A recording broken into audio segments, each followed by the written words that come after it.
Hello, hello, hello, love. That was terrible. Why do we do these things? I don't know. What is the logic behind 90% of the shit that I decide to do on this stream? I guess it's something I haven't said before. I feel like it's probably all the justification I need. Cyborg Stare, it is good to see you. Welcome in. It has been a while.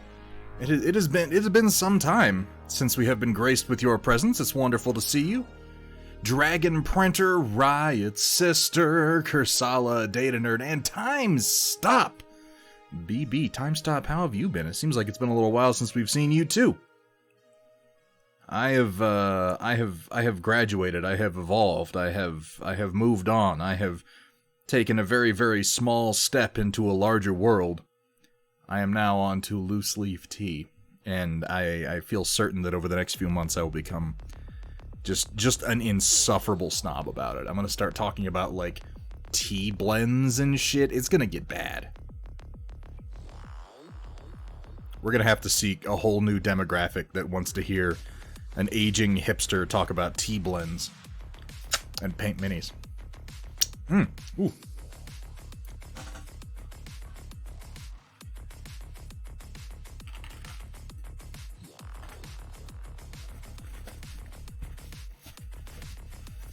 I could say, sup, fuckers. I could say it just like that. What's up, fuckers? I don't think that's... I don't think that's the move. Riot Sister. How you doing today, Riot Sister? It's good to see you. Oh, my nose is itchy. Oh, God. Oh, why? Yeah, that's exactly what I'm talking about, Kursala. Absolutely.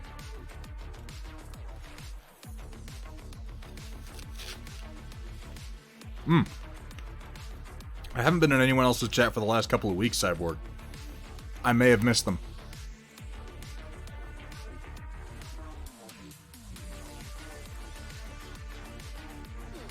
Started my first real print on the new Cobra Plus. Cobra. Couple of pipeline sections. Let me know how that goes. I'm still living the Elegoo dream. You know what I did? I started a print that was 1 day, 20 hours. And because of the position of my top printer, so a fuse blew elsewhere in the house. We had to divide up a couple of the circuits in the kitchen. And you guys know how heating elements and fuses love to interact. And our microwave really loves to blow fuses. So we've got multiple circuits in the kitchen now. But wife blew a circuit running a couple of heating elements and then turning on the microwave. And I wasn't thinking about it, so I opened up the panel and flipped the breaker back. And with the way the breaker panel opens, the door went against the vertical of my printer right above the wheel on the gantry as it was maybe 3 inches below it doing its print. And then I just left it. I come back to this this day and 20-hour print, and I'm looking at the top of it, and it's all, like, muddy and muddled, like the nozzle just stopped all of a sudden and just kept doing its rounds, but stayed at the same level, and I'm like, what the fuck? That was why. The gantry was nudged right up against the door of the breaker, and I'm just like, oh,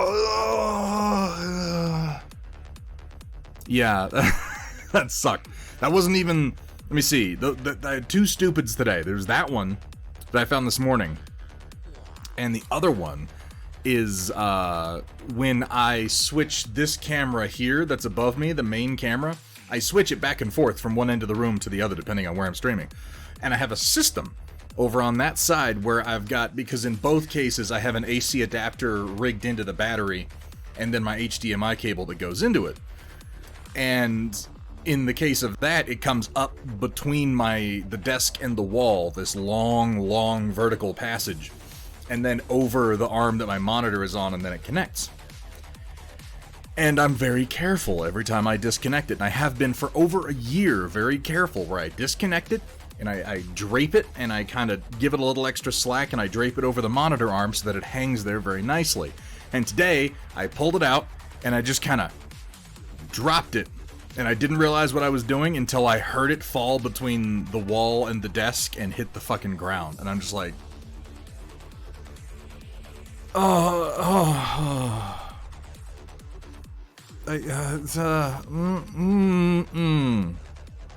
Yeah.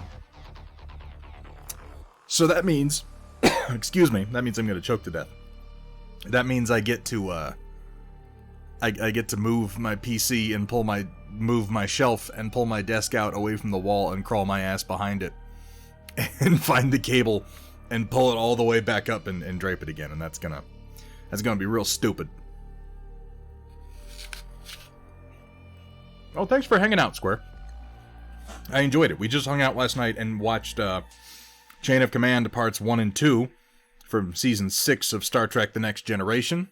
Got to enjoy some fine David Warner performance. Wi-Fi kept glitching every time she turned on the microwave.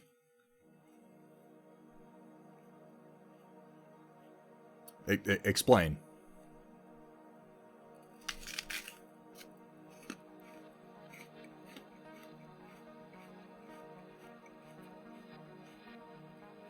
I'm looking forward to seeing it, Dragon.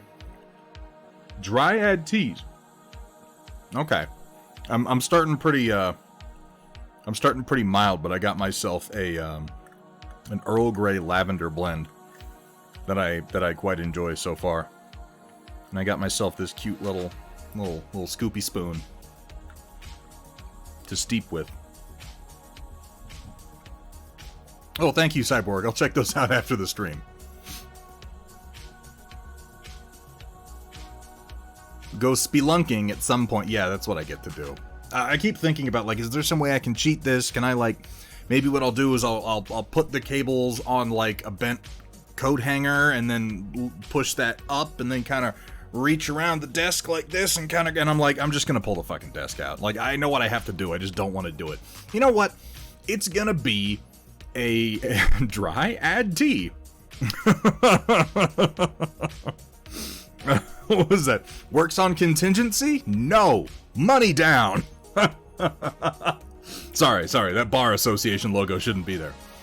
I haven't thought about that fucking Lionel Hutz bit in years. Oh my god. Earl Grey tea and Karetan Battle Max? How very, very classy. My god. Jungle Plague, it's good to see you. Drop a wire down from the top and hook the cables onto it. The problem, Desert Owls, there's a bunch of cables down there. It's gonna be, here's the thing. I'm gonna take the time and I'm gonna turn this into a positive. I should probably pull my desk away from the wall and get back and, like, give the wall and the baseboard a good clean anyway, because I haven't in months and that's a bad habit. I should do that anyway. So that's my Monday evening. Fuck.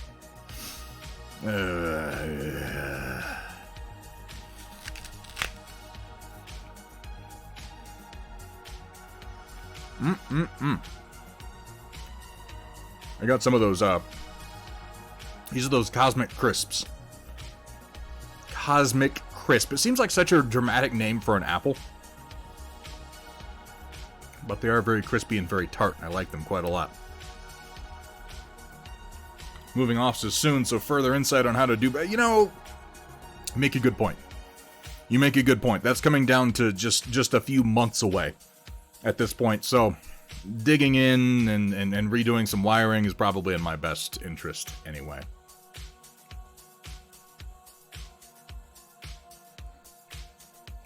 That's the goal, Cyborg Stare, is to keep the doctors away.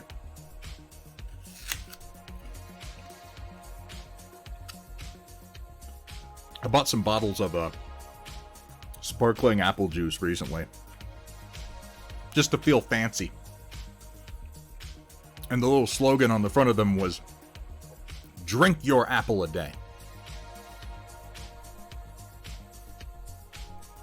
But then looking at the nutrition facts on it and the sheer amount of added sugar, it's like, no, don't tell people to do that. This is not the equivalent of eating an apple and getting, like, the fiber and everything that's in it. It's just sugar. There really are it's no way that's nearly as, no, not even remotely.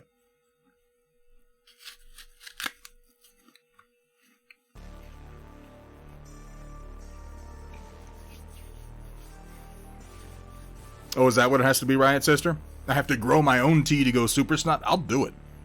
Don't challenge me. I have the space. I have the facilities. I have the time.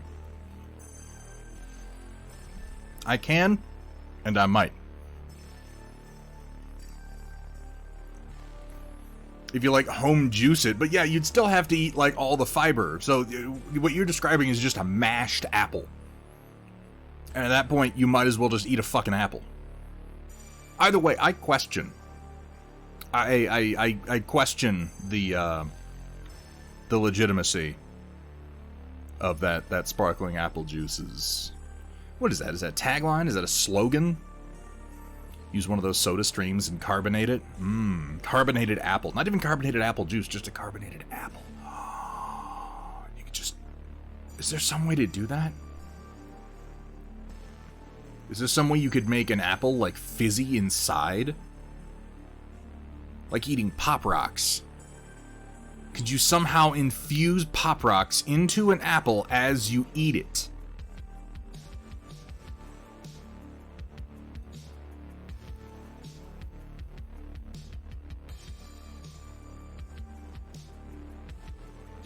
No. No. That way lay madness. No. No, let's not even entertain that notion.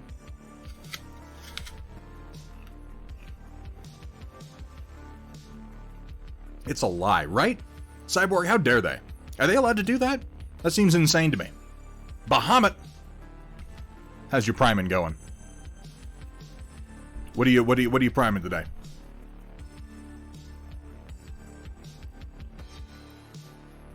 It's been done? Datron, are you serious? Pressurizing it in CO2. What would that be like?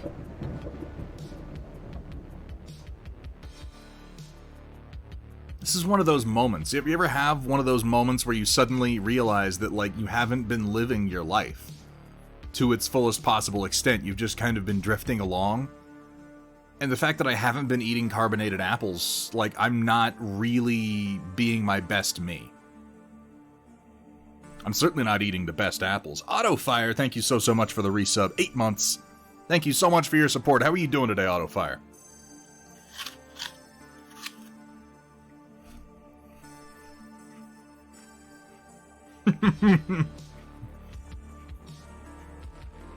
Just stab it with the soda stream. Get like one of those whipped cream makers with the CO2 cartridge and just and jack it up. I've seen Tank Girl. I know that that's definitely how it works. You know, like when Soren from Star Trek Generations would just stab people with those needles and it would pull all the water out of them and they'd like dry up. It's like that, but in reverse. And I'm pretty sure that movie had good science. It predicted the amazing technology of replacing someone's entire head with a hologram, which is obviously coming. Obviously. And crossbreeding Ice-T with kangaroos, which also happened in that movie. Really not as good as it sounds. I mean, like, I would try it. Described as a gassy apple.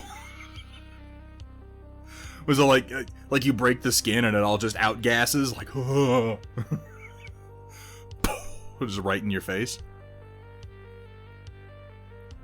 Dude, not at all. Jungle Plague. No, don't even, like, never take my, my Discord silence as anything but, like, I'm up and away and doing other shit and just haven't had a chance to catch up.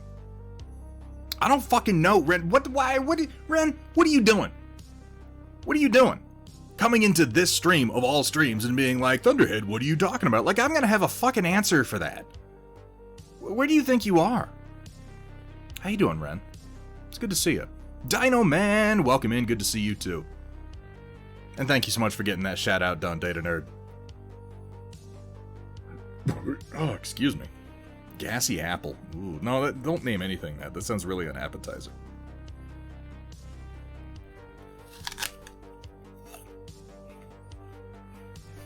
Hit her with the gassy apple.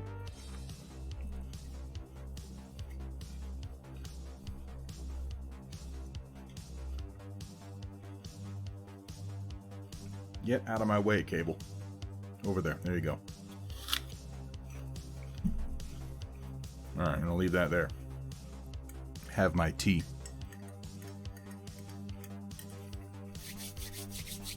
And we'll go ahead and get started prepping while we're at it.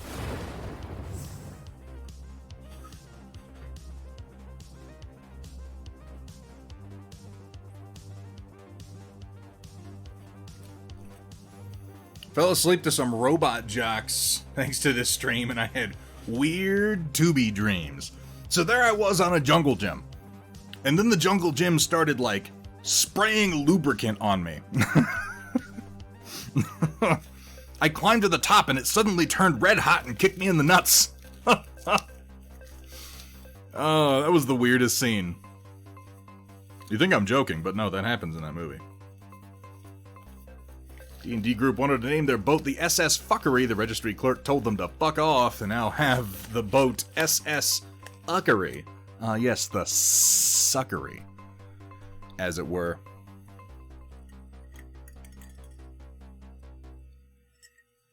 Isn't that lovely? Look at that. Little bits of lavender floating in there, too.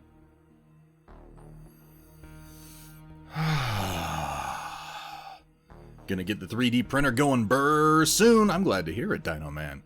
My 3D printer's been... lately, they've been quiet. I'm in one of the quiet phases, which is always a little unsettling.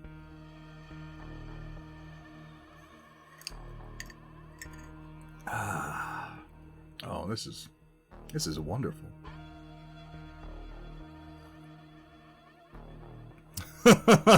Roland, why am I the only one who has that dream? Fuck. You know, you have any idea how long it's been since I've watched that movie? Way too long.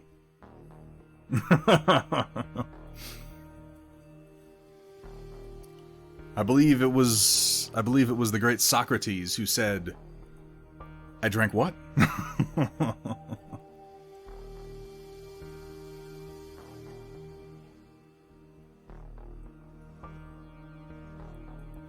Just finished it 20 minutes ago. What? Real genius? You did not. No, you did not. You are full of shit. Or you're talking about something else. One of the two. Alright, I'm gonna slap down some base coats on these dwarves, then do a little bit of work on some other things, and then come back to them. That's my plan. What's yours? Oh, robot jocks. Okay, alright, alright. I was like, there's no way. There's no way that someone quotes Real Genius and you're like, oh, I was just watching that a few minutes ago. Like, that would be impossible. That's insane. I refuse to accept this. Robot Jocks, Real Genius, double feature. Those are two of my favorite movies.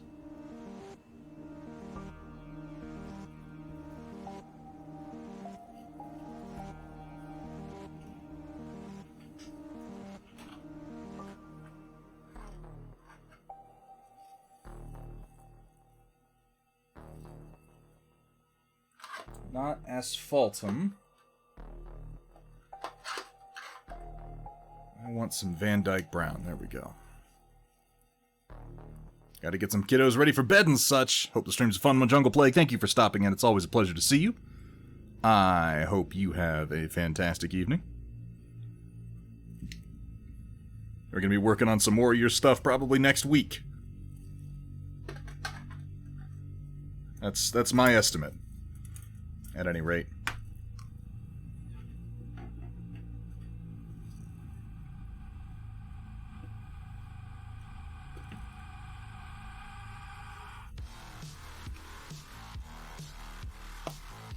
Top Gun Iron Eagle, I'd be into that. I haven't watched either of those in years.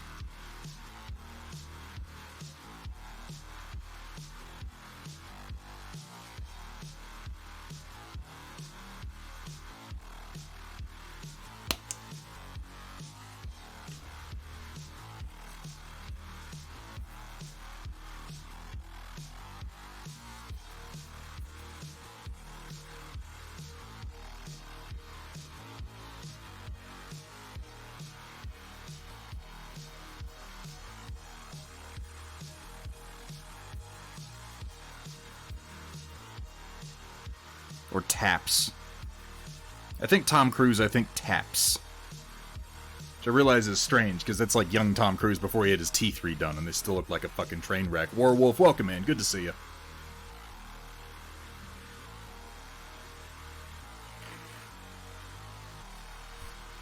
I don't know that I remember that Sun Tzu quote, Ren, but, you know, who am I to doubt you?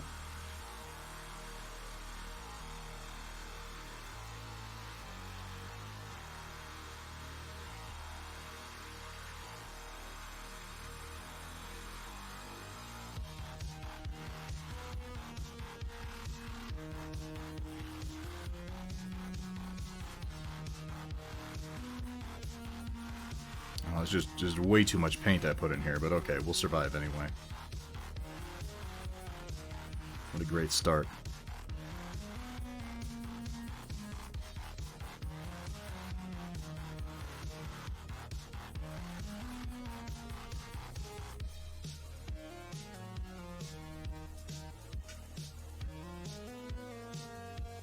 Hey, Voxel Forge, how you doing? I don't know where you can buy Robot Jocks. Anyone know where a chap can grab a copy? It's almost impossible to find DVDs of it anymore, Dino Man. I have one. I think you can find them on eBay for like $60 sometimes. It's on YouTube. Honestly, I would just torrent it. Like, I promise you, Charles Band does not give a shit. He would rather people forget that movie happened. He makes all his money these days off of Ginger Dead Man and Killer Bong and Doll Man.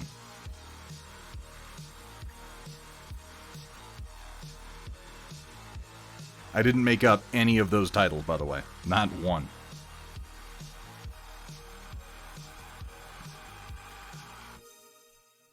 You might find yourself thinking that I did, but you're mistaken.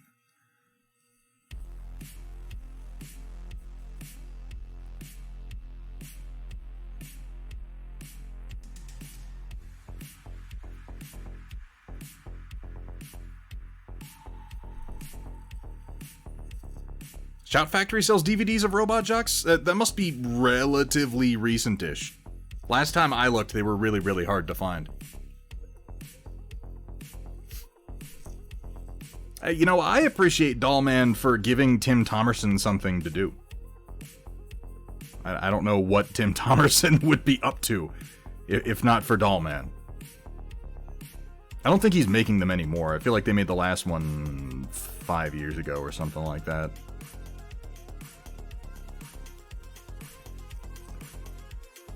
Yeah, Tim Thomerson's always one of those guys that's given me the impression like he'd be fun to just like hang out and get a drink with, you know?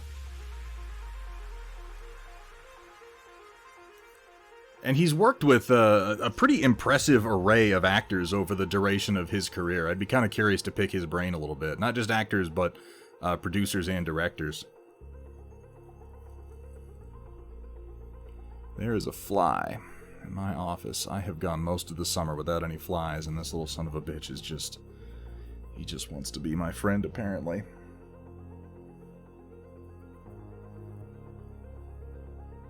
I hate it. I hate them. I hate them so much. It's this tiny little thing, and there's just the one of them, and it's here in my room, and it's like, I need to go to the human and fly in his face. There are many other places I could go. You know, they're just zeroing in on, like, the CO2. I imagine. It's the fact that I'm exhaling gases that it's vaguely interested in. If only I could make it understand that I will fucking destroy it.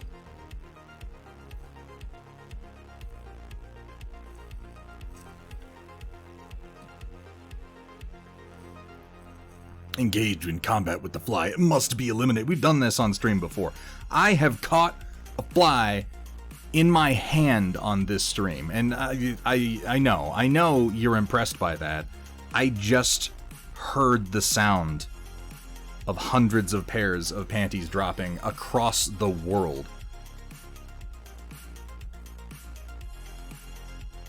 It's on top of my microphone right now. Like, why? What the fuck do you want from me? What? Just... Literally, this is a huge room!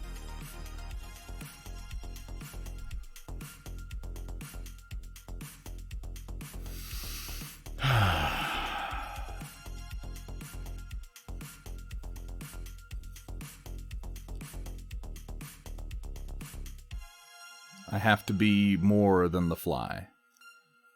I have to transcend my irritation with it.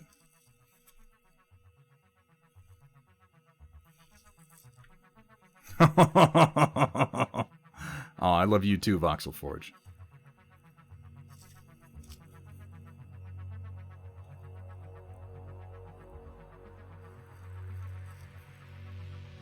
Compared to a fly, it's pretty big, Kursala. I have 9-foot ceilings.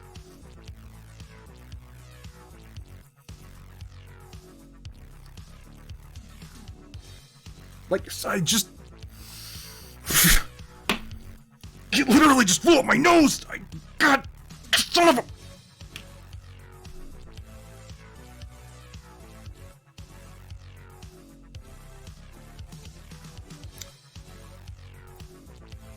Pardon me one moment, stream.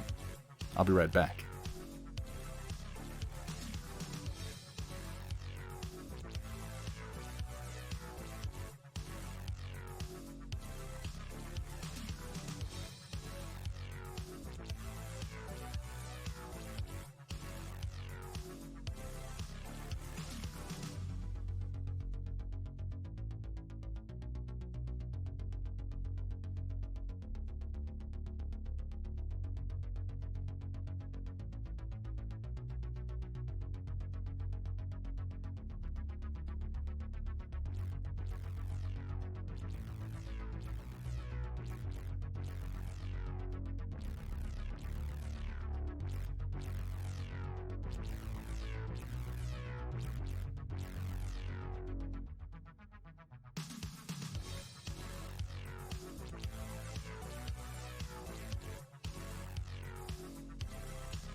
God, I hope this isn't a thing tonight. As soon as I got up to, like, grab the swatter and just deal with it, of course it fucking vanishes, so it's gonna reappear momentarily. It's just gonna drive me insane. How you doing, Robin? Spotty as Shark, good to see you too. Yeah, that would be... My corpse is just in the background. Welcome to Thunderhead's Studio. If you would like to support the stream, please send all of your rotten fruit to P.O. Box 890.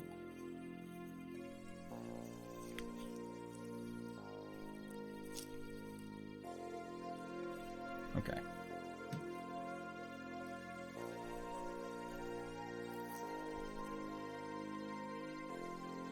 How you doing today, Robin? How goes the painting?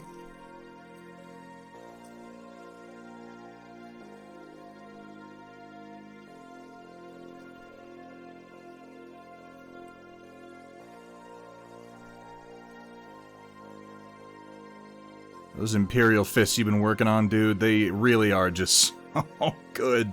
They're so good. And until you started working on those, I didn't even realize that they had upped the scale of the 30k Horus Heresy Marines. Now I have to resist that. I was doing so well before I knew that. I mean, I'm doing fine now, but...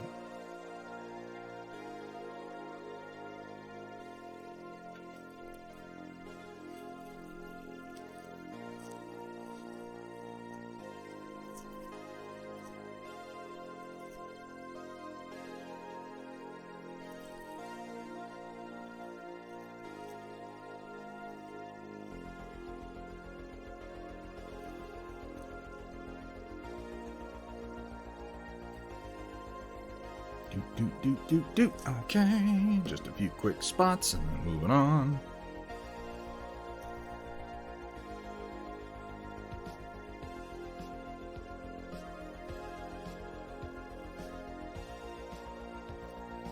And these dwarfs with their heavy hailfire autocannons. Some of the most useful unit upgrades you can get in a firefight at this point.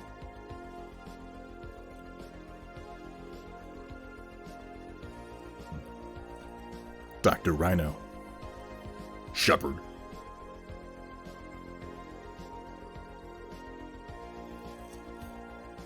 You overdid it. Hopefully not physically. You didn't hurt yourself, did you?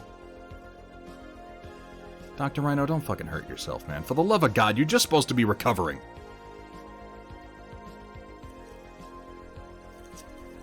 How hard is it? Really?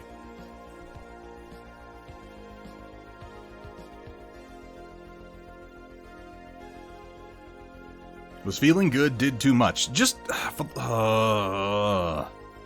sit your ass down. And don't fucking move. Drink some water.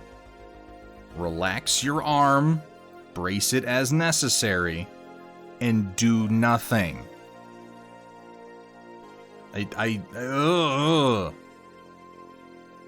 have the perfect excuse to do nothing, and now is the time to seize it. You're going to deal with it. I'm in a sling, and not the fun kind. The wiener joke.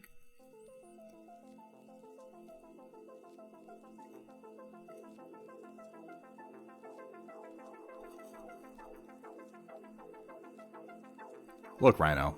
I know you're one of those supermoto dudes who loves doing stuff, always working on some new project. But right now in your life, you're in one of the very, very few circumstances where it's not only acceptable, but preferable for you to really just do nothing. Just nothing at all. These circumstances don't come along that often. So you need to learn how to just enjoy it. I know.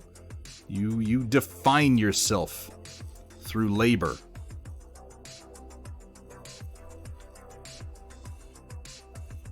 Sumitha, thank you so much for saying so. I'm doing well. How are you?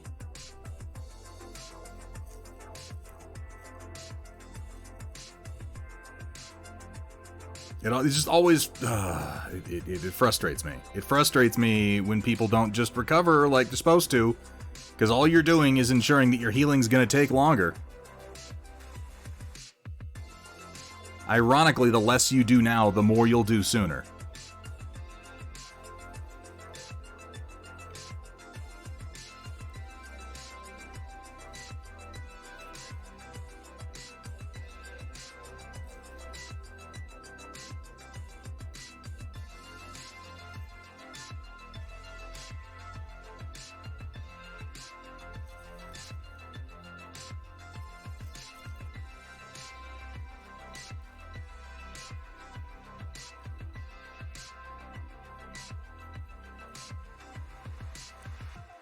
That's all the armor.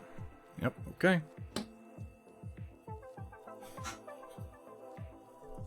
Even the dog knows. So easy a caveman can do it.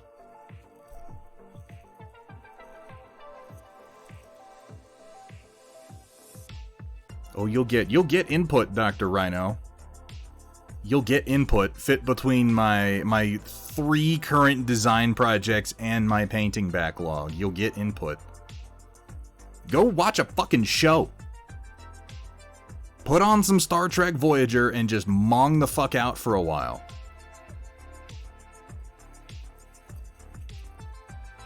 Covering from a racing weekend, car tried to rip my arm off at one point during the last lap. Actually dislocated my shoulder for a second, but it popped right back in.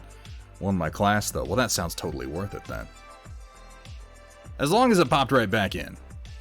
That's your soft tissue doing its job, is what that is. Though, also, stop that.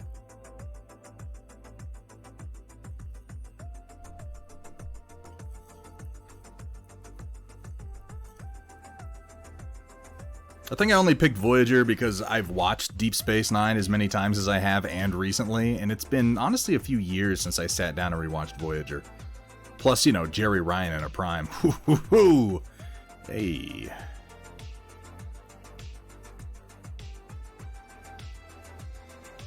Resistance is futile, am I right?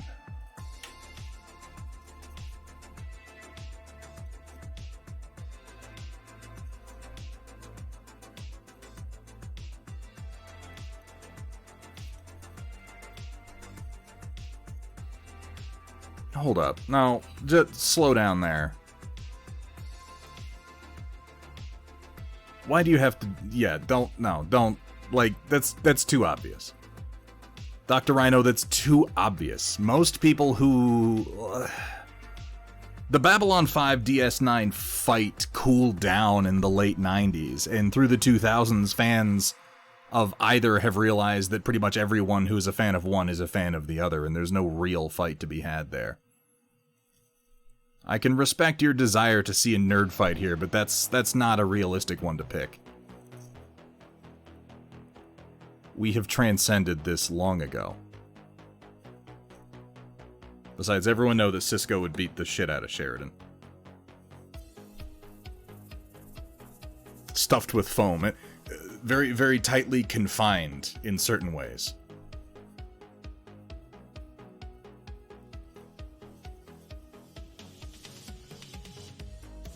Stuff her with whatever you want. Just, yeah, whatever. Whatever it is they were wrapping her in, that's the business right there. That very carefully made Borg corset. And they had like a built-in excuse in the show. They were like, oh, that's the Borg exoskeleton that just happens to have amazing cup support. The Borg are very fashionable. Spotty is Shark, thank you for the reminder. Oh, God.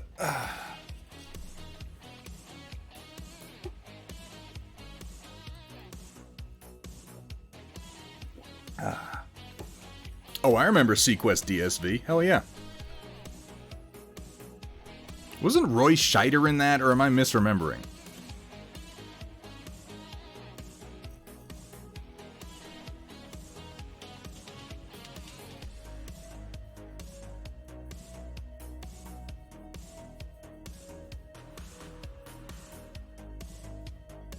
Okay, yeah, he was. Which I always thought was funny because obviously he was in Jaws.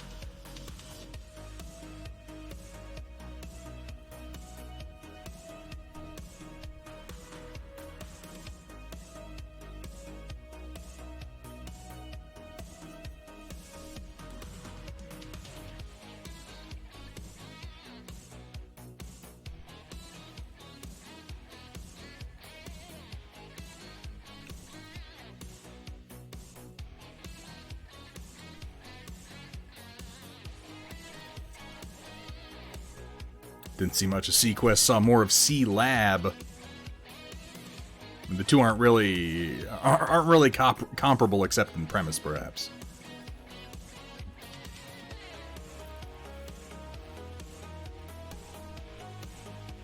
Whether or not Voyager sucks would start fights. I think almost anybody, Trotsky, who was willing to really have that conversation would start demanding that you divide Voyager up into sections and discussing it bit by bit. Like, nobody is going to argue with the notion that the whole first few seasons with Cass and the Kazon were anything but awkward. While they might have had good moments, They were not overall terribly great. And then once 7 comes on the show, I think basically everything improved. Or at least we were distracted enough not to notice that it still sucked. One of the two. Either is technically possible. Topulus. Oh my god, we're getting raided. Raided so soon. Topulus, welcome in. Thank you so much for the raid. I hope your stream went well. What were you working on?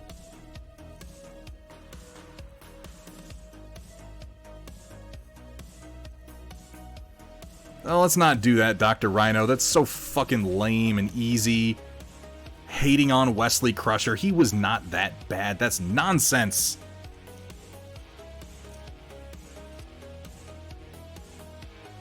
Wesley genuinely had a couple of good episodes.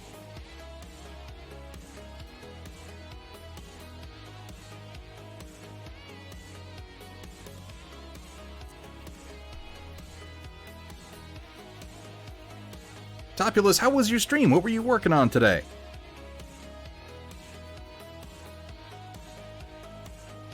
Welcome in, welcome in, welcome in. Thank you so much for the raid. Thanks for bringing your people in. I hope you had a good one.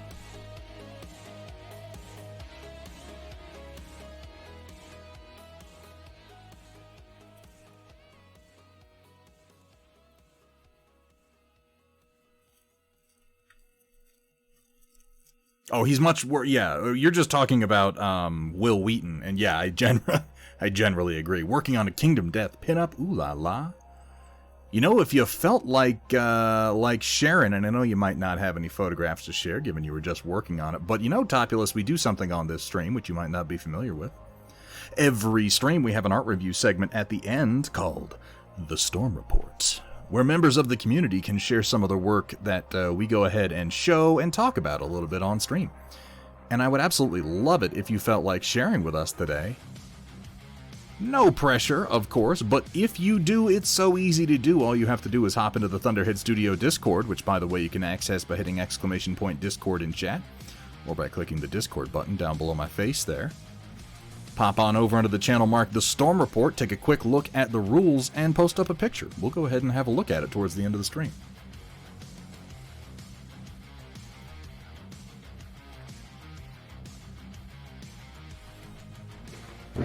And thank you so much for the follow. Welcome to the stream, my friend. Welcome to the Storm Chasers.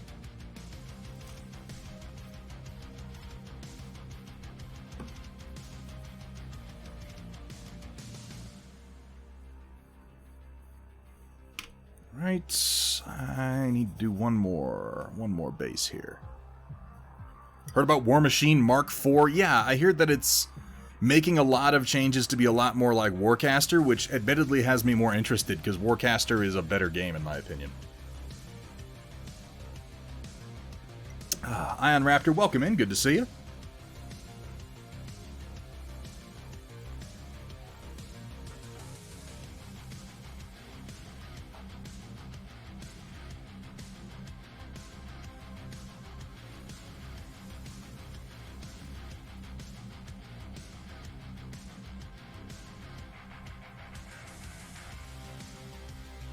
Some of my gambling Iron Violet here.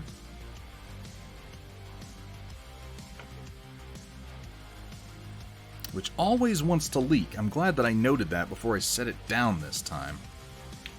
It always wants to leak, and that is kind of a pain. I've made a mess a couple of times. Really dislike Metal Model. Yeah, I'm the same way, and I just kind of like swallowed it and dealt with it and started working on Metal Models to play Warcaster because I genuinely enjoy the gameplay enough. Yeah. How you doing, this Mechanic Games? Yeah, we're back into the oils.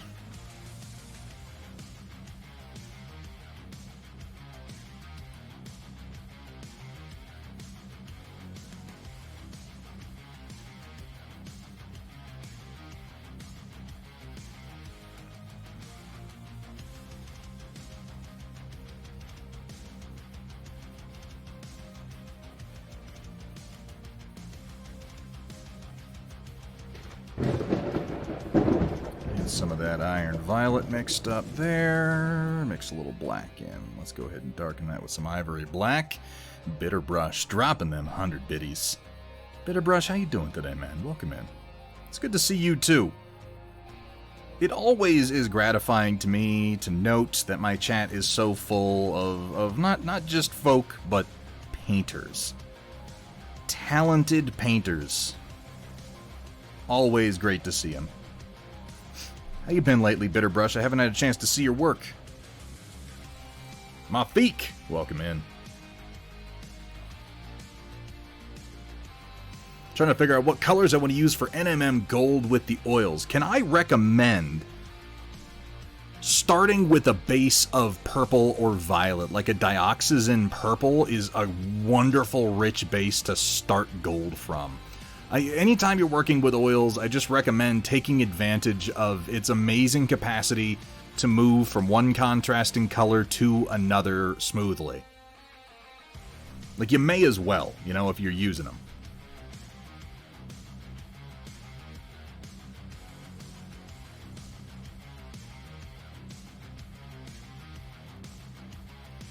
I don't always do that very well myself, but I'm trying to get more in the habit.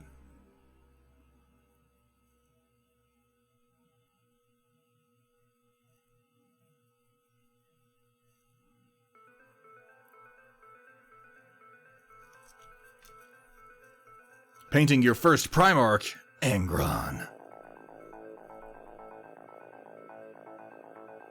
Those Primarch models really are something. They put a lot of effort and a lot of design time into them.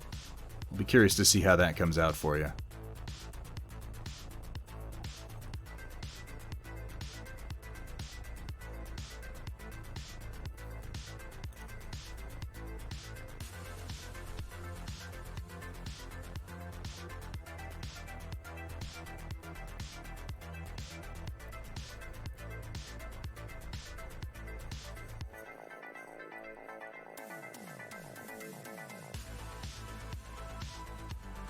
Talent is a pursued interest. That's a good way of putting it.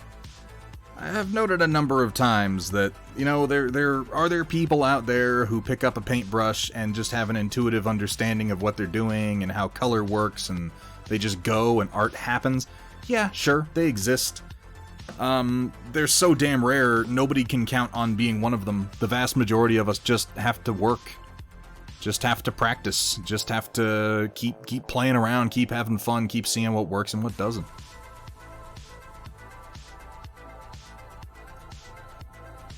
Tried to make mine a pinch more colorful than the Forge World poster model. I don't think I've seen the actual Angron model.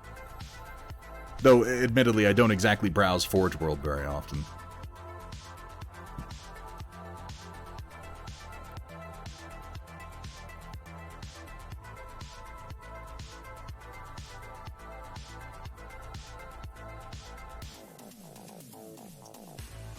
Hey, Hecaton! How you doing? Welcome in. Not sure how that would work on this model, as the cloak is purple. I think the purple as a base would mess with reflections.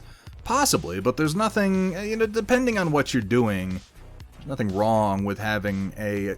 One of the phrases that Wapple is always using, and it's one of those that I'm still struggling to implement with my own work when it comes to doing more complex and interesting things, is that if a color goes anywhere, it must go everywhere. There's nothing wrong with having some repetition in there. In fact, it can really help to tie the whole scheme together.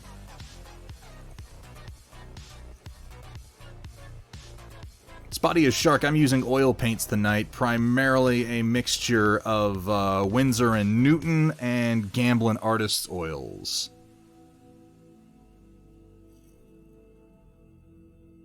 And we're really just pre-glazing at the moment.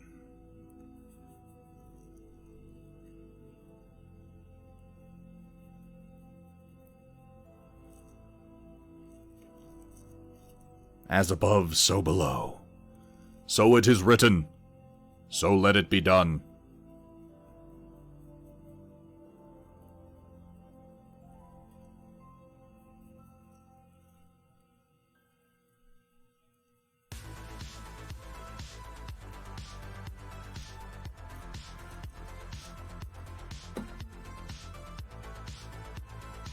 Any advice on what loadout for my drones for my C3 Antares army?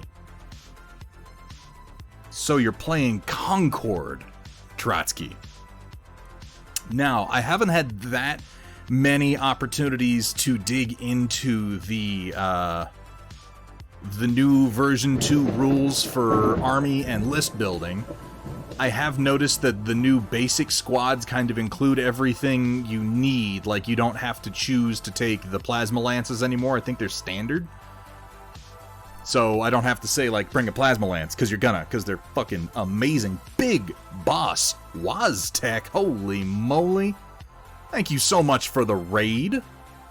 Welcome in, Raiders, welcome in, Big Boss. I hope you had a good stream. What were you working on?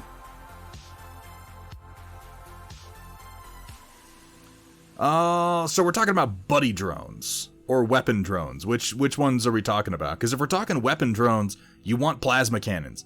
You want as many plasma cannons as you can get. Plasma cannons are still just like one of the best baseline weapons in the game. And it's sort of like, you know, you're not always going to come up against GAR, but like if you do, you need to have plasma cannons. I don't think that scrambler drones are all that helpful, because it's another one of those cases where it's like, and then you come up against GAR and they just don't really do anything.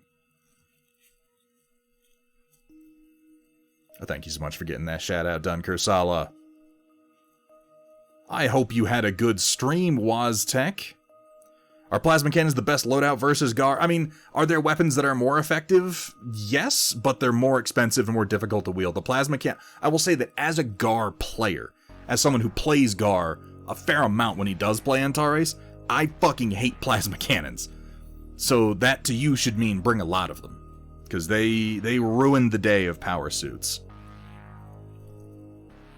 Went about 4.5 hours working on Soviet infantry for bolt action and got a lot done. I am glad to hear it. We've had a lot of people have been doing more bolt action lately. I'm glad to see that game not only has survived but continues to thrive.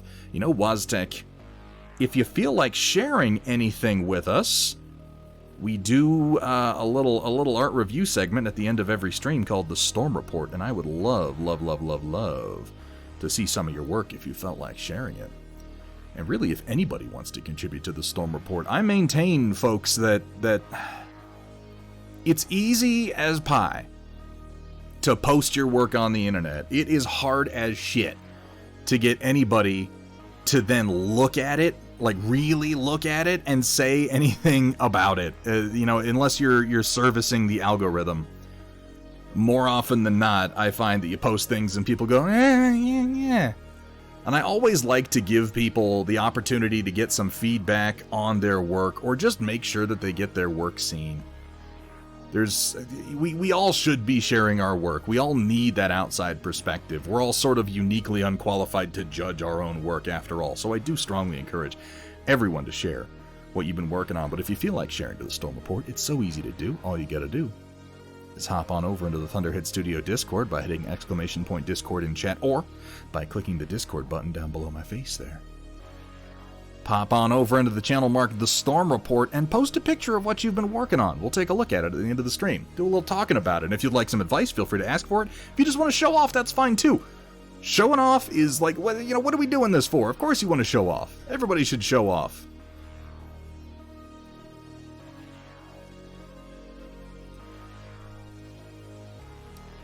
How you doing, XP Rich? Rifles, SMGs, and a big ol' 152 millimeter. Ooh-wee. That's some DACA right there. That's the big booma, if you will. Big bada boom.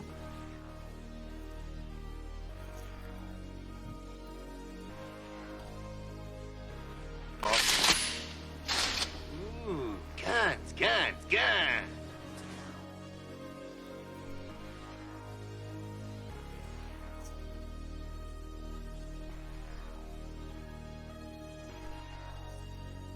I'm determined to get this fucking army off my desk. Like I'm really just trying not to even slow down. We're just painting it. We're getting it done. We're moving on to the next thing because I've got too much stuff to paint right now, and I have this horrible habit of slowing way down and focusing on the little details and being like, if it isn't like super artistic, why am I even doing it? And I'm like, because I want to play a fucking game. That's why.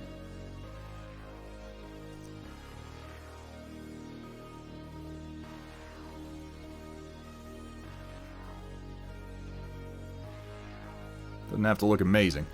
Just has to not be gray plastic.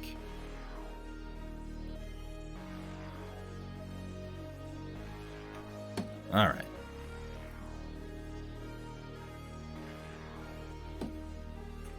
Clean this, let that sit for a minute, do some touch-ups on a few other things. Gus Schultz, good to see you. Clarence Boddicker is a champ. Clarence really is. I'm sorry, always that fucking scene. The bitches leave scene. When he shoots Bob Morton in the knees, and then he takes the grenade and just goes and pulls the pin out with his tongue. Like, oh my god, what is wrong with that man? I mean, so many things, clearly.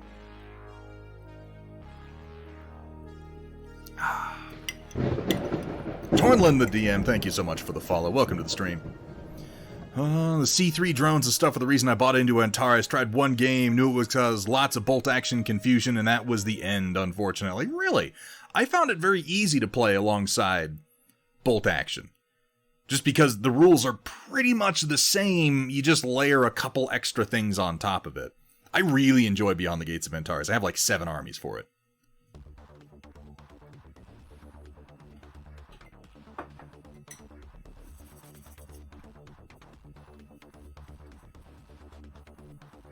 He really is. He's not even the villain.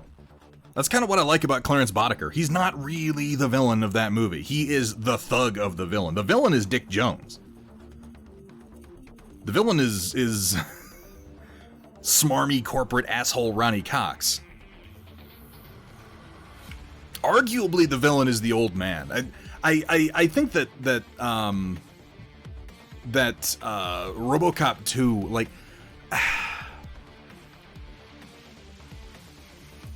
RoboCop 3 isn't even worth discussing. I think we can all probably be on the same page with that. Rejoin the dark side, starting a 30k army. Sons of Horus having a hell of a time finding the proper shade of green for them, though.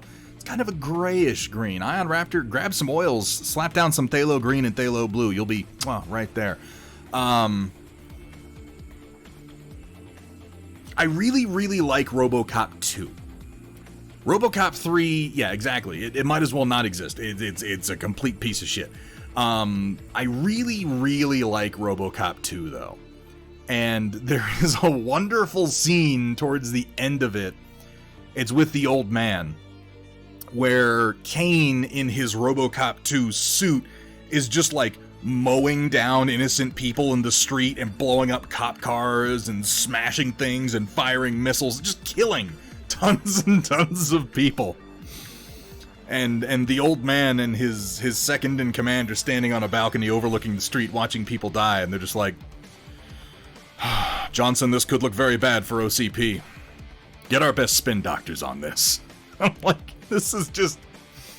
Oh, it's wonderful. It's a wonderful scene. Hey, Plank Walker, good to see you. Welcome in.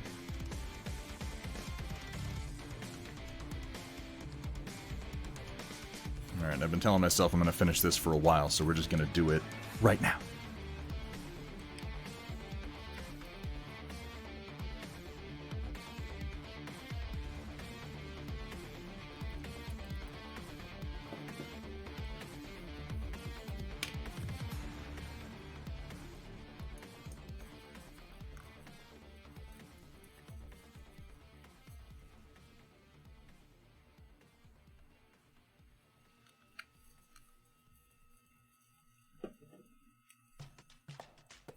So that I can actually finish my photography and call these 3 minis done, because I started this project months ago, and then I stalled on the last step, which is a real talent of mine.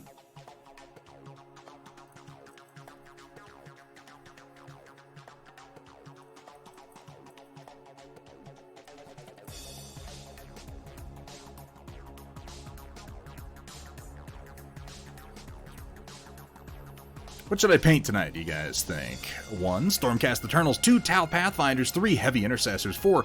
Goblin Spider Riders. 4. WizKids Annis Hag. Been flying all day and don't want to think. I gotta be honest, I'm kind of leaning towards the Goblin Spider Riders. Those sound sort of like the most fun to me.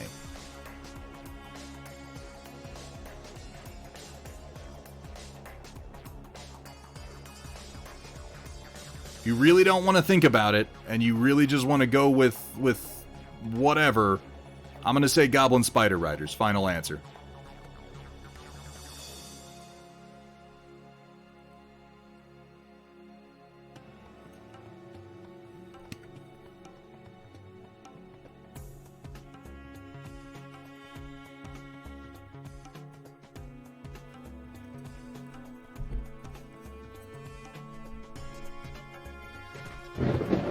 I am Steves. Thank you so much for the follow. Welcome to the stream. Welcome to the Storm Chasers. I hope y'all are having a good day out there in the Twitchverse.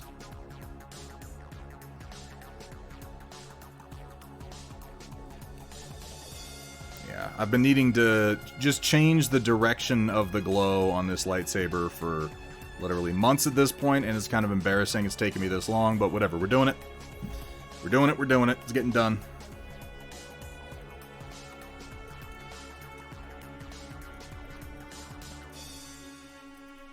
Absolutely. There's a price, though, Tornlin.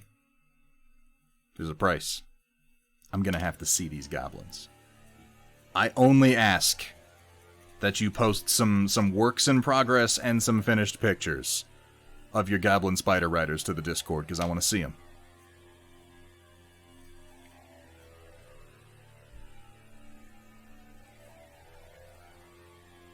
Oh, we've done 3, Cyborg. Were you thinking of this one?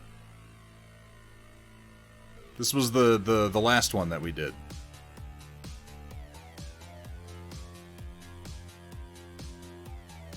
And I'm done working on this one. I kept convincing myself I'd go back and do some things, but no, I'm done. I'm finished. This is one that you're not going to see painted a lot, because if you'd like to buy this model, you can find it on eBay now for something like $950. Don't spend $900 on this mini. This mini is not worth $900. I spent $50, and that is more than MSRP. Don't do it. Not that you're really all that tempted to drop $1,000 on a mini. I just think that's fucking insane. Shiny Mew, thank you so much for the resub. 3 months seems like I just followed. We've gotten such good work out of you in those 3 months, though, Shiny Mew. XP Rich, thank you so much for the follow. Welcome to the stream. Welcome to the Storm Chasers. I don't know that that's something I would freely admit, Roland, but okay.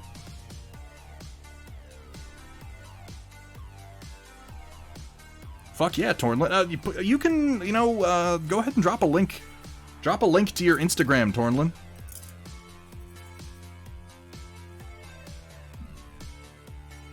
Don't be worried about the future of Battletech. Battletech's doing just fine.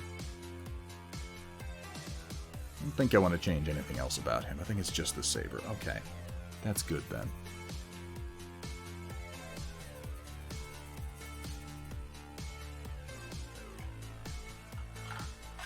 Where's my phthalo green? Here it is.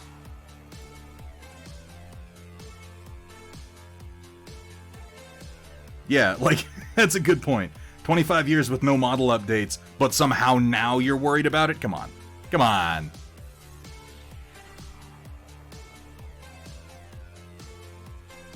Battletech has survived its own dark age, the likes of which is difficult to even comprehend.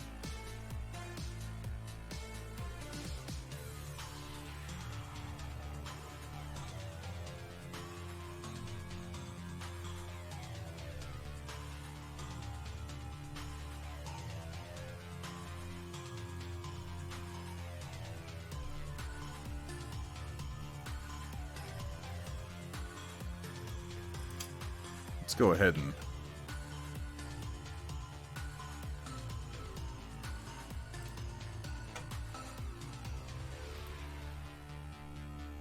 Let's have ourselves a quick little peeky peek, shall we?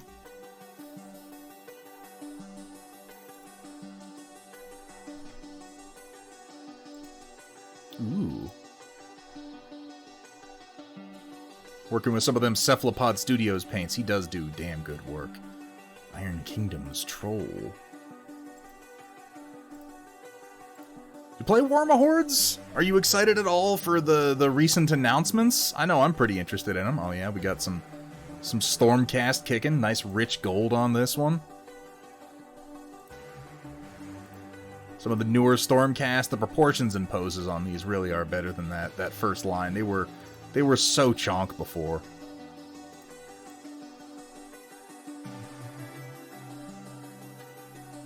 Oh, I like the two-headed guy. Archvillain Games sculpt. I've seen a lot of their work. I've never painted one myself. Really nice work. Oh, I love the green on this. Look at that. Really, really vibrant, bright green going down into this blue. Kind of balanced out against the red. This looks nice. I like the glow in the eyes, too. That's a wonderful touch. Nice. Damn nice work.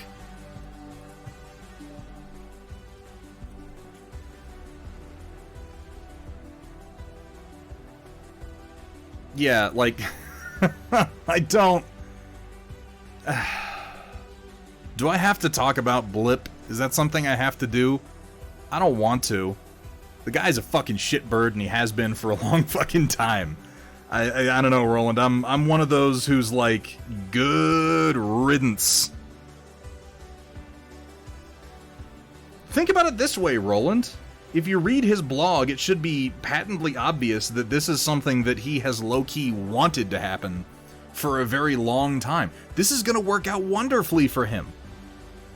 It's really hard for him to pretend to be the victim when literally nothing bad happens to him. So now that something bad has happened to him, he'll be able to play the victim with more legitimacy. And that can only work in his favor.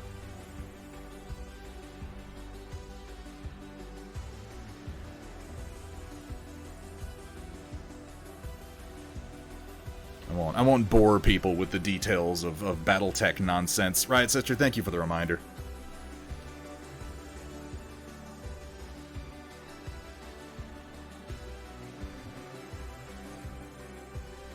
It's not even a situation. Dipshit got fired for being a dipshit. That's the whole story.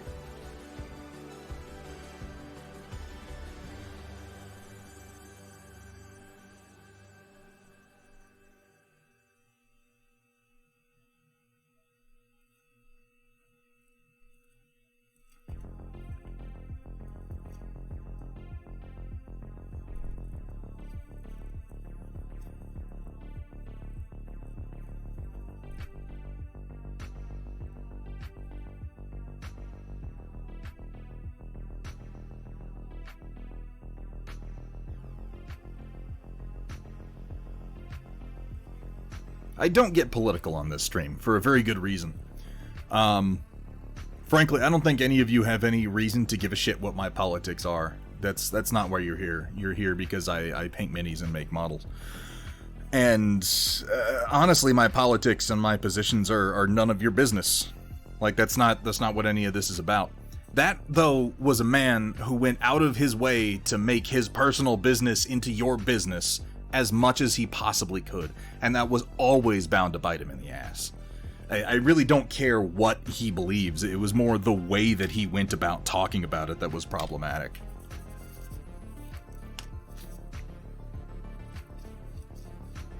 Oh my god! Merlin Models, how you doing today, man? It's good to see you.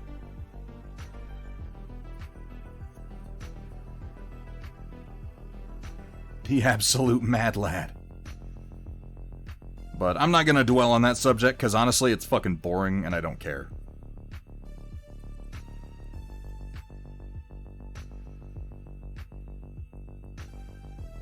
He's gonna go make his own mech game. I'm sure it'll succeed. I mean, you know, clearly the guy has such a great track record with making minis, I'm sure that everything will go off without a hitch.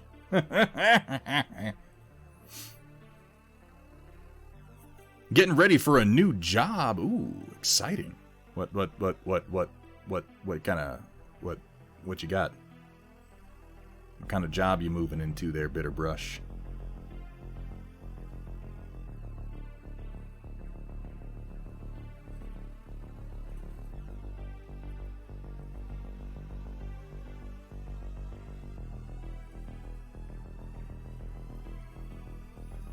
How goes the De Tomaso? So that is the one of the three that minus a blue glow and a base, I'm calling done. This is our first one. Completed here. And I'm finishing off the rest of the lance to go with him. I think he came out pretty damn nice.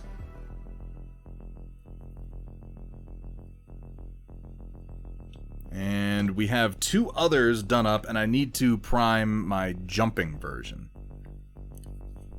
But we got these 2 that I'm probably going to do in Free World League colors.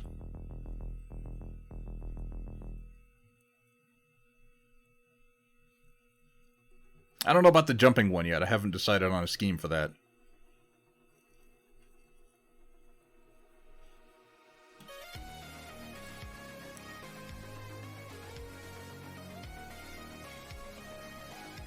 Pitchside Blood Bowl adverts, like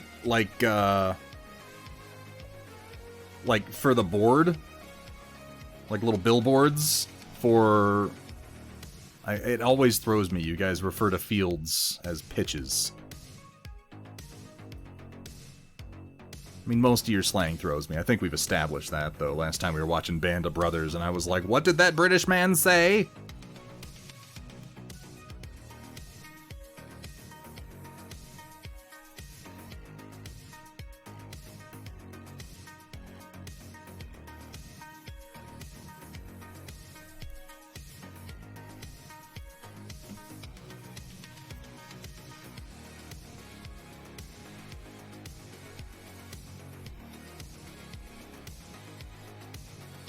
Take a butcher's at them later. See what I mean? Now you're just teasing me. That's probably rhyming slang or something.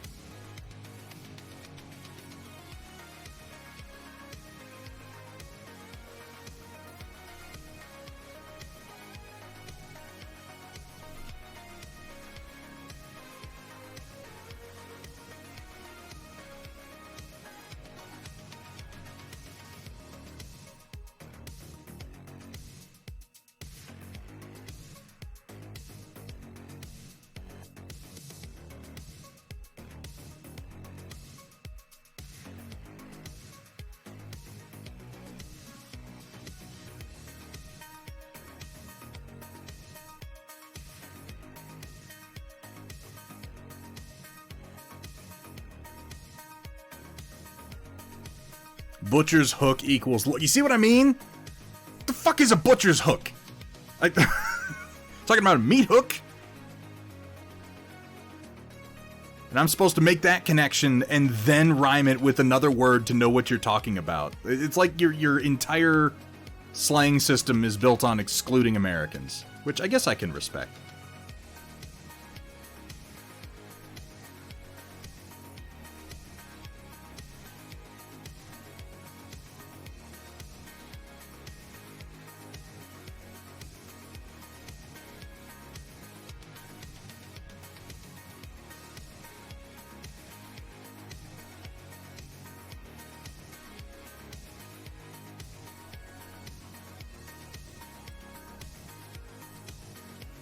Definitely decided to just come back in and punch up a bunch of this red back to cadmium because I want it to be more vibrant, and cadmium red is just so pleasing.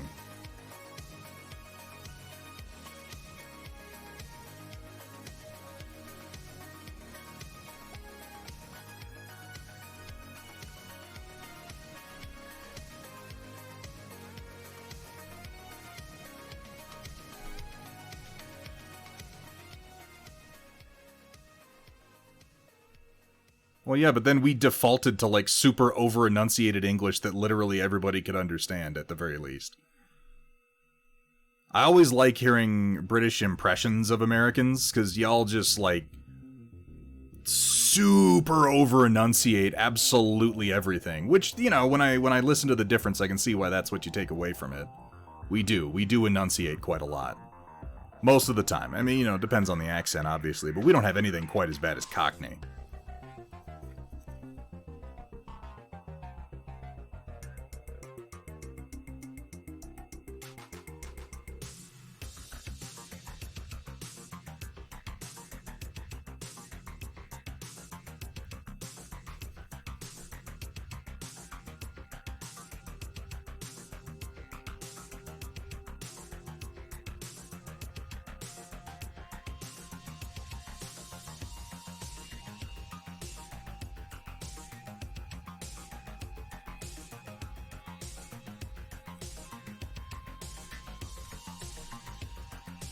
Americans overdo every accent.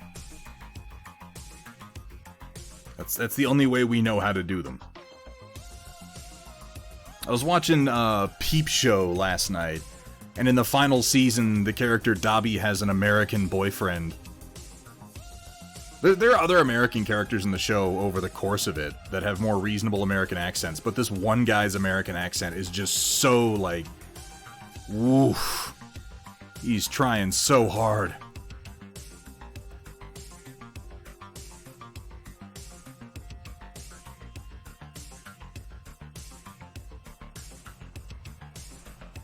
Usually, at least when it comes to actors, Brits seem to be able to do a pretty decent American facsimile.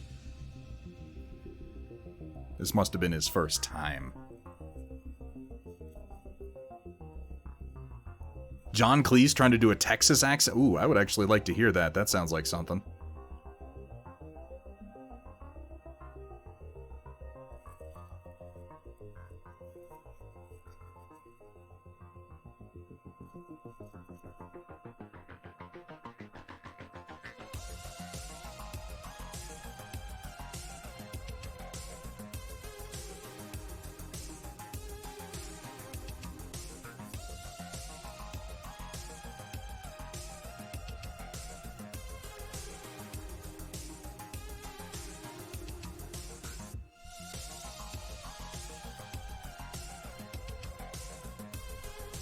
Right.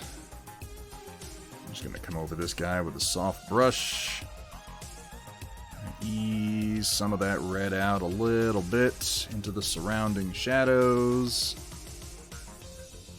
And then we're gonna call this guy done for the red. Just not gonna spend that much more time on him. Gone back and forth, we experimented with how we were doing this red this time. I took it up to a yellow for the highlight and then quickly decided to bring it back to cadmium red because cadmium red is just so pleasing. And I was overcomplicating things. Overblending. Making mud, as Bob Ross would say.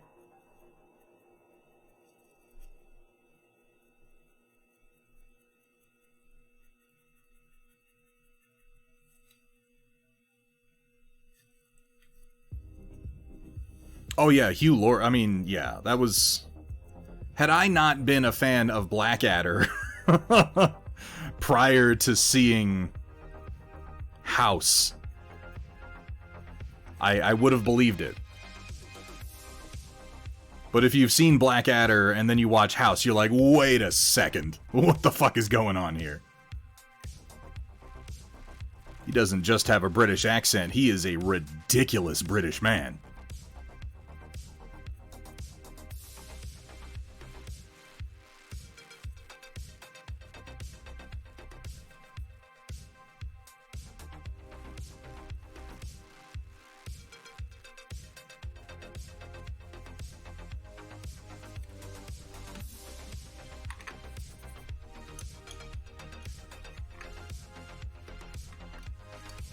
Hey, L Fire Spray, how you doing tonight? Good to see ya. I hope you're having a good evening.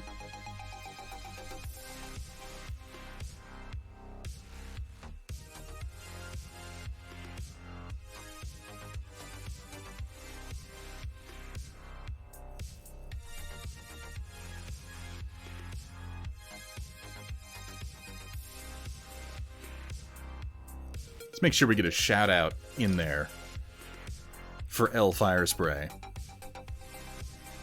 I didn't think it was that bad. I've known people that sound like Hugh Laurie's American accent in House.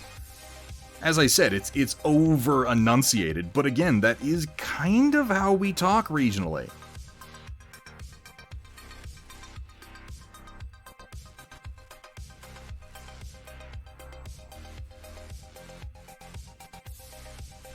Painting some pink Space Marines. Yeah, I saw some of that on your Instagram recently.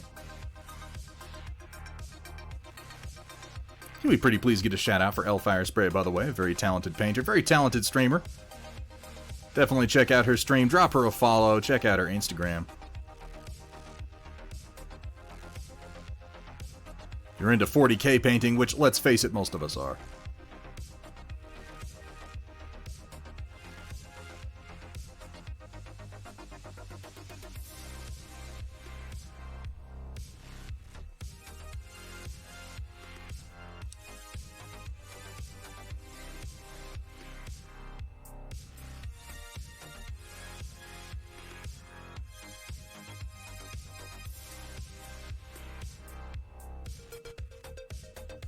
I never finished watching House. I don't think I watched, I watched it when it first came out, and I think I watched, the first 2 seasons. And I just it's just one of those shows that... You ever get kind of intimidated by some of these long-form shows, like Mad Men? I know I probably should, in big air quotes, I should watch Mad Men, but I just... I told myself I'm gonna wait for it all to come out, and then I did, and now it's out, and I look at it, and there's so much of it, and I'm just like, yeah. Pass. I'm sure it's good. Just like I'm sure the run of House is good. Everybody says that it is, so I'm fairly sure that even if I don't like some small parts of it, it will overall be a great show. But I'm intimidated by it. By the commitment of, because I know if I'm okay, I'm gonna start watching House, I gotta watch season after season after season of it.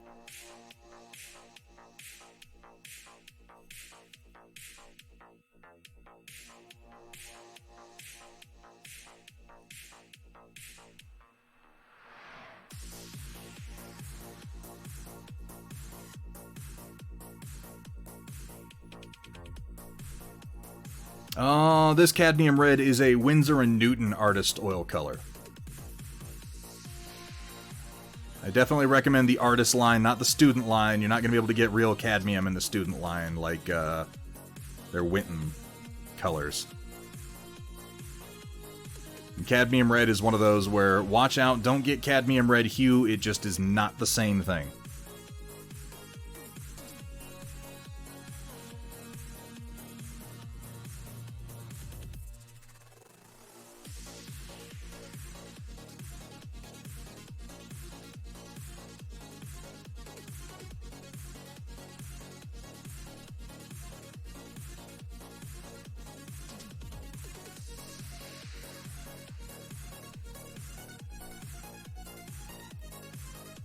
Student cadmium isn't as delicious as straight cadmium. Have I shown you the eyeball growing out of my shoulder? No, it won't even do anything that fun. Eating cadmium won't mutate you, it'll just poison you.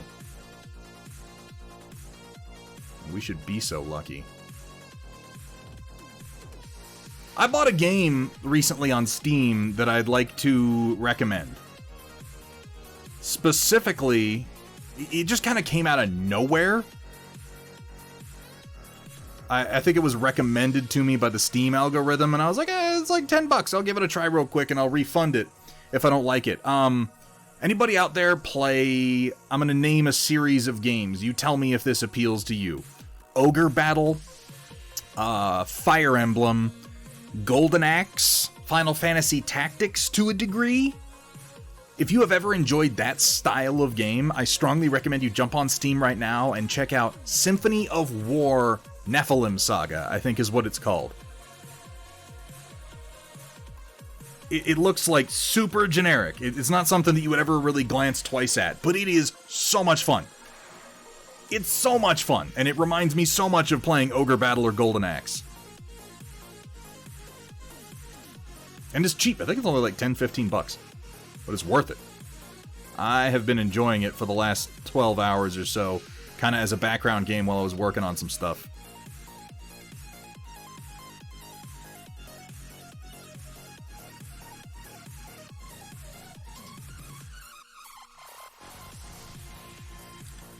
Seen it, haven't played it, check it out. And, you know, I always say with Steam, you can buy something, play it for an hour and a half, and then go, I don't like this, and refund it.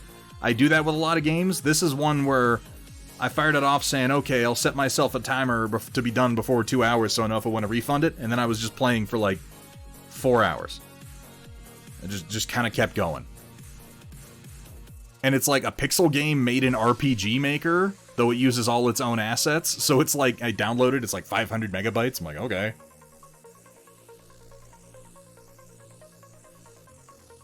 You'll see what I mean if you play it, Kursala.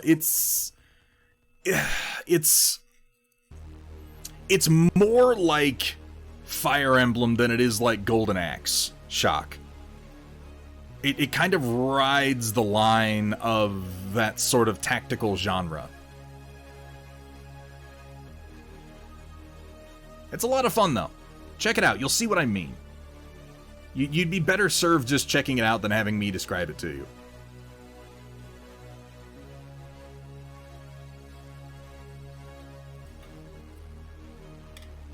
About that Doug Trotsky there, it's free on Thingiverse, man. I do not sell the Dugrum. I couldn't bring myself to profit from recreating the Dugrum. Though, if you want to get a physical copy of it printed, I strongly recommend that you get the files on Thingiverse and have Alex over at Steel Warrior Studio print it for you using his print-on-demand service.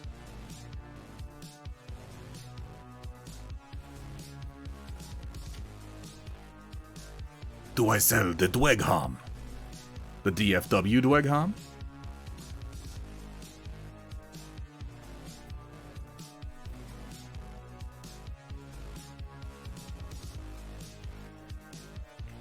Because no, I don't.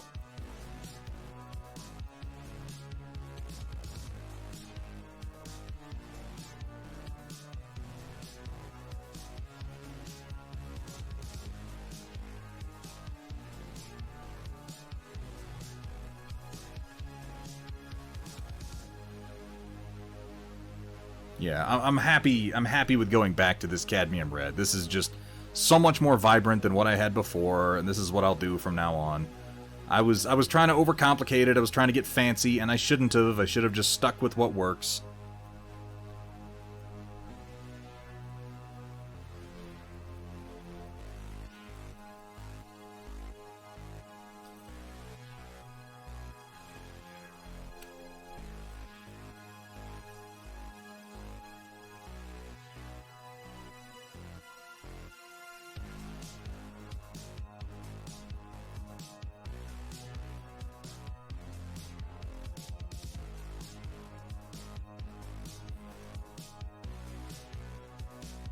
It's just so red.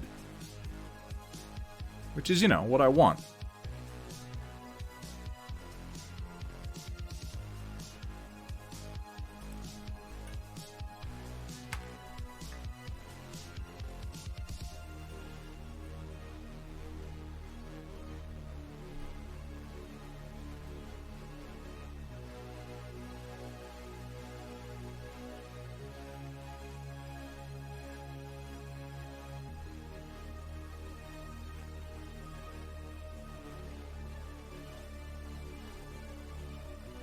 The yellow moved me too much into the orange register, and I'm not as much of a fan of it.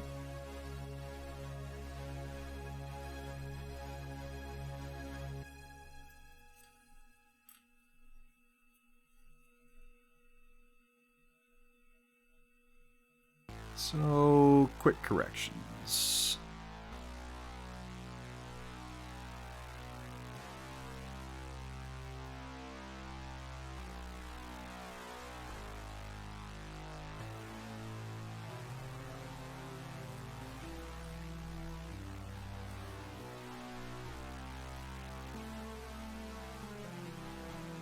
I think it will be. Desert Owl, this week is going to be better than last week. I have that feeling. Hey, take a break from speed paints and mechs tonight to start painting Kynan's Reapers from Warhammer Underworld. Some of those Underworlds models are really nice. I'm not familiar with that particular line, but I've seen a lot of the sculpts, and I mean, Games Workshop, I complained about Games Workshop plenty of times on this stream, but you will never catch me saying that they make bad sculpts. They just don't. They do other things that are potentially nefarious, but they make damn good sculpts.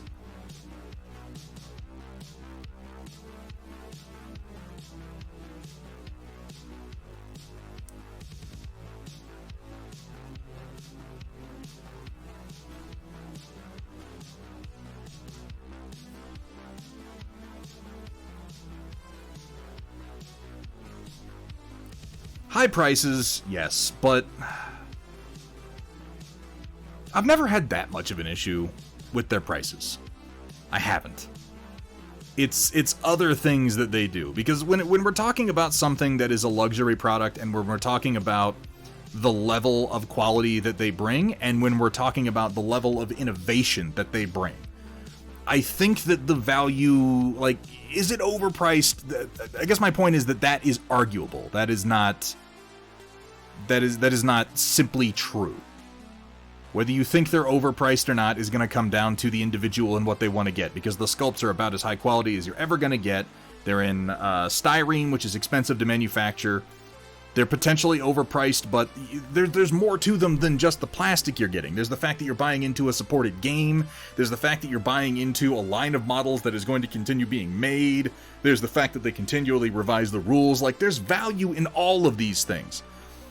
I have more of a problem with the fact that their rules are fucking bullshit, and that they leverage their rules to sell models in really nefarious ways, and then they have anti-consumer and anti-competitive practices. I have much greater problems with the way they sell things than the prices they want to charge for them. The prices are the prices, and if people are willing to pay them, then that's what they're worth. It's a luxury item, that's just how it is, you know? But when you look at, like, how they treat the friendly local game store, how they leverage their pre-order system against other game systems and other companies, like, then we start to get into Games Workshop are kind of a bunch of dickheads.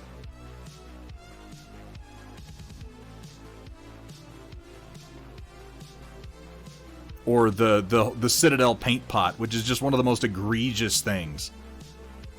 Like, it's so bad.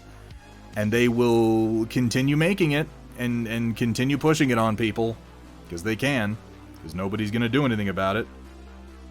People are going to keep buying it because they have utter market dominance and social media saturation to the point of being fucking ridiculous. Hey, Dr. Rhino. Yeah, I'm not a huge fan of the big changes they made to their universe recently either, Dino Man. But that's more subjective. I try not to get... Like, if I'm going to say Games Workshop is bad, I'm going to try to stick to something they do that is genuinely bad. I have a lot of opinions that are much more subjective about it, and I always try to label those as such. And that's a subjective opinion, that the direction they took their universe in. I preferred a lot of the old attitude of Games Workshop's writing, preferred a lot of the old artwork, but nobody's really interested in hearing some old man be like, you know, things were better when I was a kid. Nobody really wants to hear that, even if I believe it.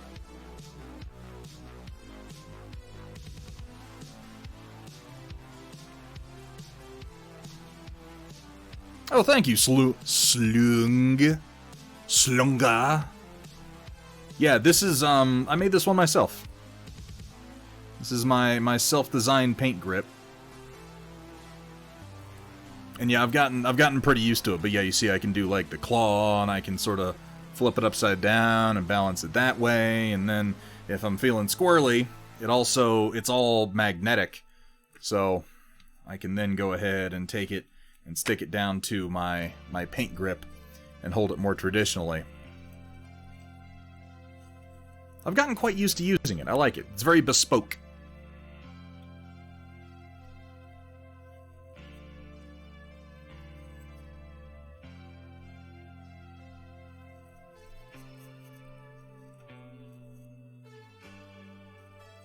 The files are available for free on Thingiverse, and again, if you would like to get one printed, I recommend going to Steel Warrior Studios and using his print-on-demand service.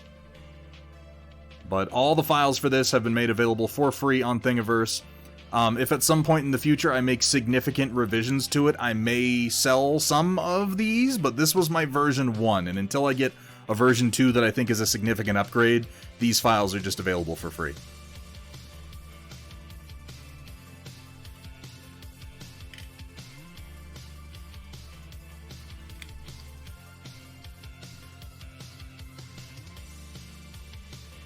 And there's a couple of different zany tops to it, like, I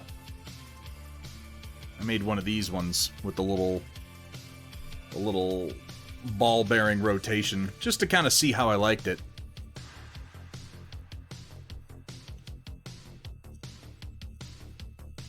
It works decently. I still prefer the other one. What's the print-on-demand shop, El Fire Spray? That is Steel Warrior Studios. I believe you can hit ! Steel Warrior in chat to get a link over there. He sells all my stuff that is for sale, and for the things that I make available for free, if you're going to have them printed by somebody and pay them money, I always prefer it be him, because I can personally vouch for the quality of prints that you're going to get from that shop. And also, I'll probably get $1 or $2 out of it.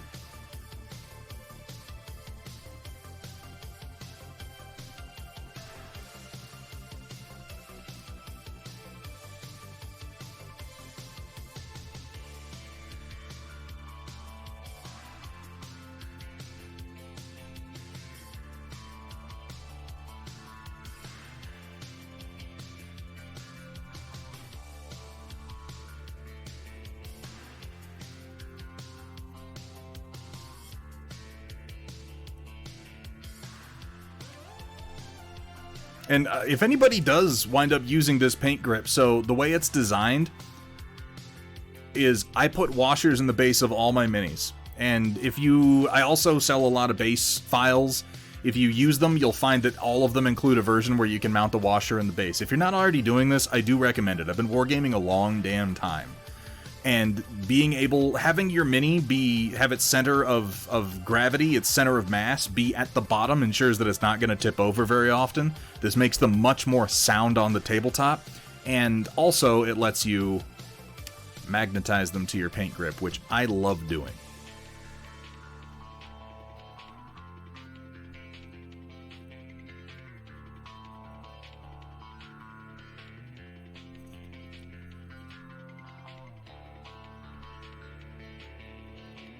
Don't have to use sticky tack, I don't have to manhandle things, it just sticks down real nice.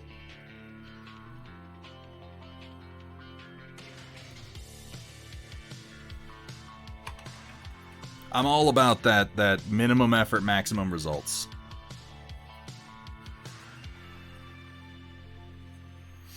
Want to hear what GW is going to the LGS? Not allowed to show their studio-painted minis on our store listing, only the box cover, and we cannot copy their text. It's copyright infringement. They do a lot of shitty things. They do a lot of shitty things to friendly local game stores. And they hold pre-order sales over their heads, because when Games Workshop announces, we're selling a new box set, we're gonna do a pre-order, we're only gonna make 500, motherfuckers trip over themselves to buy them. It is... I don't know. I don't like those. I don't like the way they leverage their pre-orders. I don't like the buying habits that Games Workshop tries to encourage in its own customers. I think that they're unhealthy. And I think they know they're unhealthy, and I think they don't fucking care. And people get this weird psychological attachment to the way that they order these things, and having to have everything, and the fear of missing out, because they know that they might be limited run, or there won't be new printings available for a while. And because of that sort of buying habit, they're able to tell local game shops, like, well, if you don't do what we want, we're only going to give you, or we'll give you non-preferential placement for pre-orders. And for someone who's running a tiny business, for someone who's depending on every fucking sale that they get, they leave these shops in a position where it's like, because they know if there's another game store in town who is doing it, the game store no longer has a choice. They have to play ball. They have to position Games Workshop product in the way that Games Workshop says they want it. They have to position Citadel paints ahead of other paint brands. They have to feature their product, or they're not even allowed to sell it properly. And because of the way consumers buy, if they don't do that, if they don't play that game, they're going to lose out on a huge chunk of money to their competition. And these are not big businesses. These are tiny businesses being run by individuals, often barely pulling in a profit. And then we got our 8-bit sweaters. Talking to Tax, said they want to have terrain for as many unique boards as possible. Oh shit, man. I mean, we can help with that.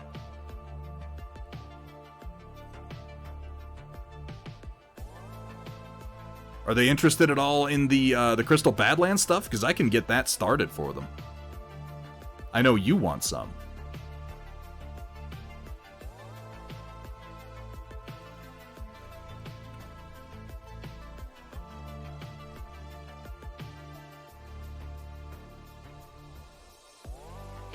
And I try not to lay into consumer practices and buying habits too much because, like, and honestly, this is a good example. 8-bit sweater. 8-bit sweater is a fucking good dude. 8-bit sweater is an awesome streamer. 8-bit sweater is a fucking great painter. He is a wonderful member of the community. And you know what? He gets excited for new Games Workshop releases. And that's fucking fine. Because it shouldn't be on him to regulate this crap. It shouldn't be on him to make sure that the friendly local game store isn't being fucking strong-armed.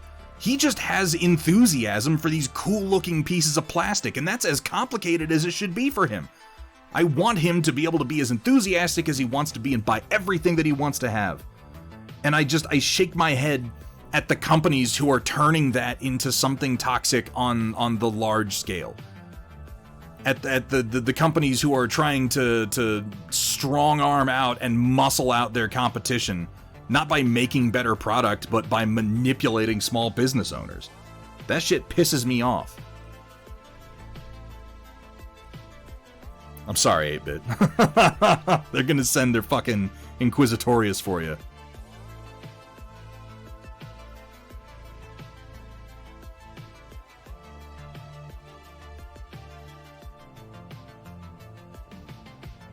But all this just stems from me wanting to say that I don't think Games Workshop prices are really that bad. I don't think that's the problem that I have with them. I have other problems, and I do talk about those sometimes, but I'll stop boring you with that. Oh, hello, Mr. Fly. You're back, are you? You heard me talking shit.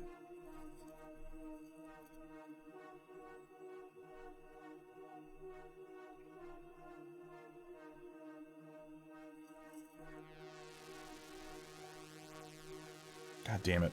I was about to get him.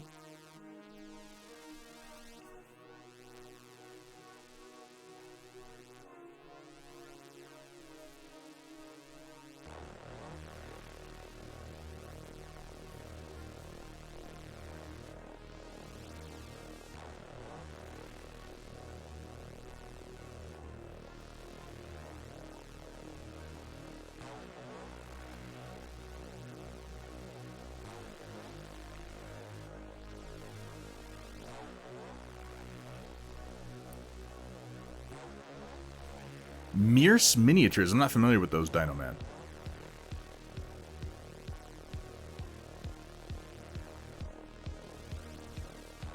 Well, yeah, the Foundry set really kind of inspired it. If they're interested in a set, I'll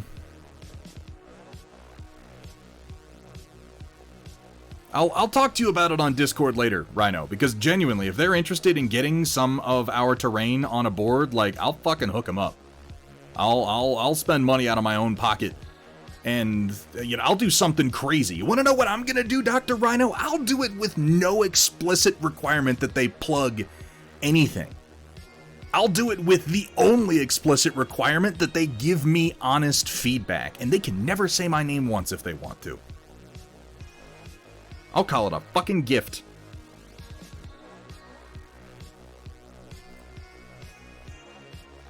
More flies with Hun Yi than with vinegar? Oh, because it's his name, Matt Yi. How you doing today, man? It's wonderful to see you. Welcome in, welcome in, welcome in. Did we get that shout out? Did we get that shout out for Matt Yi? Because if we haven't, we really should. Did we get one for 8-Bit Sweater? I wasn't paying attention. I'm not actually very good at streaming. I always seem like a streamer, but I'm not really.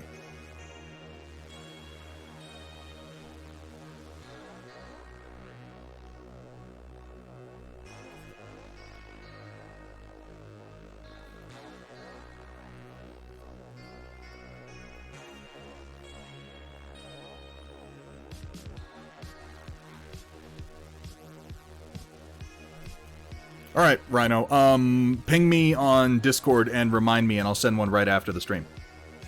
I'll send the whole render set over. I haven't painted my own set of it yet, which is embarrassing, but I'm doing, like, everything right now, so... I've got it primed, and I'll be painting it soon.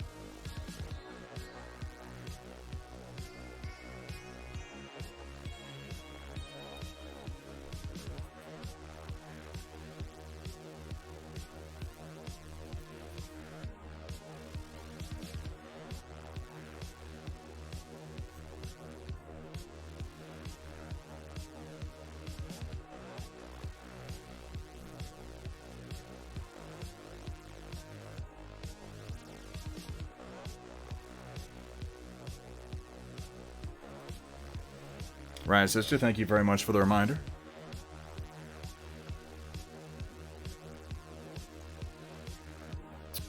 Mears Miniatures does tons of great minis that put GW minis to shame. GW prices, but they do lots of deals for them of secondhand edition of their game Darklands. I don't think I've heard of them at all.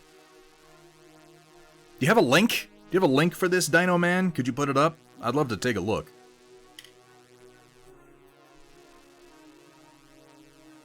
Generally, I've at least heard of a mini company like that, but in this case, it's not ringing any bells.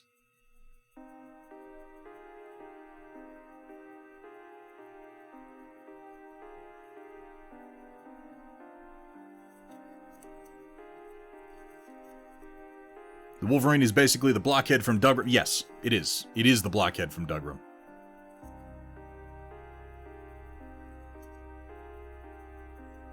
Just like the Battlemaster is the Bigfoot, Thunderbolt is the Hasty, Shadowhawk is the Dougram, Griffin is the Round Facer, etc., etc. Scorpion is the Blizzard Gunner.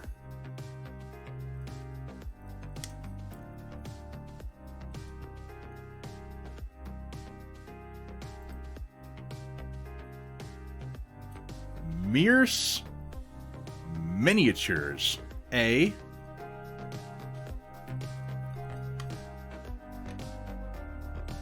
Have I seen their stuff?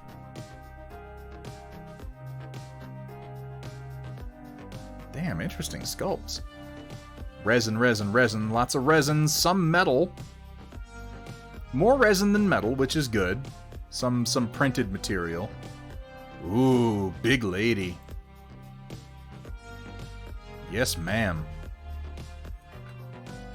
Darklands.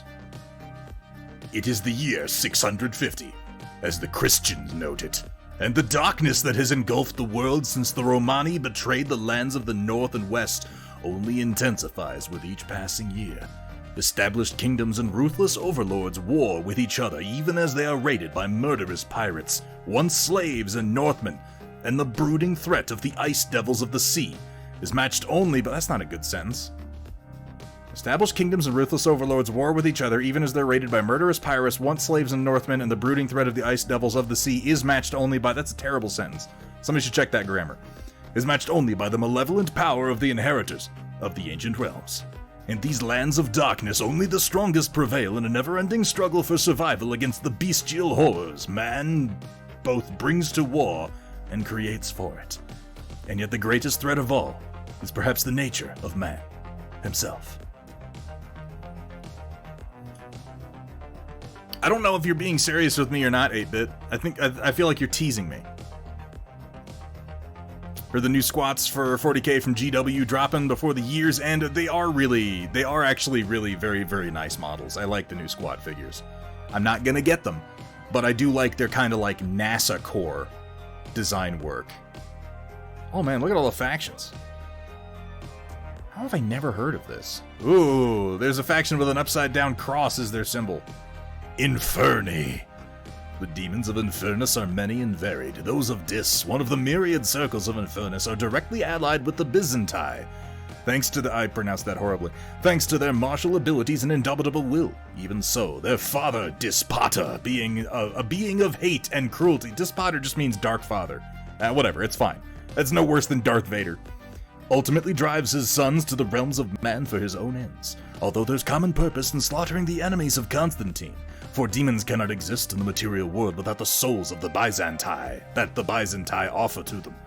And whilst these weaklings provide for him, Dispata is content. And yet power and domination are his ultimate goals. That and the overthrow of the hated realms of God. They could use an editor on some of these. Yeah, that's definitely what I'm talking about, Happy Heretic.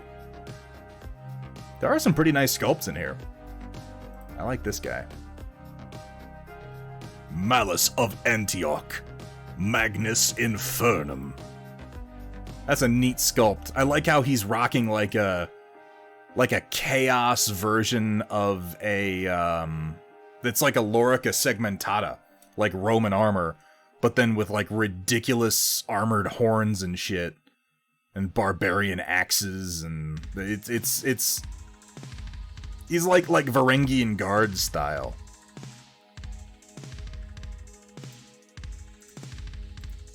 Go away. Chaos Spartans. I'll have to check some more of this out later. It's an interesting model line. I like how the Byzantine force is just... It's a bunch of fucking demons. It's like demonic Romans.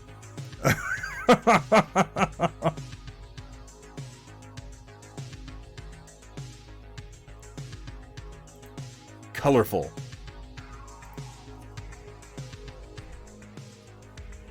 Dromans. I see what you did there, Trotsky.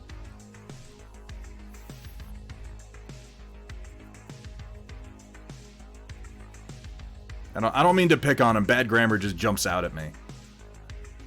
That one sentence was like was the bastard child of two completely different sentences, and it's like they forgot where they started by the time they got to the end, and they finished writing something else. That always bugs me.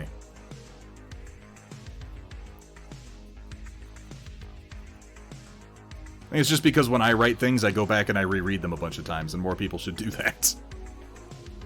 Yeah, Vergata I just came back with Cadmium Red because I think you were right. After the last time, I was like, let's go back to something a little simpler and just go redder overall. Doesn't need to be complicated. Doesn't need to have edge highlights. It just needs to have punch. So we punched it up.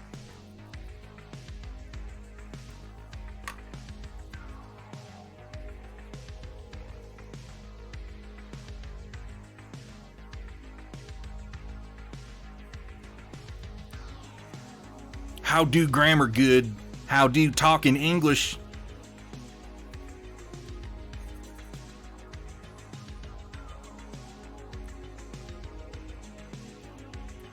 It's hard not to write how you talk. It's hard. I hate to be that guy, Trotsky. It's hard not to write how you speak. And perhaps the answer is if we speak better. Use gooder words, then we'll write better too.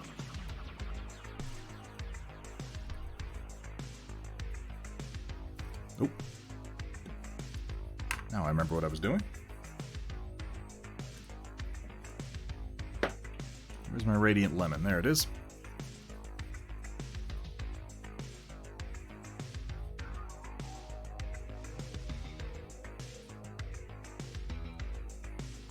I love these Gamblin' Radiants, and like, I use Radiant Lemon the most, and look how much I've used from this tube.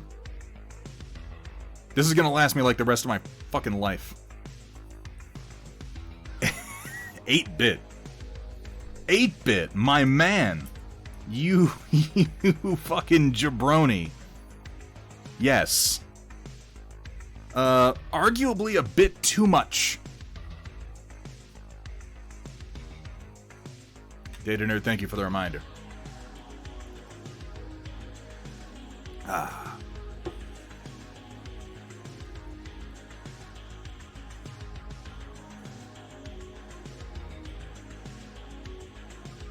It's all about the avatar, the beefcake avatar. I reference It's Always Sunny far too often.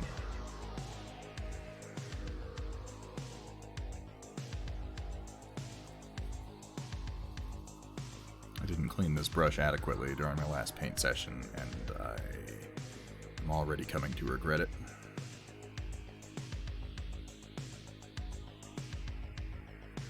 I cannot get it into a point now. Which sucks, because it was actually a decent brush before. I'm going to have to give it a reconditioning. I mean, that's okay. I wish that I had taken the time to clean it properly before. This will do.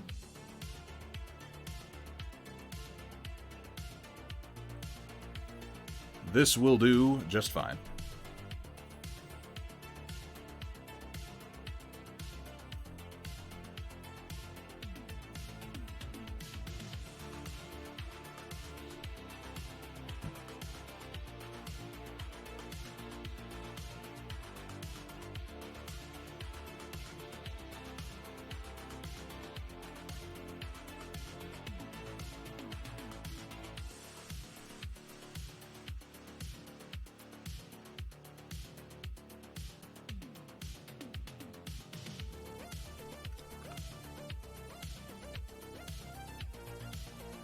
Oh my god, The Gang Turns Black is such an amazing episode, too.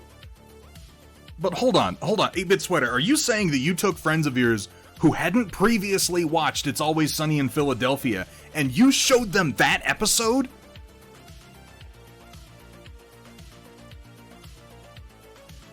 Are you out of your fucking mind? That's deep, late-season, highly experimental Sunny. That's not baseline. That's not introductory. That is a racist musical episode. That's the episode where Scott oh my god.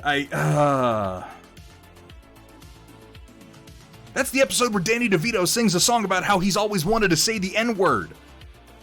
What are you doing?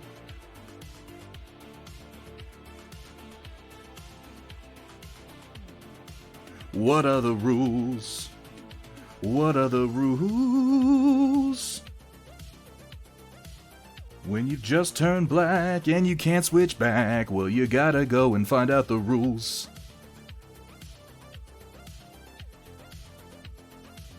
I mean, it's a great episode, don't get me wrong, but you're out of your fucking mind. How can that break the ice for the... No, you start, I'm not saying you gotta start with season 1 with The Gang Gets Racist, even though that is, appropriate, but... Welcome, everyone, to Thunderhead Studios, where the only rule is... Please don't show me your genitals. Please don't. Have fun, be safe, and above all... Don't show them to me. Don't, for the love of God. Don't do it. You know, I suppose you could just go ahead and glorb that paint on anywhere. It's not like we're trying to get inside the lines or anything. The gang smokes crack. Do you mean Dennis and D go on welfare? Because that's the one where Dennis and D smoke crack. Just a little bit of crack, just to get it in their system. Just so they can get their blood work and they can go on welfare. Hello, I'm a recovering crack addict. This is my retarded sister that I take care of. I'd like some welfare, please.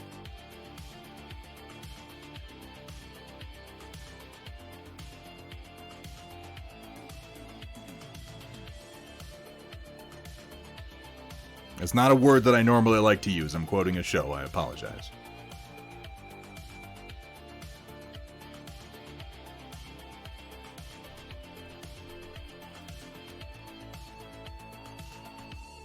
That's a great episode, Voxel Forge. It really is. You're not even listening to me. Did you see my Jesus chain?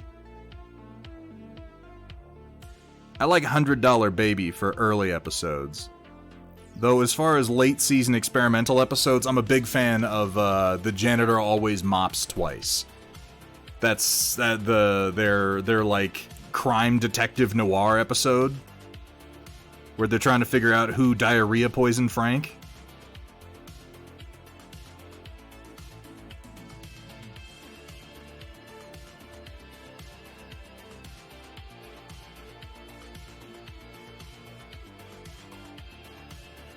The rat bastards carpet bombed my guts.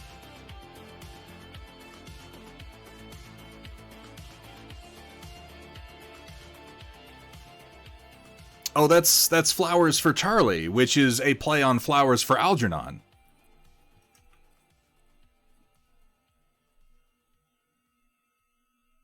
It's the episode with Bern Gorman in it. I have seen all of It's Always Sunny in Philadelphia. Every single episode multiple times. Some of the seasons upwards of 6 or 7 times. I'm not, like, proud of it. I'm just saying, if you want to make a reference to Sunny, I'm gonna get it.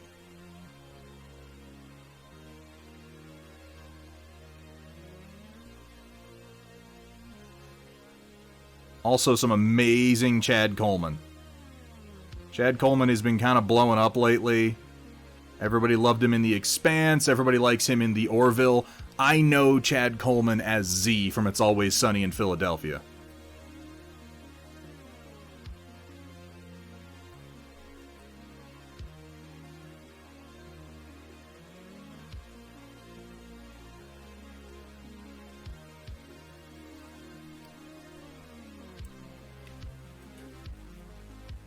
Hey, Arkrave, good to see you. You hate what show? Sunny? No, you don't. You didn't hate any of those shows. You like The Expanse, you like The Orville, you like Sunny, because you're not an idiot, Rhino. You can't fool me.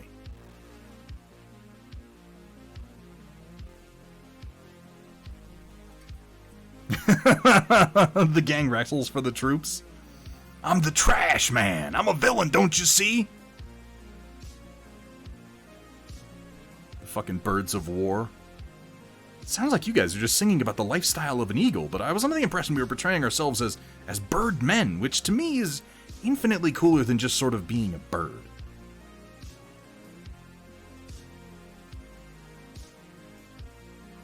And yeah, Cricket loses his mind and starts blowing sand in everybody's face. Stomp, clap, stomp, clap, stomp, stomp, clap, stomp, clap. Oh my god. I knew I liked you for a reason, 8-Bit. Is Bern Gorman in Halo? I haven't watched any of that show.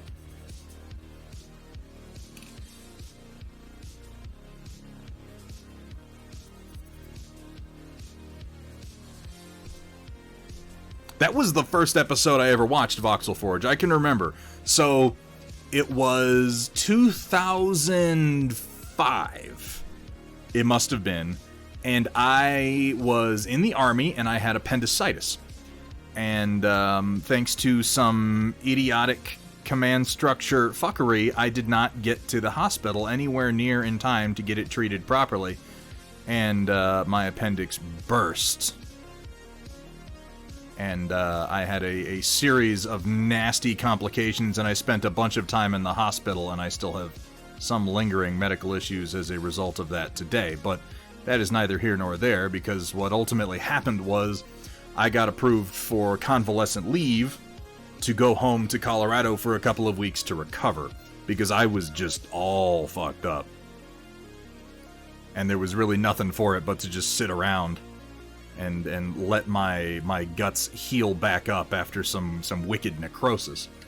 So I came home, and my brother had been watching the show, and he had it recorded on, like, TiVo or whatever.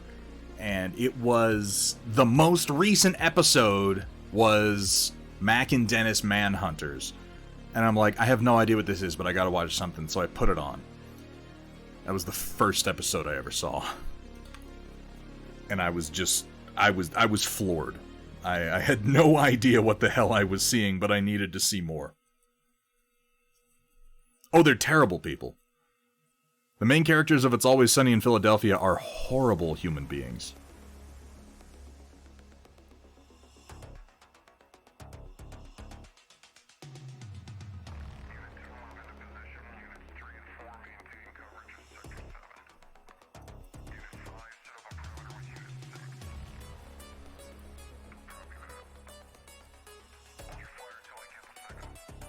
Yikes, Arcrave, that sucks.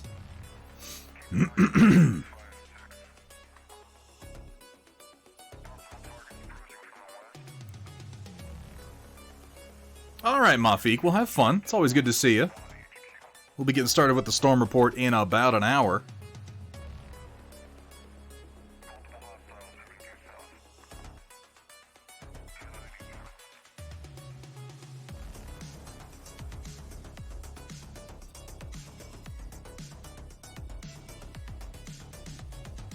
Right? TiVo.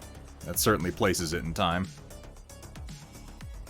You remember when we were impressed by the ability to record television and fast forward and rewind? Wow, it seems like a million years ago, doesn't it?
TV with no commercials. Oh my god. Well, we're going back to that though.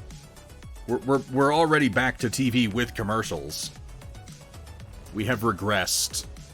As depressing as that is.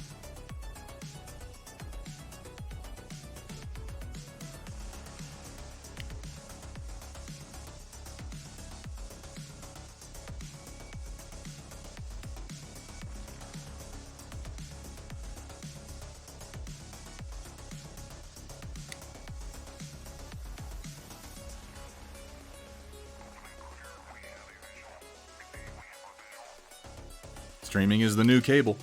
There was a wonderful time there. I remember it. I remember when I bought my first Roku, when streaming was really kicking off, when Netflix was king.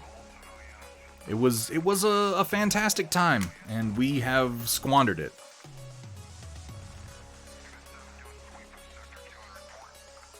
So you don't really recognize the good old days until you're out of them, and I guess that's true. Because we are at this point, and it makes me sad. Now I have to have subscriptions to all these different fucking services. Are prairie dogs good pet? What? What? Huh? No! God, no! They're destructive and horrible.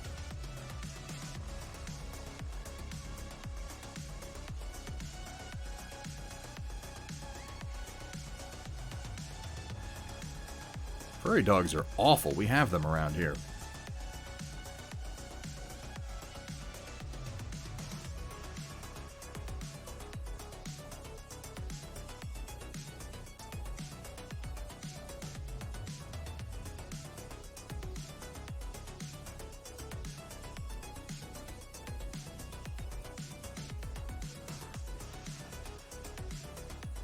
Oh well. If you saw one smoking weed, then it must be an ideal pet. This is flawless logic. I mean, raccoons are cute too. I'm not gonna bring one into my fucking house.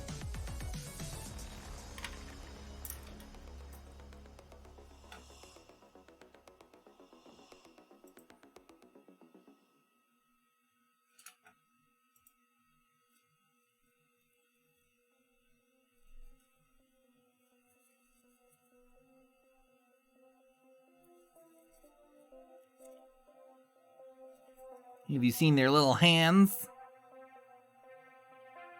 do have cute little hands.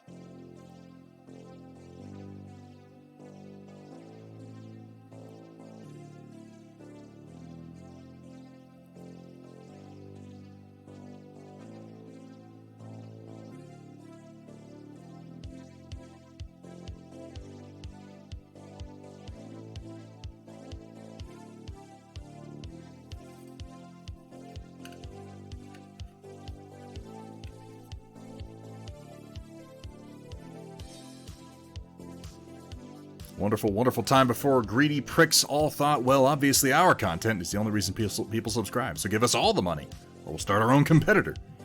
It's, you know, it's just the way services go now, and the way that the market in general is going is towards everything being a service that you pay to subscribe to, and it sucks, but it's just how things are happening now. And a lot of these services even start off free, like, I fear for Discord. Discord is a wonderful service that many of us use, and that is why it is going to fall. Because out there are people eyeballing it, thinking about how profitable it could be if only they could get in and monetize it. And eventually they'll make an offer, they'll buy it, and they will destroy it with monetization. We will all suffer for it.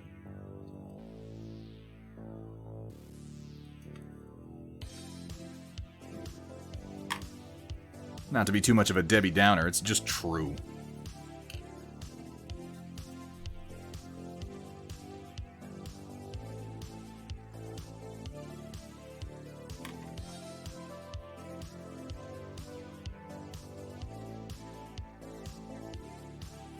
It won't be the current owners that do it, it'll be whoever buys it from them.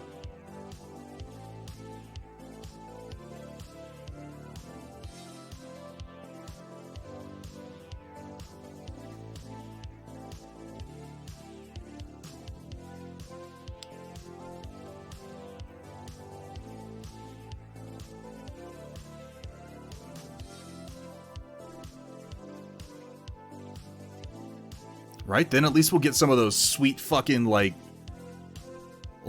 buy Discord Nitro and get a couple of pieces of fried chicken stuck together with cheese. I'm into that. The Discord Double Down? Hell yeah.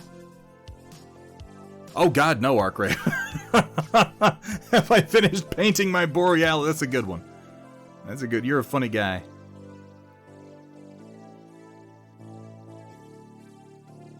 I've started 1,000 projects since then.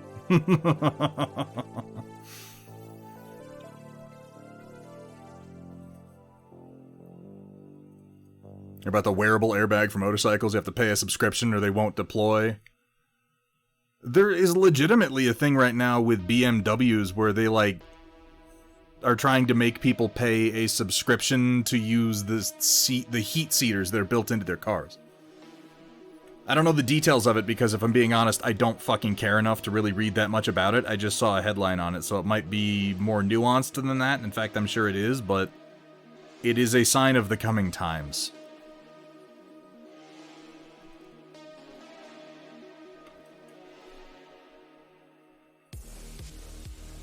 Microtransactions to try and open the puzzle box. I have such things to show you.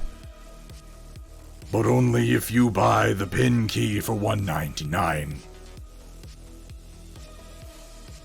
Your suffering will be legendary even to Activision.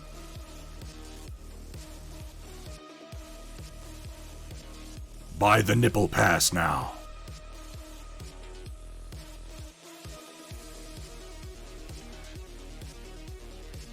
Do not buy the small gem pack. That's a waste of good monetization. Hey, Techno Sugar. Good to see ya. I hope you and the hubby are taking some time to celebrate today. Congratulations to both of you, by the way.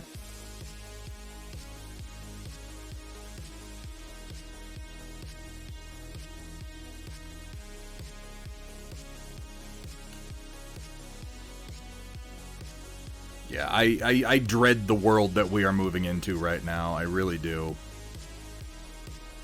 This whole notion of paying subscription services for car features is just, it's fucking insane.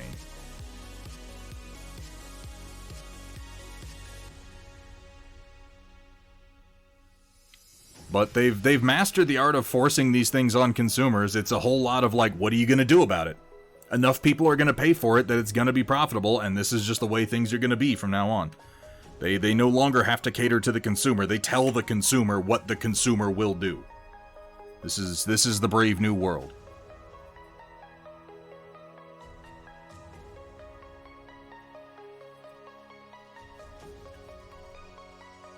Adam Smith was full of shit.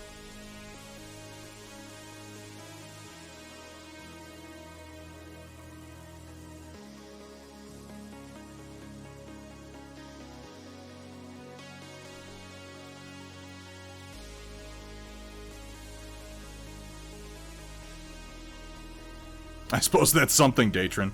I'll miss the worst of it, I guess.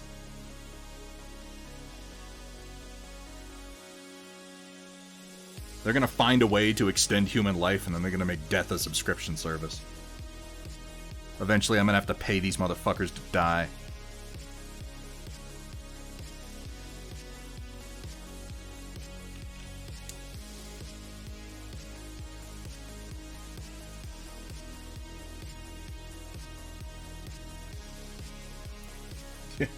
And you can too. I'd buy that for $1. And you will.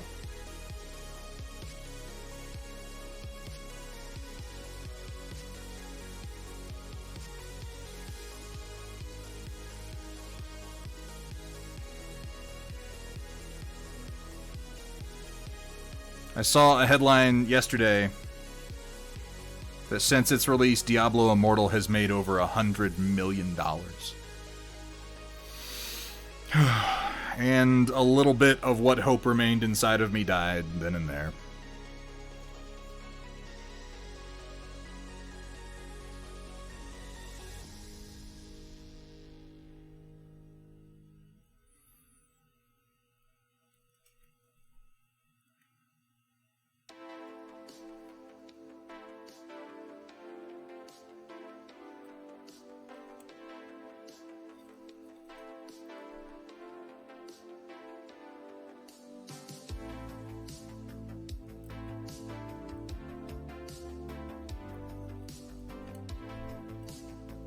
What is Diablo Immortal? I can sum it up as Diablo Immoral.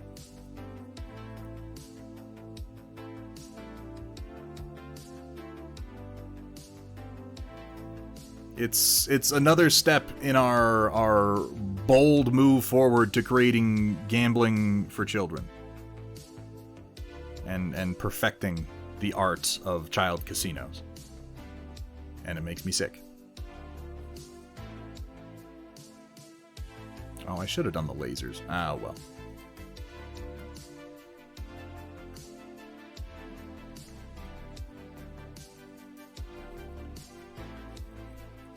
$100 million. Does it matter? Does it matter how many people contributed to that? They didn't spend $100 million to fucking make it, I guarantee you that.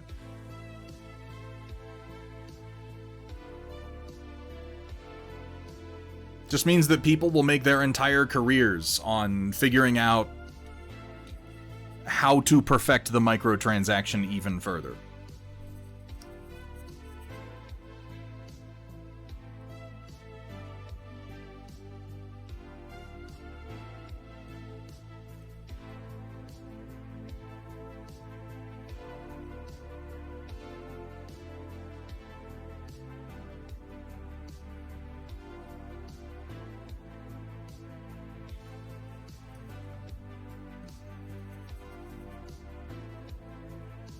Makes me very sad.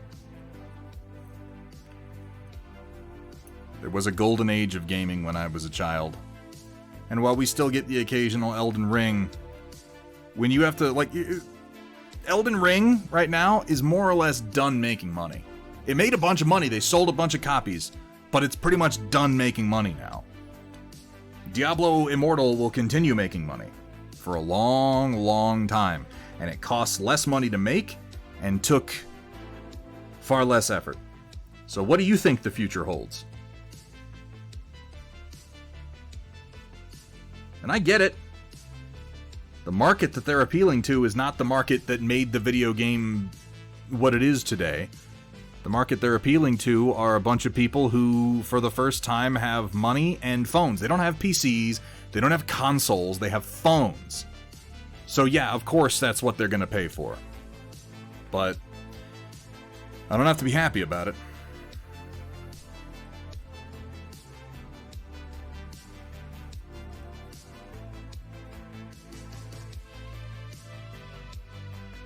People who don't care that they're paying for a casino mixed with a Skinner box. They just want the little adrenaline hit of make number go up.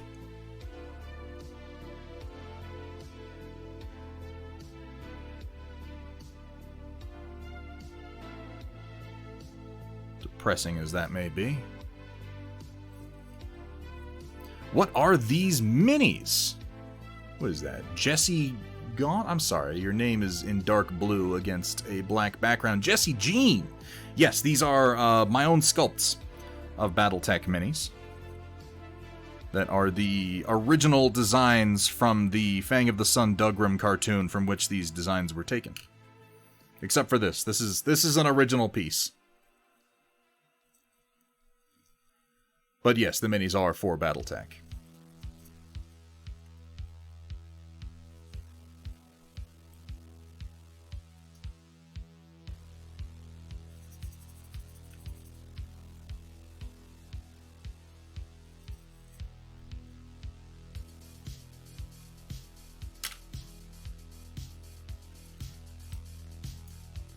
Is that a sea shanty?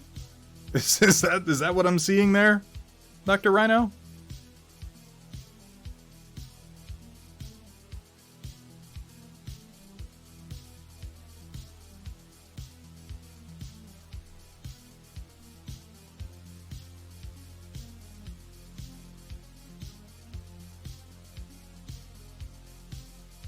Because as soon as I saw it, I started thinking about the Kittyman.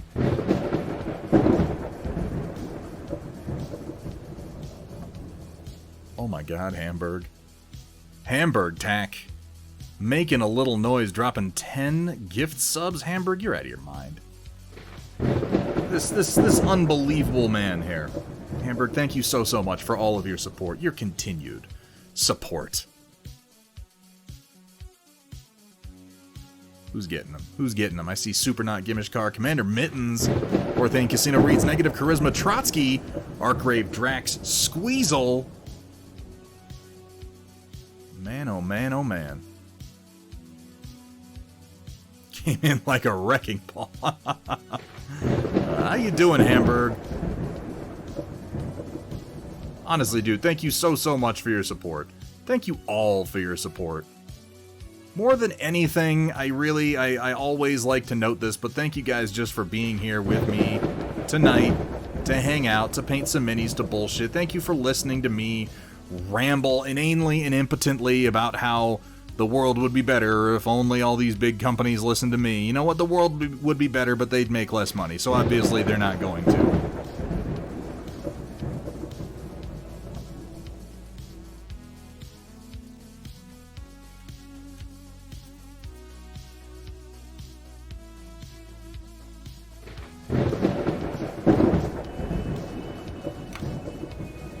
At least I know how impotent my rage is. That's something, isn't it? It may not be much, but it's something. I don't think I'm gonna change the world.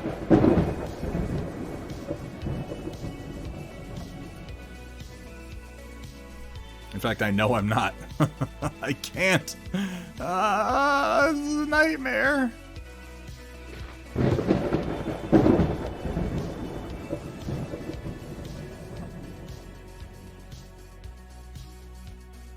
Which, by the way, Jesse Jean, if you're interested in these minis, all of the ones that you see here, with the exception of the De Tomaso, this one right here, these files are all available for free on my Thingiverse. You could have them printed for yourself.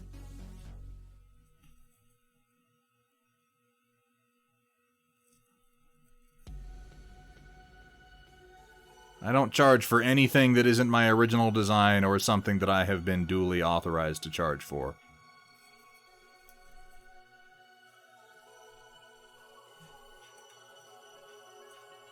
Hey, Dead Zone Podcast, how you doing today, man?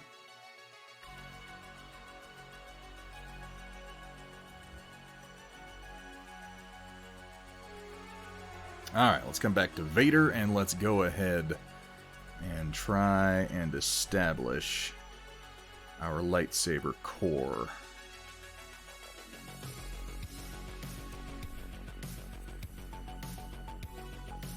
I was all the way over here for my golden angle before, but I want the golden angle to be right about here. Right about here. Yeah?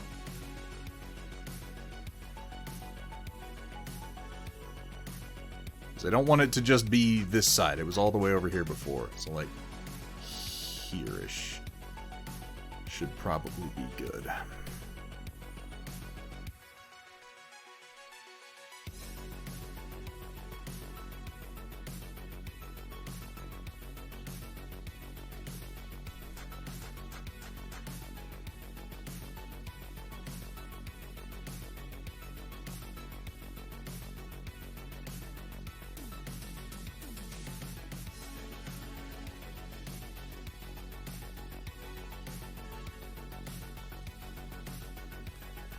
This is always such a weird process.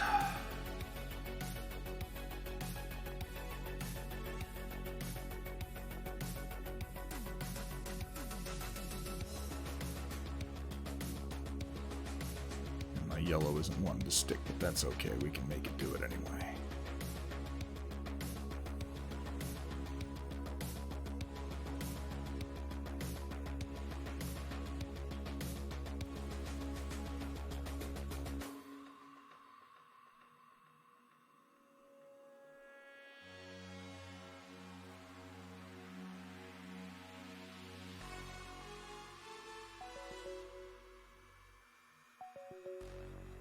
We'll let this set a little while longer. It would actually get easier to do, but I don't care.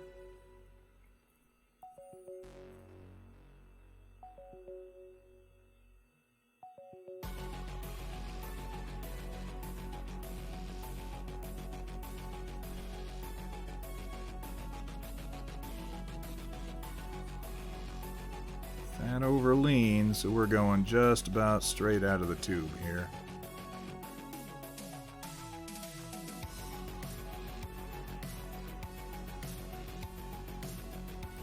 It's over blending. I need to let the red set before I do this more. I'm just gonna make a pink if I keep trying.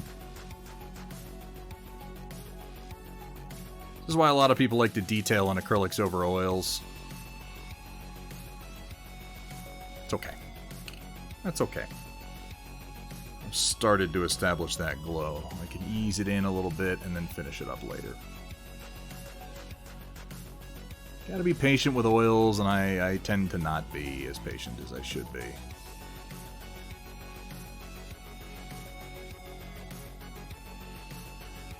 That will be a better golden angle for photography before. The problem was that before, the golden angle when I was taking photos was all the way over here, which shows off a lot of the OSL, but you didn't really see his face. So I think like right here is kind of ideal. You still get a lot of the glow, but you also get some of the blue side of him.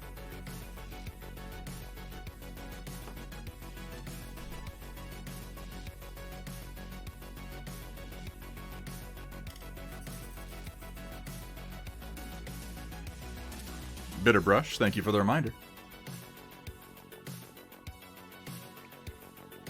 How you doing, Commander Mittens?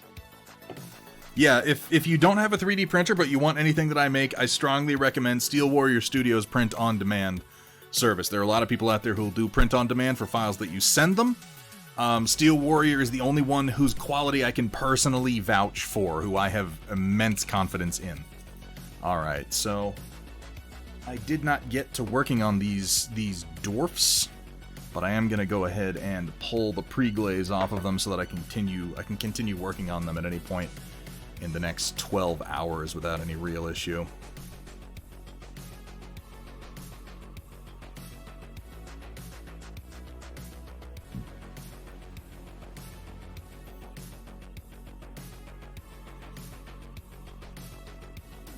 Damn, that did not stain as much as I was hoping it would. I'm gonna have to redo that weapon. Oh well.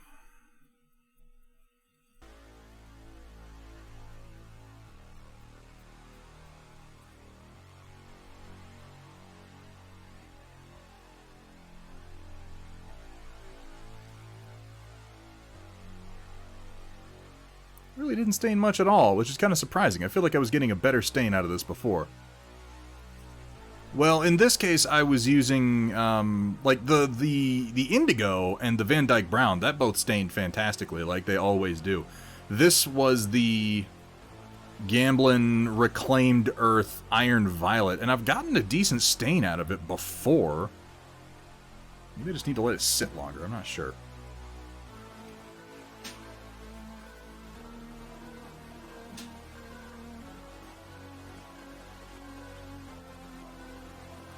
I like the Iron Violet color.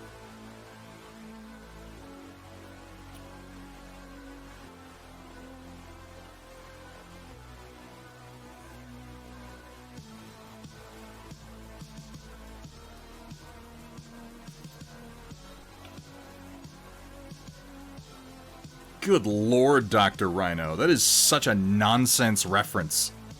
Who even watched that? That came out in like 2001. How old are you?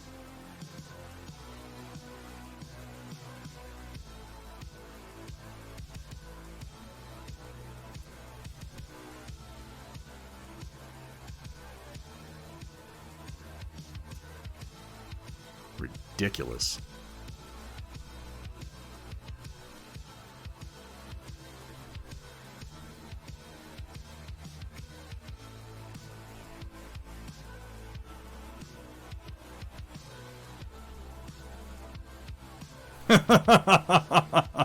Thunderhead painted this in a cave with a box of scraps.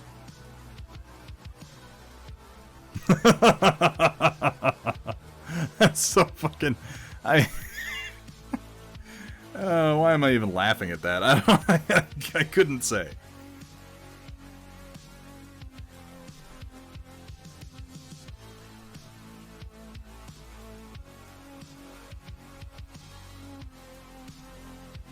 It took me a while to realize that that dude is they brought him back for the Spider-Man movie with Mysterio in it. He was one of the disgruntled Stark employees. It's you know, a meaningless connection. I'm sure the dude was just glad to have the role, but I was like, oh, that's kind of cool.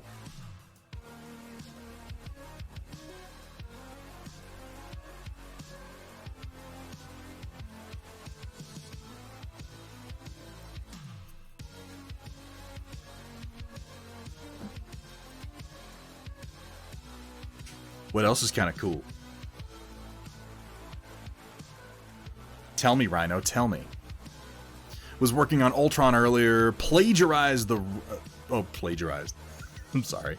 Plagiarist. Pre-glazed the rock, black and burnt umber. The burnt umber overpowered the ivory black. Would never have known I used it if I didn't mention it. Yeah, umber, there are a few colors. There are a few particular pigments that are fucking bullies. Burnt umber is one of them.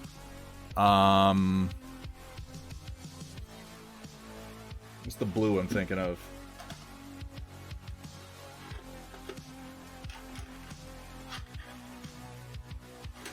French ultramarine. Woof. It'll beat the shit out of every nearby color and rifle through its pockets for loose change. Prussian blue, holy, yeah, Prussian blue is one of those where it's like, I don't care what else you put down. As soon as Prussian blue touches the primer, it's like, well, this is blue now. I don't know what you were hoping for, but it better have been blue, motherfucker.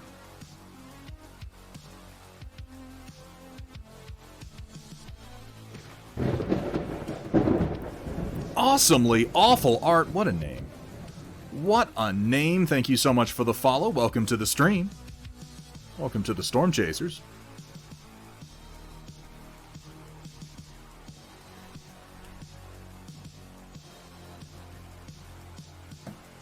I see. I see. I see what you did. I see it. I acknowledge it. I'm not going to laugh at it, but I do acknowledge that it happened.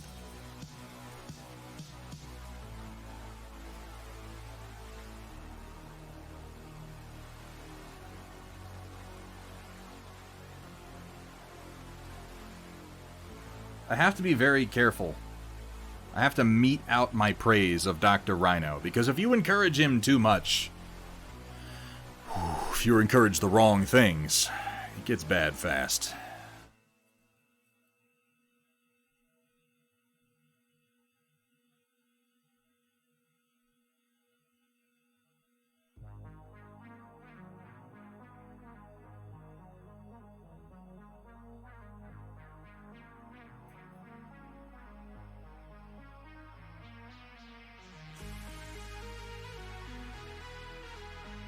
Why do I paint things that are so small?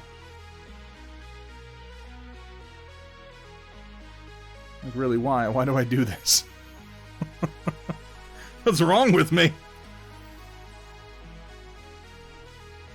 Leaf painting.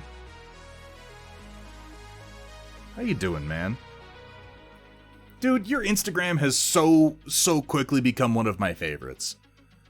When I need inspiration, I find myself going over to Leaf's Instagram. It's just like, it's so fucking good. I'm not trying to blow smoke up your ass, buddy. I'm not trying to do anything crazy here. I'm just saying, like, lately, when I feel like I just need some inspiration for a direction that I genuinely want to move in, that's where I'm looking. Of course, he details with acrylic because he's smarter than me. How do you even see that? I go like this. I go. And then I can see it. Here, we can zoom in a little bit if you want.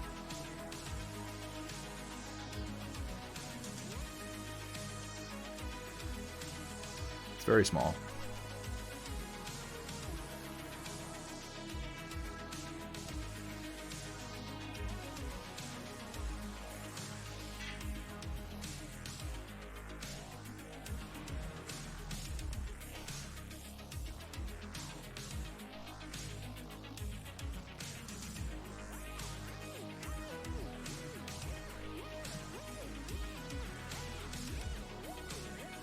You know, Leaf, that's... dude, it's something that I keep bringing up to people, and I keep saying it.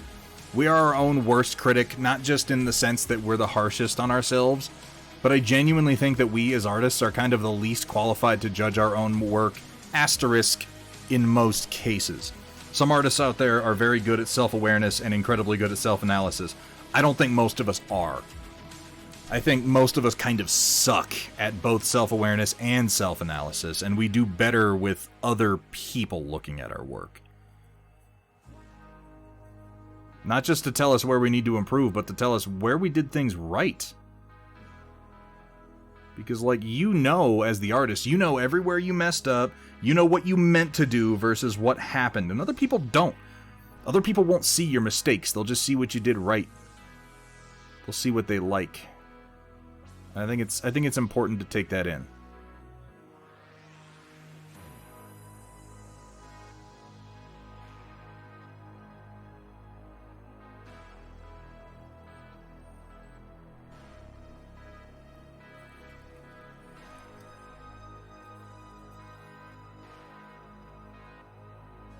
Yeah, that's true. That is a unique set of circumstances. I'm not a competition painter, and I never fucking will be. I cannot bring myself to enter that particular arena. Hamburg, thank you for the reminder on both counts.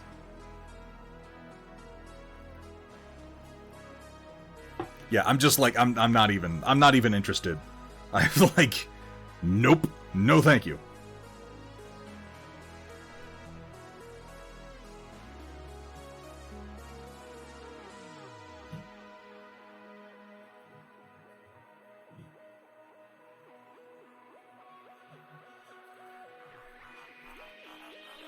I have to admit, I'm a little... See, this is what I mean, leaf painting, like... And I'm not gonna name any names on this judgment because I don't think it would be appropriate, but that list that you just gave me? I look at that list and I'm surprised that those are the people you compare yourself to, because a couple of the names on that list...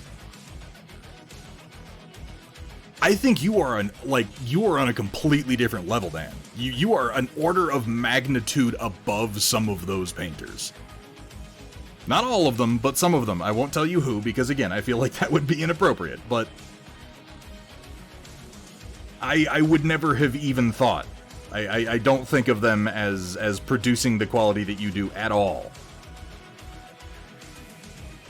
But, you know, that's kind of what's tricky, too. I'd imagine that's something that you recognize in, Twitch-related people. Okay, that makes more sense for the list. I was like, really? You think, I mean, because, excuse me. No, that does make more sense, and thank you for clarifying. But, yeah, I'd imagine that, I forgot what I was about to say. Damn it. I was gonna, you know what, everybody? I was going to say something insightful and inspiring. So just feel inspired, please. Yeah, Leaf, please feel free to post a link to your Instagram.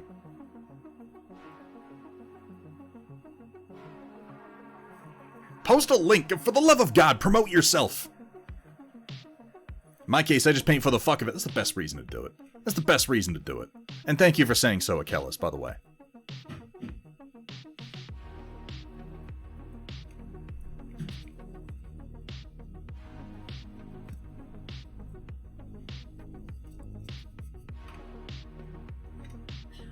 Y'all want to do yourself a favor and go ahead and click on that link. Like I said, it's one of my favorite Instagrams right now, and it's very much worth checking out.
There's a tiny, tiny lens.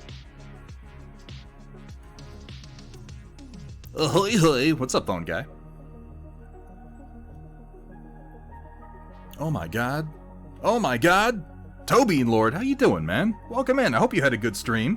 Yes, the red is cadmium. I'm quite in love with cadmium red at this point. I realize that's like, you know, being in love with a screwdriver. It's a very basic tool in the box, but, you know, here we are.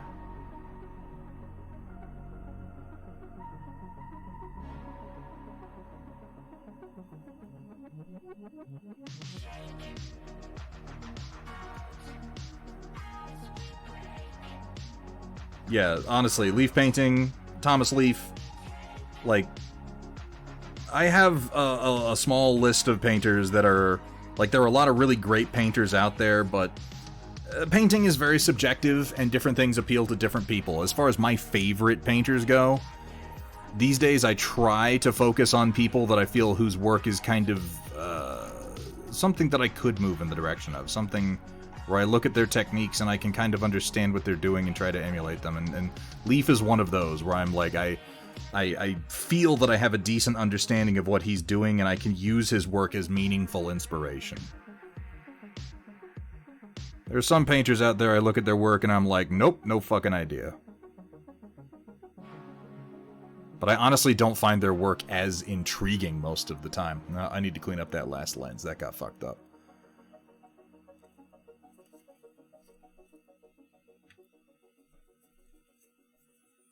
I'm glad you're enjoying it, Leaf. It's wonderful to have you in here. You ever felt like painting some classic battle mechs? I got a couple of sculpts I wouldn't mind seeing what you do with. Where's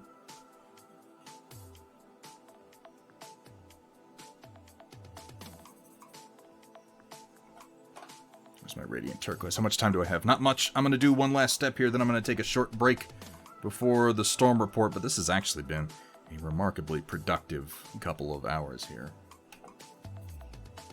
Compared to my previous week, where I did, like, nothing.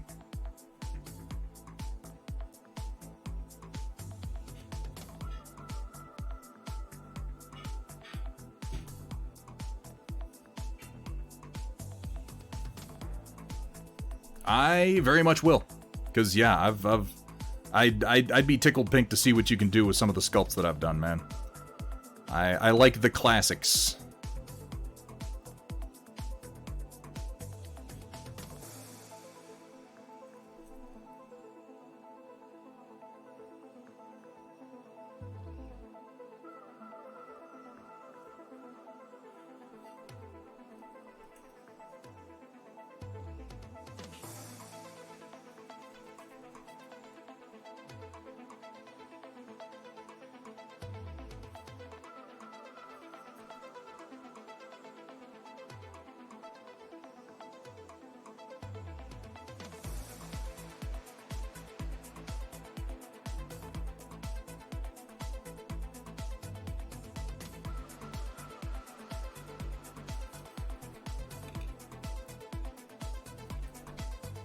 Repining for anything from the 90s mech war era and post-war of the Inner Sphere. Yeah, like third succession war 3025 era stuff, that's what I specialize in. And specifically the designs from like the 1980s before they got redone. Like that's what all these mechs are. This one actually never made it to Battletech, but this is from the same cartoon that a lot of the original designs were borrowed from. Because you have, like, the Shadowhawk, which is the Dougram from Fang of the Sun Dougram, the Battlemaster, which is the Bigfoot from Fang of the Sun Dougram. This is another one from the same cartoon that they didn't actually use in Battletech. But I went ahead and made it anyway.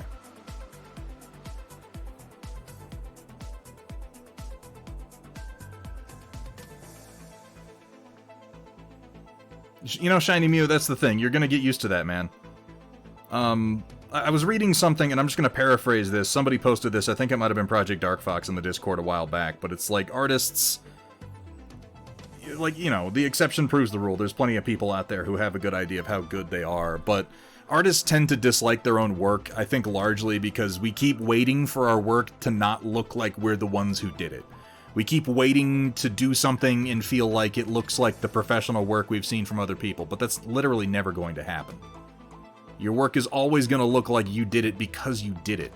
And it's always going to look different to you because you know every mistake. You know what you meant to do versus what you did do. Other people don't. Other people don't have that bias against you. And you should take what they say and take it to heart. Believe people when they say they like your work and look for what they see in it. That's why I encourage people to share their work as much as possible. Yeah, okay, I think that might have been Kursala. Yeah. Welcome back to 50 Shades of Coal Gray. And as he pulled his stiff bristles out of my wet fluids, I yelled out, "No, Thunderhead! You need to thin that paint first!"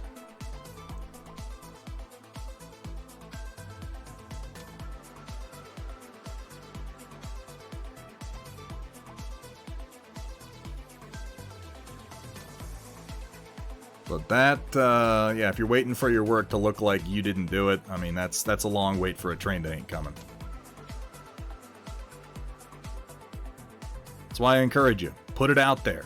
Let other people see it. See what they have to say about it. Get feedback, which I know can be challenging, but that's why I do the storm report. Honestly, I do it to give you someplace where you can reliably just get someone to look at it and say something about it. I saw a post on Discord a while back when I was posting art there. Somebody else had posted something, and they were asking about, like, you know, should I post my art? Shouldn't I? And I think they asked, like, okay, so what's the worst thing that could happen? Someone said, well, the worst thing that could happen is people don't like it and they say that it's bad. And I thought about it and I had to reply, no, the worst thing that can happen, and frankly the most likely thing that can happen, you could just is... go ahead and glorb that paint on anywhere. It's will. not like we're trying to get inside the lines or anything. Anywhere I want. But the worst thing that can happen and the most likely thing that can happen is no one will respond to it at all. People will just breeze right past it and say nothing. You won't even get negative feedback because there's so much being posted on the internet. Unless you've got some USP, something that really fucking grabs people, or you're posting the latest new release from insert popular games company here, nobody's even gonna bother fucking looking at it. And that sucks. That's a terrible feeling. Particularly on Discord, where you gotta ride that algorithm. Like, if you don't get 10 upvotes within the first couple of hours, it's like, don't even bother. Like, nobody's even going to see it. They won't know if they like it or not because they're simply never going to see it. So, I try to guarantee that I will at least look at it. Yeah, Hecaton, this does not have a Battletech equivalent. This is the Bushman from Fang of the Sun Dugram, which is the same place that a lot of Battletech mechs originated from, but for whatever reason they did not use this design.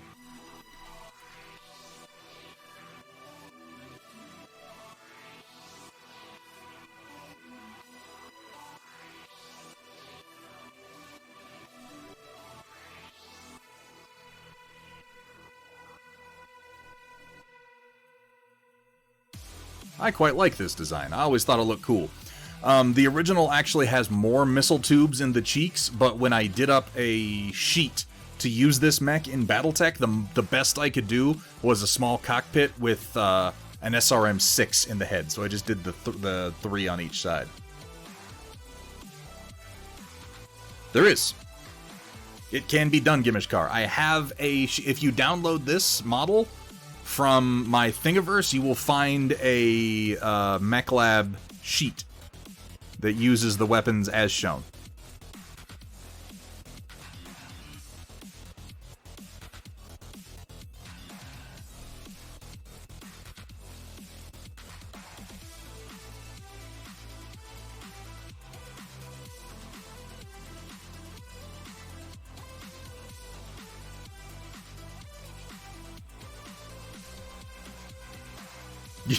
I'm not saying it's a good idea.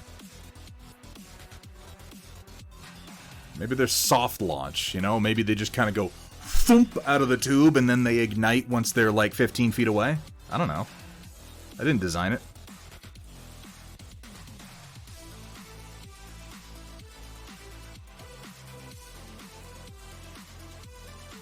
I mean, I literally did design it, but I didn't design... You know what I mean.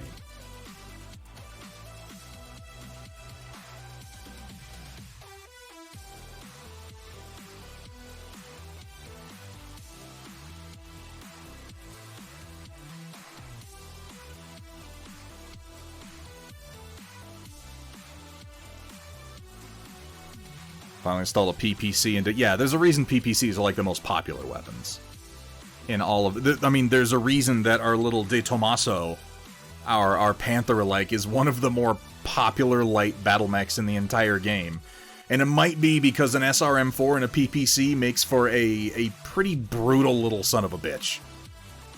It's not much, but it will put a fucking hole in you with just that one big gun.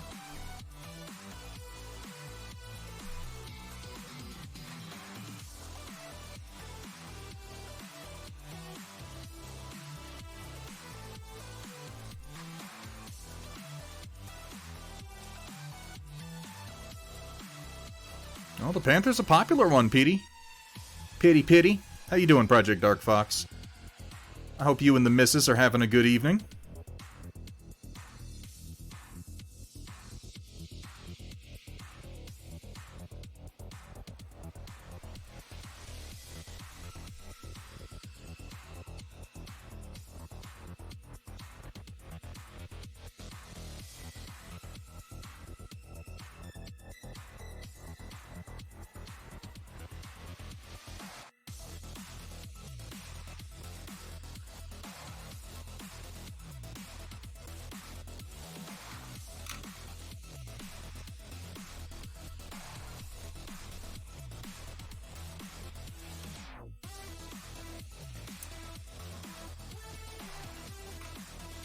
That's always the trick with Gauss rifles, is they're, you know, lost tech, and finding ammo for them is always going to be a challenge.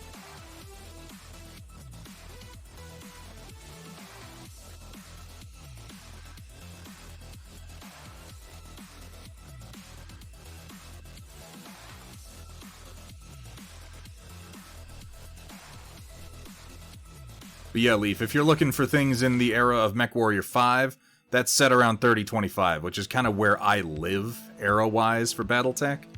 So anything I make is going to be era-appropriate to that. That post-Third Succession War era.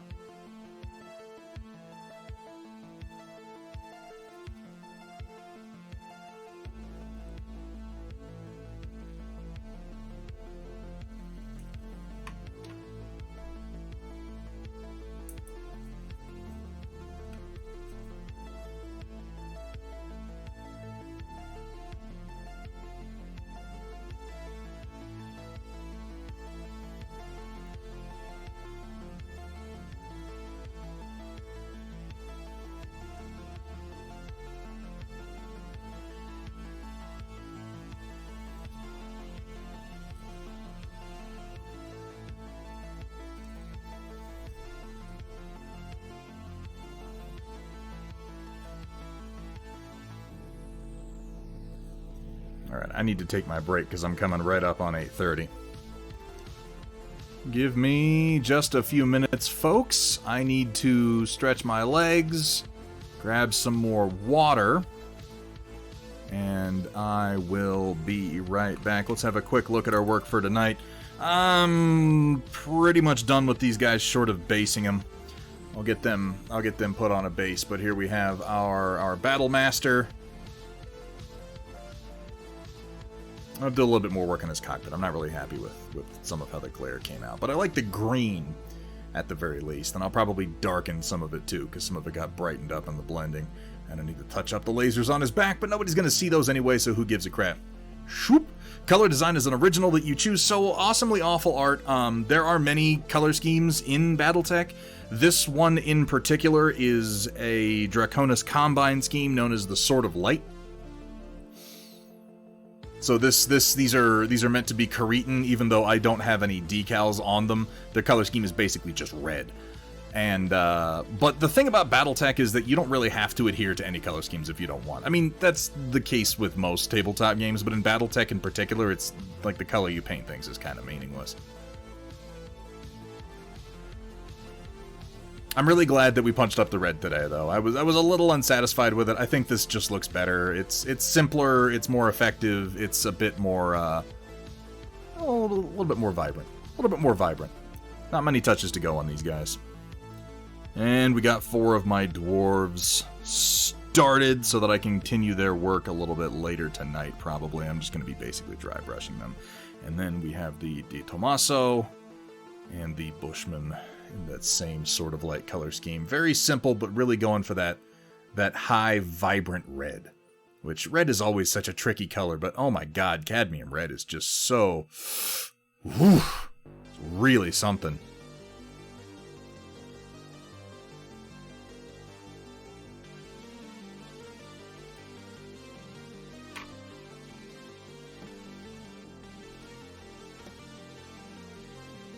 And I'm going to give this guy another hour or so before I come back to his lightsaber, but that is going to be the golden angle. I need to add that pure white core going down the center, and then he's done.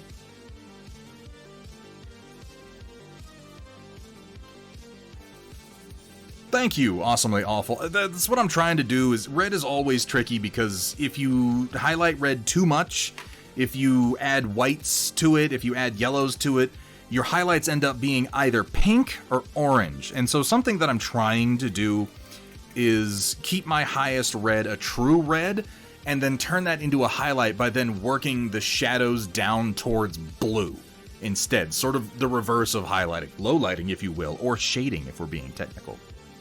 But shading down with red seems more effective than trying to highlight up. A lot of colors are very friendly to highlighting up. Red just isn't really one of them. I'm going to give my brushes a little rinse off. I'll regret it if I don't.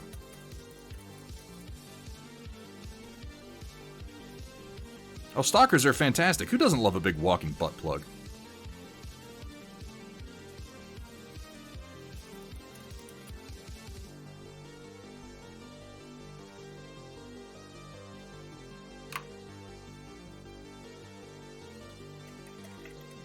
If you don't know what I'm talking about, go to Google and type in Battletech Stalker. It's not a picture of an actual butt plug. You'll just see what I mean.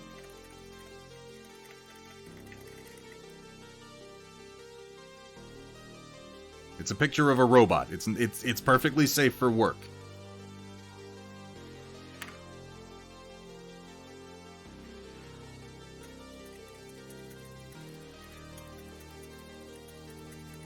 I'll count it, Techno Sugar.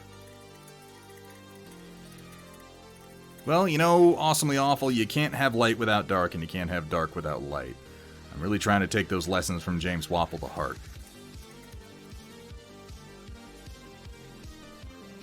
So if you want your red to be bright, you gotta shade it down. And we actually started with blue on these, which I think gives them some interesting undertones.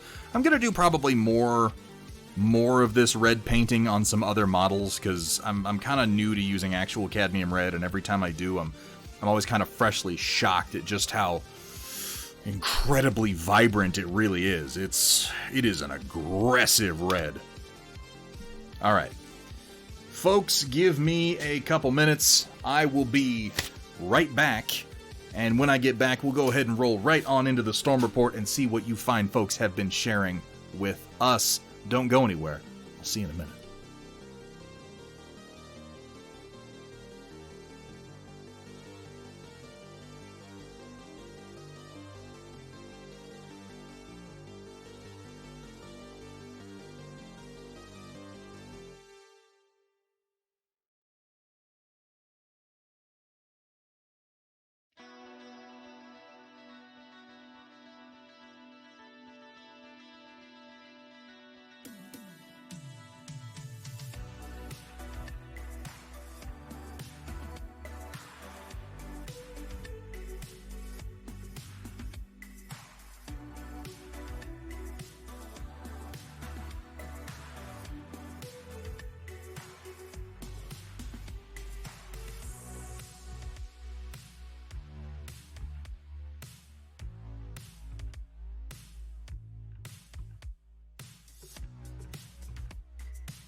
man.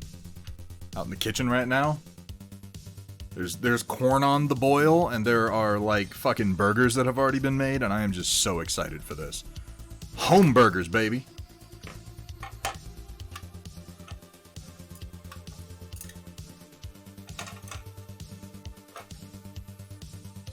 Confine these so they don't go rolling off. Would you like a fresca? Have you guys had these? The black cherry citrus frescas? They're fucking out of control. Ribs and corn. We are eating pretty damn well today, Riot Sister.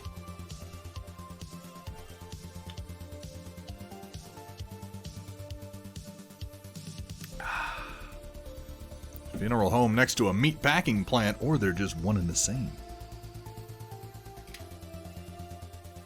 Alright. Now, let's see. Let me move a few things around here so that I can click about comfortably. The brushes I didn't use. And we'll just go ahead and slide this off to the side here. Whoop.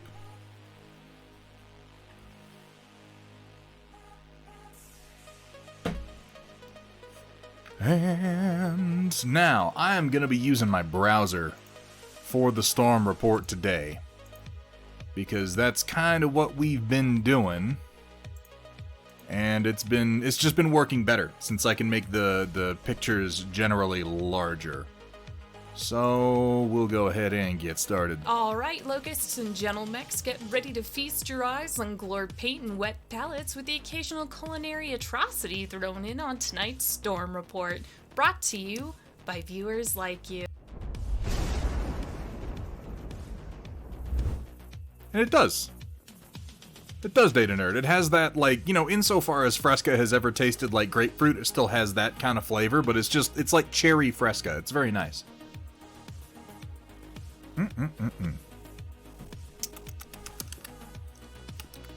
Alright, let's go ahead and get started. Now that has been pulled up. Yes, let me adjust the size a little bit here. This is the first time we've used this particular overlay. I've always done this from the other desk. So bear with me. Alright. Here we have up first from Ren Momo. So I painted these, he says. And nicely, too. I like the chocolate chip camo. It's actually well done. Did you do this with... Did you just splotch brown on there? Or was this done with a chipping medium? Because some of these actually have some pretty good patterns on them. You've really got the just simple silver wash dry brush down well. That all reads nicely. The detail all pops out. I really do like the chocolate chip. For that just being slapped on there, it actually reads pretty nicely. I know I'm always, every time somebody does a camo paint job, I have to be like, well, I don't really like camo, but you get some people in here who do a good job on them. I can still read the overall shape of the vehicle, so I'm not going to complain too much. I like the sirens. I like the sirens over here, Ren. That's a nice touch. On the little, like, cop IFV. Very cool. I dig the turret on top of this one in particular. And yeah, we got another one coming together back here. Like a fucking souped up sports car with a few machine guns sticking out of the moonroof. Why the hell not? We got some Tau sneaking in back here. Have we seen? I don't think we've seen any of your Tau painted, Ren. This might be the first that I'm seeing of your Tau. I'm very, very curious to see more. I like the Tau. I got into the Tau back when they first released. Very nice work. Dude, you've done a lot.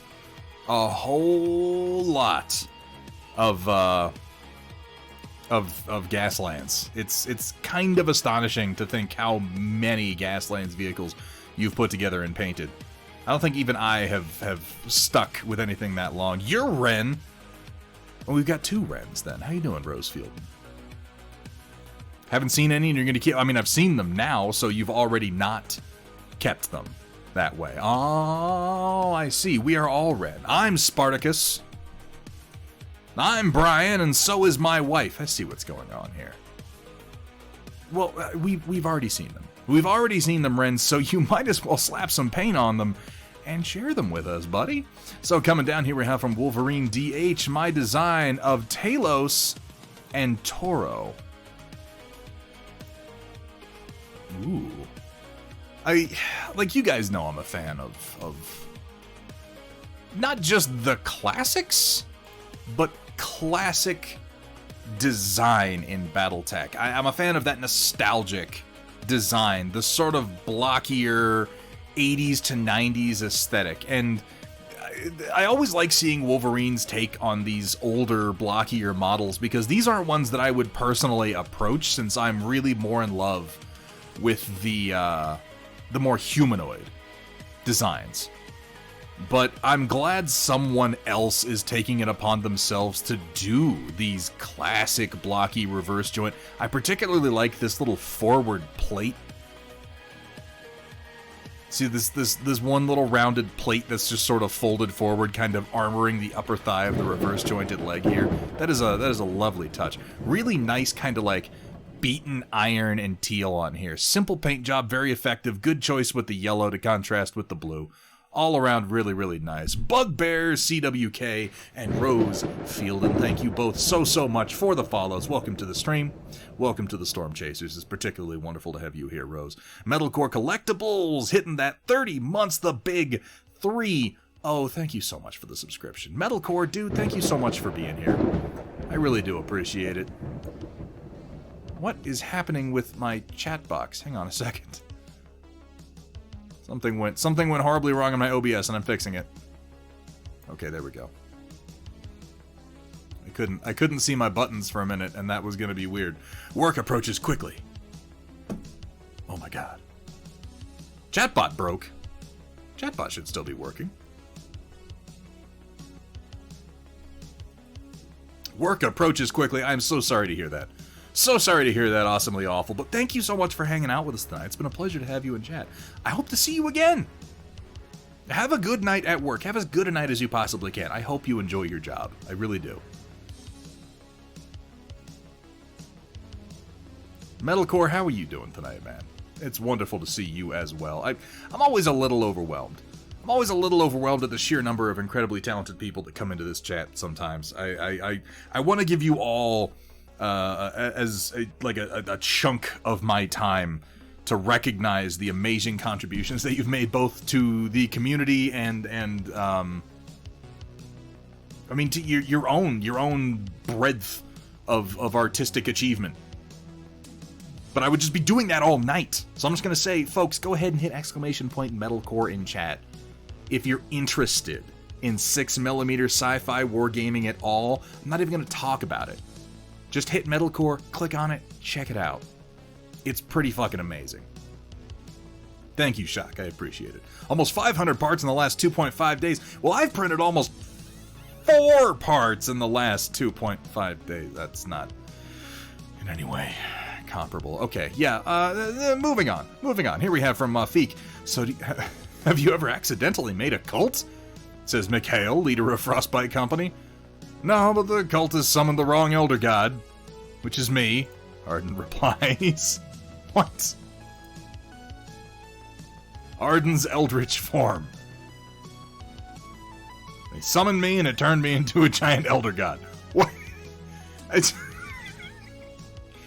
I mean, who hasn't been there, right? I mean, whoopsie daisy. Can I just say that I love, for all the eldritch horror that we have going on here, the mouth arms, the eyeball chests, the numerous rows of eyes, the staring eyes. There's just a little slime. There's a happy little slime in here he's just chilling. Arden's a good dude, you know? These little fellas might not be. They are trying to summon dark gods and whatnot. I love this. He's just nestled in there into his mouth chest. The Thing style. I like these sort of split horns growing down along the jawline. That's a pretty cool touch. Whoopsie daisy. Yeah, my liver is a slime. I I do not in any way understand the way your mind works, Mafik, but I love seeing it. I really do. It's gonna end poorly for somebody. Oh no, the slime was the sacrifice. That makes me terribly sad. Here we have from Shiny Mew Paints. Gotta clean up the base a bit, but for the most part, she's done. Onto the thick tiefling. And this is our goblin finding the treasure trove. A really nice application of that. I can't remember if you're using contrast or speed paints. They're very similar. I'm gonna guess speed paint because of the vibrancy of that green. That's the orc skin green, I think it's called. It's really something.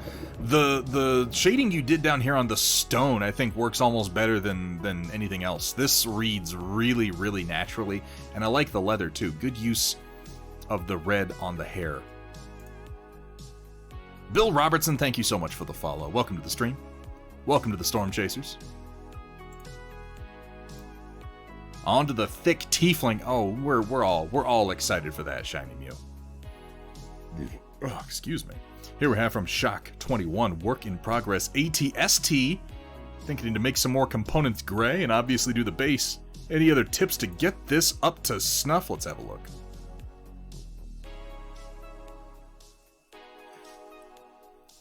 Washes.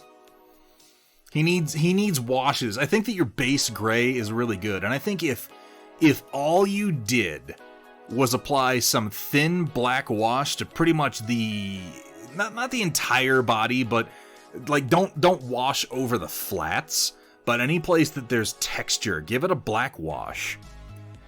And maybe consider coming in with some browns and some greens. More browns up towards the top. Think about places where moisture would gather and drip, and do browns like at the bottom of the little turret ball here, or on the bottom of things. Down here towards the bottom of this, some browns in here, and then start working in some greens as you get down towards the bottom. And then once you've done your washes, they might be kind of splotchy, you might feel like they've covered up some of the detail, then come in with a real light blue-gray and dry brush the high points. This model actually works really, really well with dry brushing. That's how I did my ATST when I was playing Legion, and I think it came out pretty damn decent. Now, if you wanted to get more advanced and start doing things like blaster burns and whatnot, we could talk about that, but if we're looking for just real simple methods, L Fire Spray, that is a great suggestion. That is a fantastic suggestion, and thank you for making it. I would say the black washes, I would do the dry brushing, and then after you've done the washing and the dry brushing, what I would do is get a piece of sponge, open cell foam sponge. There is the type that a lot of minis come shipped in, which I actually save it. Another thing you can do if you don't have some of these lying around, the foam chip brushes that they sell at like Home Depot or Lowe's are perfect for this. They're the same type of open cell foam. But take this and kind of ball it up and get some black and brown acrylic paint, dip it in that, wipe off most of the paint so that when you dab it on something, you're just getting a little bit of a very, very light pattern, and then come into some of the low spots and just go dab, dab, dab, dab, dab, dab. Just leave little random patterns. It's a wonderful way to do random weathering very, very quickly. And if you do like black and then a little bit of brown mixed in there, you can get some really, really cool, very natural looking, like worn and dirt patterns. Some edge highlights, shade the undersides of the body. Exactly, Bill Robertson. That's what I'm saying. Larger bush or two for the base. Yeah, add some things to the base, certainly. But I would definitely do give it some washes, give it a dry brush overall that's going to bring all your details out, do a little bit of weathering with a sponge, and then worry about the base. I think you do those three things, this is going to be a fantastic looking ATST. You really nailed the base Imperial Gray. Like along the corners, yeah, and think when you're doing it, any spot where something would rub against it. These bottom corners here, the forward parts of the knees, probably not the tops of the knees, but the forward bottom parts of the knees, these plates here, and then intensify the weathering the closer you get to the ground, where this would be dragging past like trees or bushes or what have you. There'd be less up here. There'd be some maybe along the bottom edge, but for the most part, nothing's gonna get up here. You can do a little bit here and there just to add some interest, but focus a lot of it down here on the legs, and it's going to look a lot more natural. Good build on this. Is such a nice kit. This ATST, honestly, it was such a pleasure to build when I did it. It's wonderful. I'm kind of sad I got rid of mine. I hollowed out the interior of the ATST, and I took a couple of the Imperial officers from Imperial Assault, and I put them inside of it so that they were peeking out of the two little eye holes, and I had a light in there, and then I sold that army, and I still to this day regret it. I mourn the loss of that army so much. Add flames. Everything benefits from flames. Now we're cooking with gas. Alright. What's up next here? We have from the Toe Bean Lord. It has been finished. Dun dun dun. Let's have a look.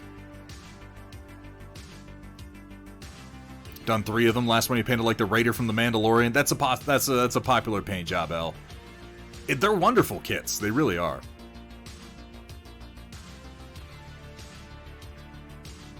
Let's let this fully load, which is taking a remarkably long time, but it's a pretty big image. Oh, we got the full shading and everything for this comic. Oh my god. I love the blue-orange combo here. I still feel like he's stinky with his stink lines. Oh, I see. Yeah, the color makes a big difference. Ah! This is not the night for this shit. I mean, no night is the night to be attacked by a knife-wielding, CRT-faced maniac. 800 by 6,000. God, this guy, he's stabtacular, isn't he? Yeah, that's the... Toe Bean Lord. You had to make it like the tiniest rock in the universe that he trips over. This is just embarrassing. If it had been double this size, it would have been slightly more understandable. Homeboy really just caught his heel on the tiniest little, like... Pay a little bit more attention when you're backing up. This little game has gone on long enough. My friend said he has bad luck. That's definitely bad luck. The fuck? The hell is going on here? He definitely has that dude energy. I think it's the hoodie. It's the hoodie and, like, the slouch shoulders that really brings it together. It's very notable, too, because your other characters are not slouching their shoulders as much as this guy is. Homeboy tripped on a pellet. Yeah, it ain't much. I mean, we've all been there, but it's still embarrassing. Toe Bean Lord, you... Oh, I love how expressive your art is, man. I really do. And it's so different. Very nicely done.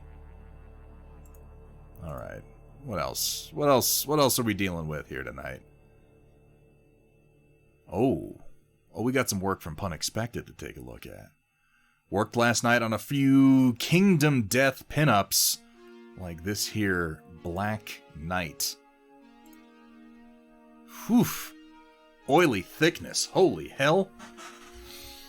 So you know, this is we're work in progress here, and there's a lot going on, a lot that's still to come. I'd like to focus on this blade.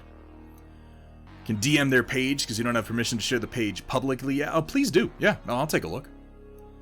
Let's go ahead and focus on this blade here, because this is where the NMM blocking is coming in. And first of all, I don't know why this blade is so fucking stubby.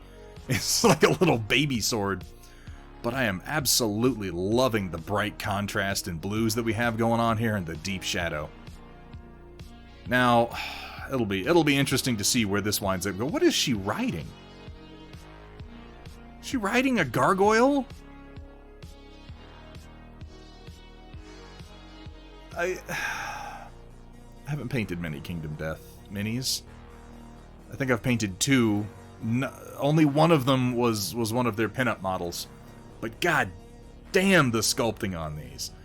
I will, as always, be very interested to see where you go with your flesh tones. The blue and green is a wonderful contrast. I love that the blue picks up in the hair as well. I would love to know what colors you used for this blue, because this is so vibrant.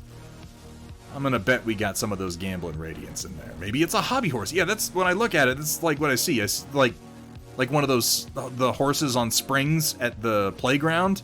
That's the impression I get out of this poor gargoyle.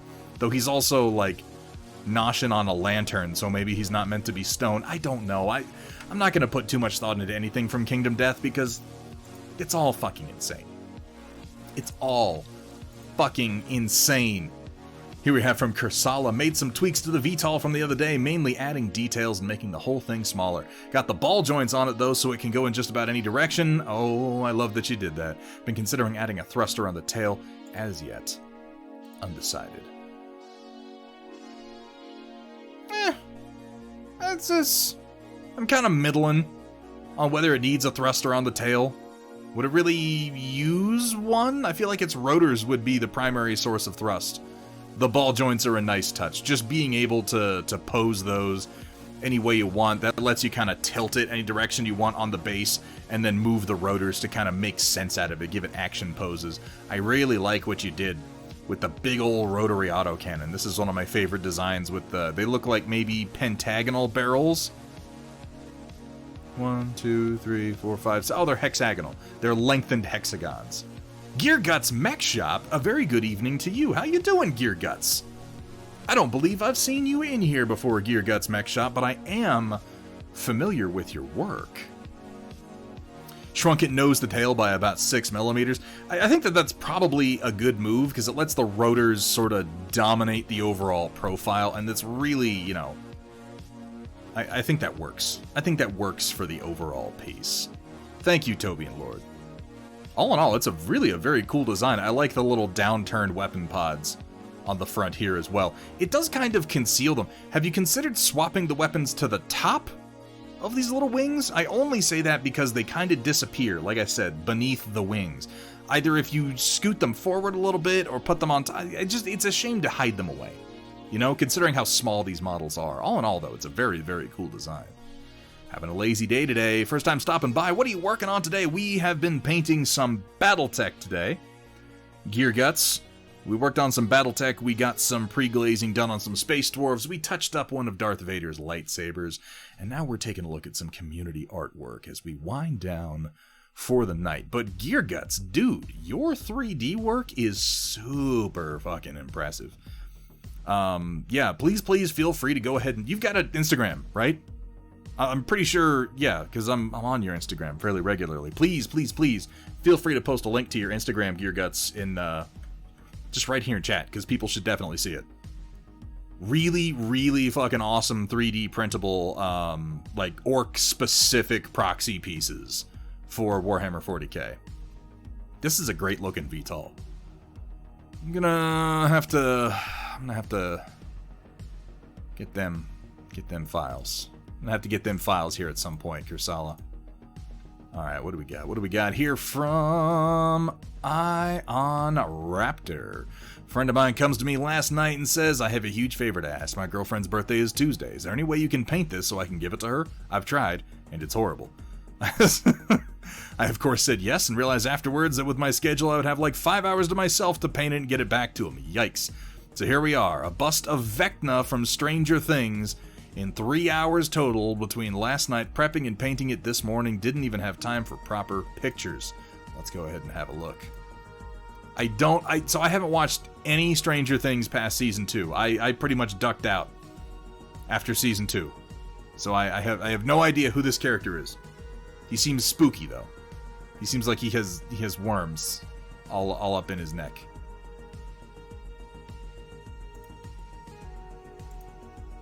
How big can we make it? Okay, we can zoom in a little bit. For 5 hours? Shit. This looks pretty good. I like the kind of pinkish, purplish, livid colors that we have in here. I like the deep shadows. You did a good job with the deep shadows contrasting to the higher bits. I like it sort of fading to the more highlighted portion over here and the kind of chunky blocking that we've got going on. And the eyes read really well. I think the fact that they're little flecks of blue inside these deep dark sockets surrounded primarily by this sort of fleshy redness and then going up into this kind of bone on top. I assume it looks like the character from the show. I haven't seen it. They name all the monsters in Stranger Things after monsters from Dungeons and Dragons, this mechanic games. In the first season, it was the Demogorgon. In the second season, it was the Mind Flayer. I feel like that became one of their gimmicks. I don't know what he really has to do with the D&D character, but whatever. It's the thing. Steady process to keep releasing, but getting close to breaking that first 1,000 design goal. That is a noble goal, Gear Guts. No, your work is fantastic, man, and it's wonderful to see you in chat. He's mostly in shadow, so I had to go off behind-the-scenes pictures. I mean, it reads wonderfully. Like I said, really nice blending of everything from yellow to purple in here. And I particularly like the eyes. The eyes read very, very well.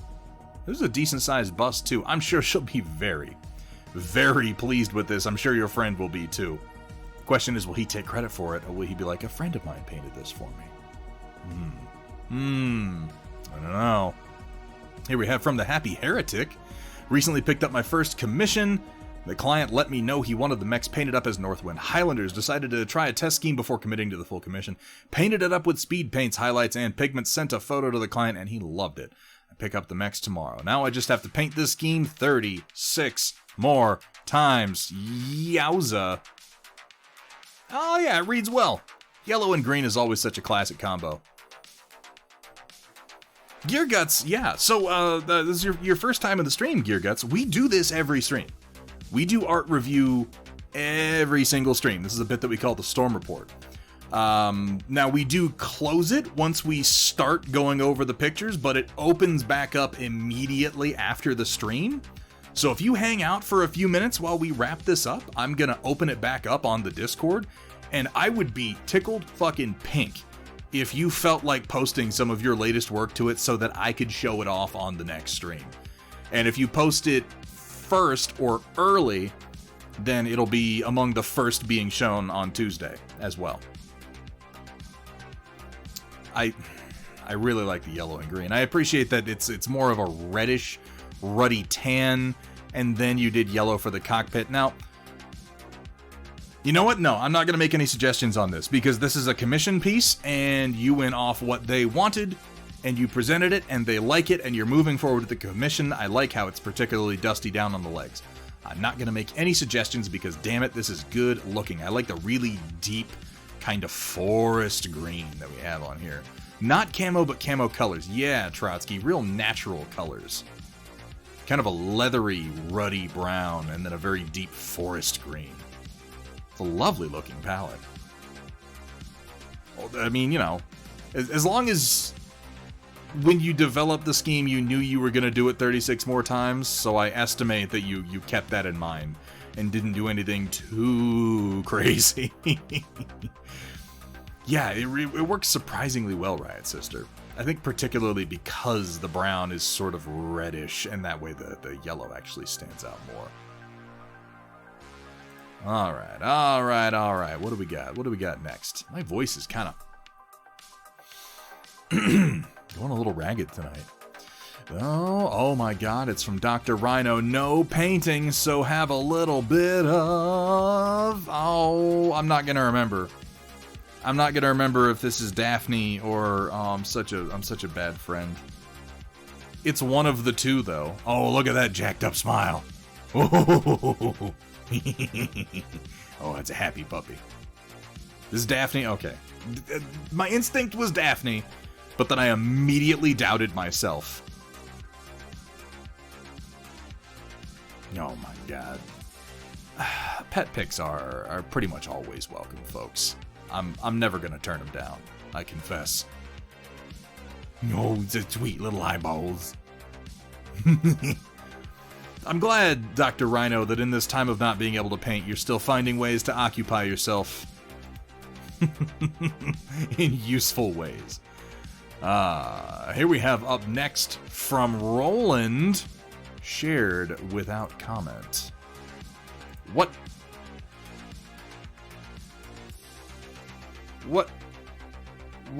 am I seeing? What is this? It almost looks like one of the, like the head reminds me of like Johnny 5 or one of the Sparks from XCOM 2.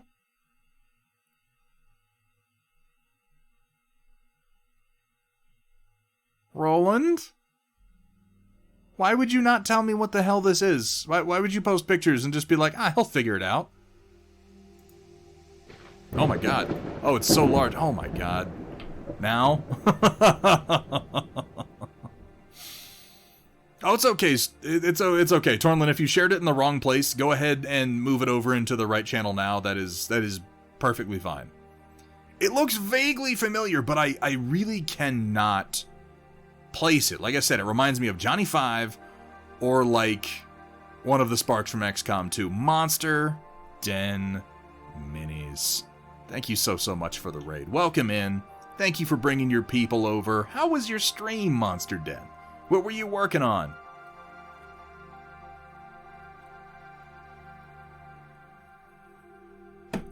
I hope it went well. I hope it was productive. Welcome in, Raiders. Welcome in, folks. Welcome to Thunderhead Studio. We are towards the end of our stream here tonight, but we are still going for a little bit here. We are in an art review segment where we take a look at art from around the community. Gone for 2 weeks, so it was a great comeback stream. You know, it's important. It's important to get those little breaks in there. It's it always does a lot for my motivation when I take some time off and just do literally anything else. Think about something else. Go, touch grass, build a bench, do whatever you gotta do. Live your life, and then come back with that fire to keep painting. Working on a Lich from God. Is it God Tier? Is it God Tear? Which of those? I've read it out loud countless times, and I think I've said it both ways, and I'm not sure which it's supposed to be. And I feel foolish. I mean, I feel foolish a lot of the time, but I feel particularly foolish when I say that. Roland, I have no idea what we're looking at here, but you know what? That's fine too. And then also, with no comment, big plate of Chex Mix. Okay. I mean, all right, Roland. I mean, don't get me wrong, I love a good Chex Mix as much as the next guy. Both ways, not sure. As long as it's not just me. That's actually the best answer you could give me, Monster Den. Because I feel foolish not knowing the difference, and if you also don't know the difference, that helps me. That helps me a lot. Posted in the right place. Thank you so much, Tornlin. I'm looking forward to seeing it. The context clues would help. Yeah, I don't know. I don't know, and I don't think Roland's here, and he's not going to tell us, and it's frustrating. Usually he's here. Roland, why aren't you here? What if I needed to think of the name of an obscure actor, and you couldn't tell me what it was? How did your painting go, Monster Den? Said it was a great comeback stream. You know what? Do you have a Monster Den? Have you got an Instagram? Am I already following your Instagram? I'm following you. Let me see. Hold up.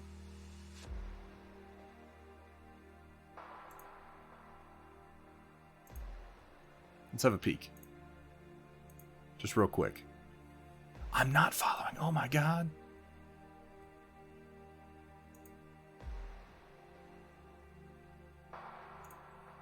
Chugga, chugga, chugga. Let's come down and... Oh, well, what are the odds? We literally just looked at somebody else's paint job of this it's Vecna? This Vecna bust from Stranger Things. Again, I have not seen the season that he's a part of. I like what you did with it, though. This is a really interesting mix of colors, and I really like how you brought out all the details on his face. That's very cool.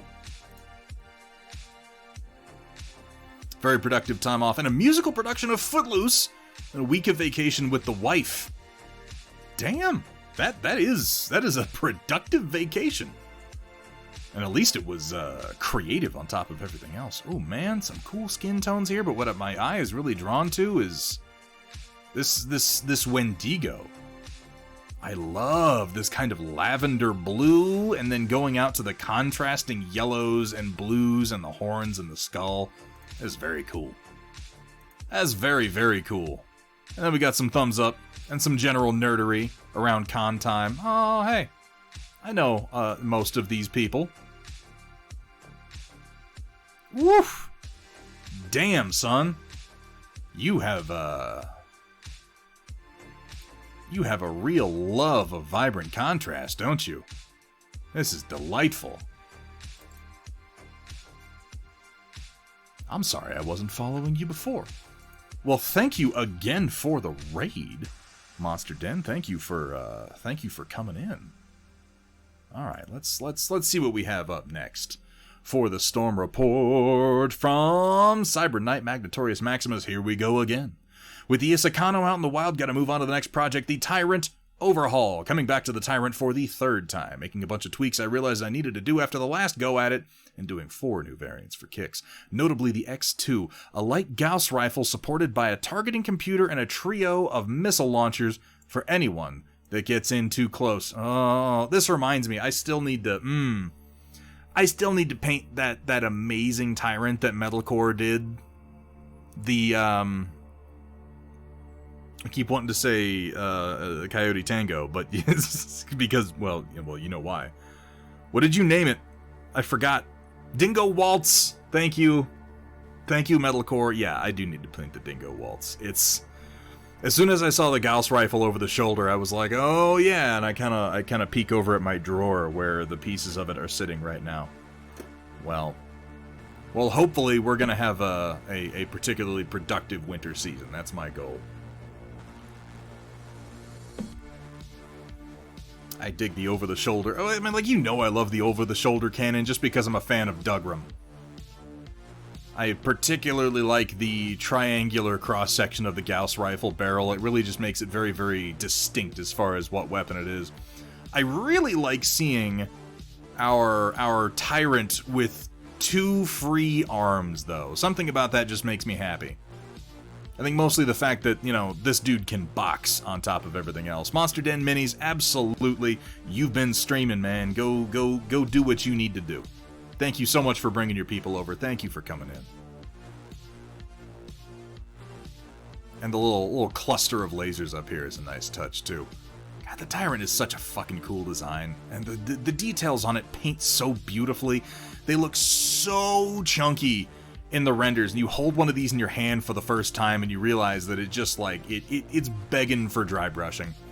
It's such a simple paint job to do because the designer knew what they were doing the whole time. Robot fists are indeed for punching. Here we have from Voxel Forge, soon-ish. I continue to look, I very, very much look forward to this coming together, Voxel Forge, because I want to pick your brain on what you learned from doing multi-part model design. Your designs are so detailed, like, it's almost like you're leaning away from heroic scale and into true scale, which is interesting. And I gotta say, when I look at this, I don't see myself printing this in 28mm scale. I look at this and I think, like, I want to print this in 75mm or 100mm. I want to print this as a statue because your detailing is so fine.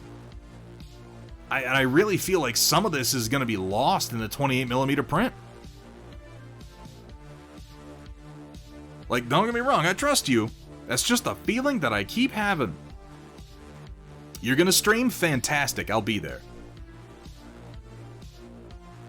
Lovely. Lovely, lovely, lovely work. Gonna be 32 to 30. That's better. That makes more sense out of some of the fine detail. I want him He-Man side. I want him with He-Man arms.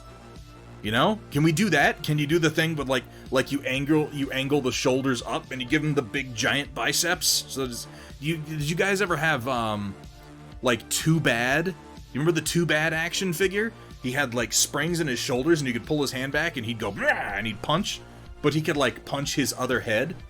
Can we do that? Is that an option?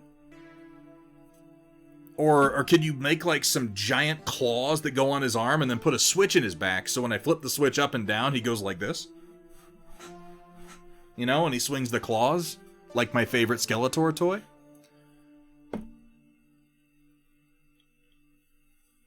Who needs chain axes when you got guns like that? Yeah, the Kung Fu grip.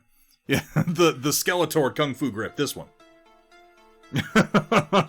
I believe in you, Voxel Forge. Oh, here we have from Bahamas. It was talking about getting some of that priming done today. Let's see what he was doing. It's a rat man. I love Skaven. I really do.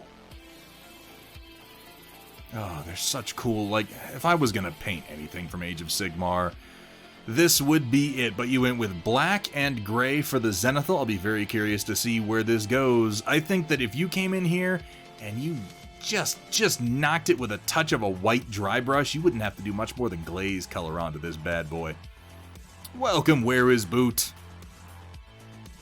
Skaven models are nice.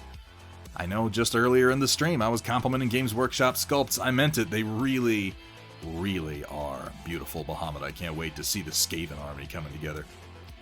Ever see the thing that the Imperium is the Skaven in 40k? They live in giant warrens and worship a dead deity? I mean, it makes a certain amount of sense. Ratlings used to be a thing. Ratlings used to be a thing in 40k. They were mutant humans. They weren't really rats. They were just small and kind of rat-esque more than anything. But they really kind of wrote Ratlings out. I think that the big ogre motherfuckers are still a thing, but Ratlings aren't so much anymore. Here we have from Gray Mail, hit a patch of demotivation for a while and I'm finally getting back to painting again. I can sympathize with that, Gray Mail. I really can. I'm just pulling myself out of one right now. Some more deep sea critters for another mini diorama. Don't worry, the sea hag on the right is safe for work. If you zoom in, I photoshopped Patrick's stars on... Okay.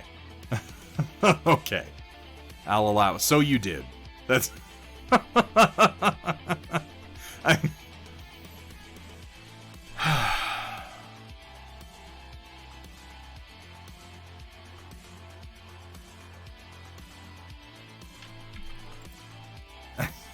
What the fuck, man? I love the blues on the shark. Can I just say that? These read wonderfully. I love the smooth but high contrasting transition from the light blue where the sun is shining down to the side here. We've got some shadows on the tail and the dorsal fin and the side, and then down into the white patterning along the belly. That is a damn good looking shark. You know what the thing about a shark is? They got black eyes. Lifeless eyes, like a doll's eyes. They don't seem to be living at all till they bite you. The shark looks like a shark, and I love it. You know, I was thinking the same thing, but I wanted to say something more profound. The fact is, the shark, like, I look at it and I'm like, oh, that actually looks like an actual shark in the water. That works remarkably well. Nicely done. And this is, it's good too. It's so weird.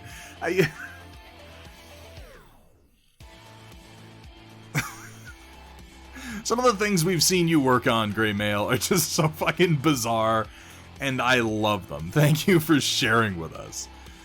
Oh, here we got from Big Boss Waztech from today's stream, Soviets for bolt action. Not the mermaids you want to get rescued by. No, not at all. Soviets from bolt action. Oh, those are coming. Can I just say I love the basing that you're doing on these? We're work in progress here, so it's hard to judge much past the base colors. But can I just say that I love the base texturing. I love the mixture of grits. I love what looks like probably some pieces of broken slate.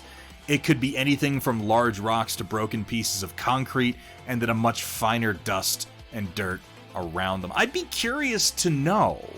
I'd be very curious to know specifically what you're using for the basing. Yeah, I was thinking that too, Automat. I look at that and I think, like, I buy that would be someplace in Stalingrad.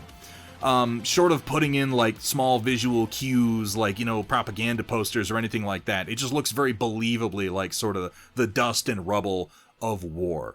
The fact that it reads so well while being so simple is really impressive, and that is very well done. Oh, new here on the stream, like the retro vibe. You want to check out some of our models? It'll be awesome to see you paint someday. Work at Black Forge Games. Where is Boot? I'm not sure that I'm familiar with Black Forge Games. Toss, put a link. Put a link up in chat. Where is Boot? I'm curious. Infantry are gonna get an army painter quick shade, and then done. It'll be rocks and such. Yeah, I mean, I'm loving the kind of just warm, dusty look to it. I don't know that I would do too much else to the basing. I think it actually reads beautifully.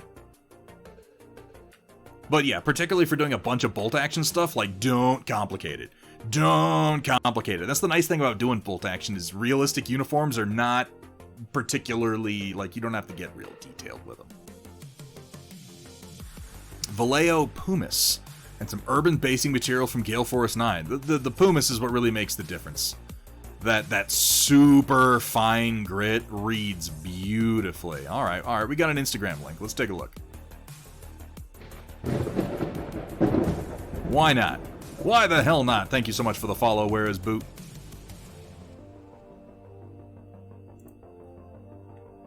Oh, let's go ahead and drop a follow here.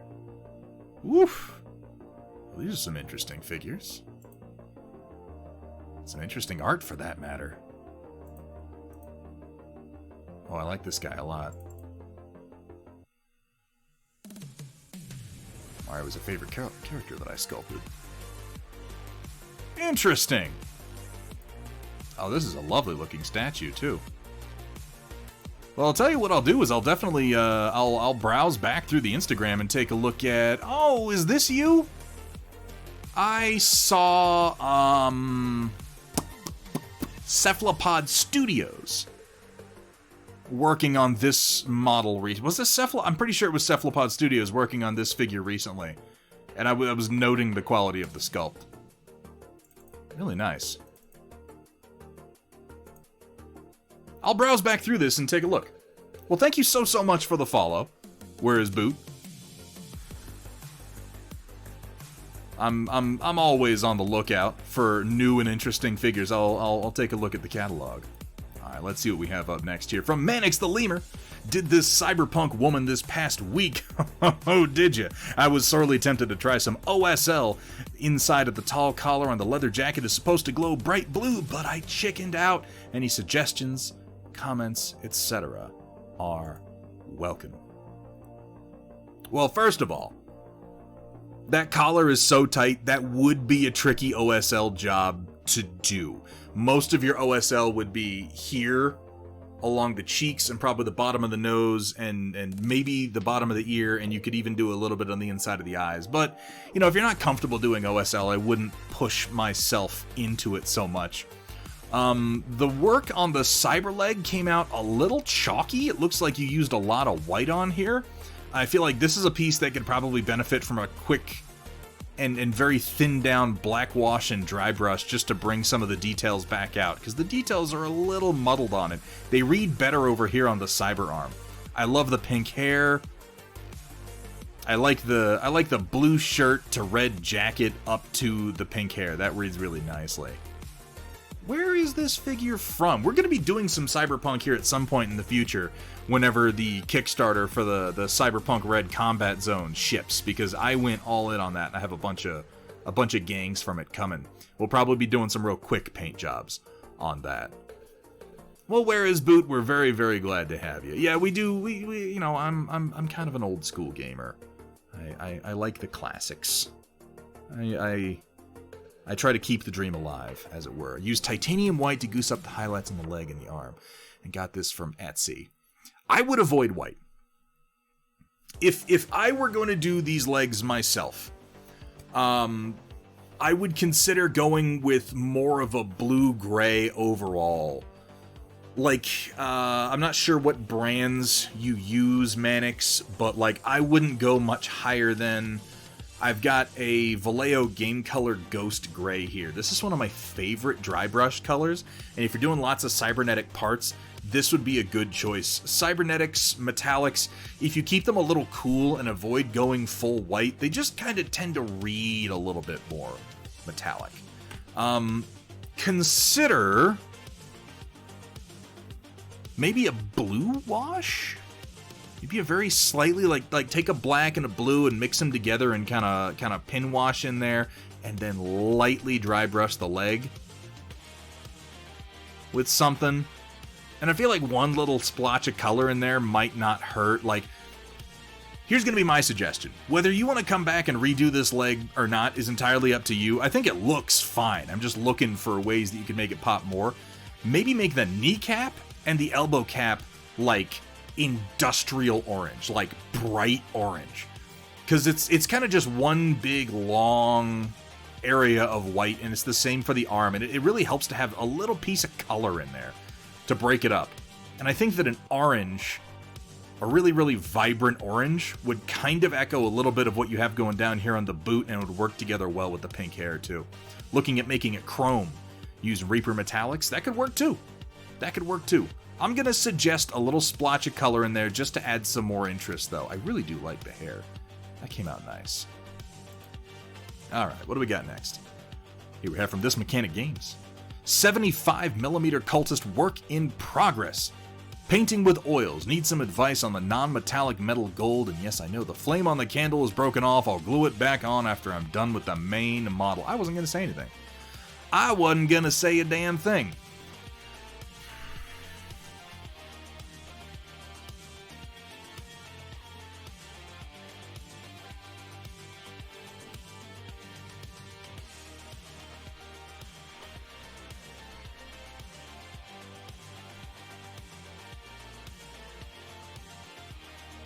The yellow's definitely reading kind of brassy to me right now.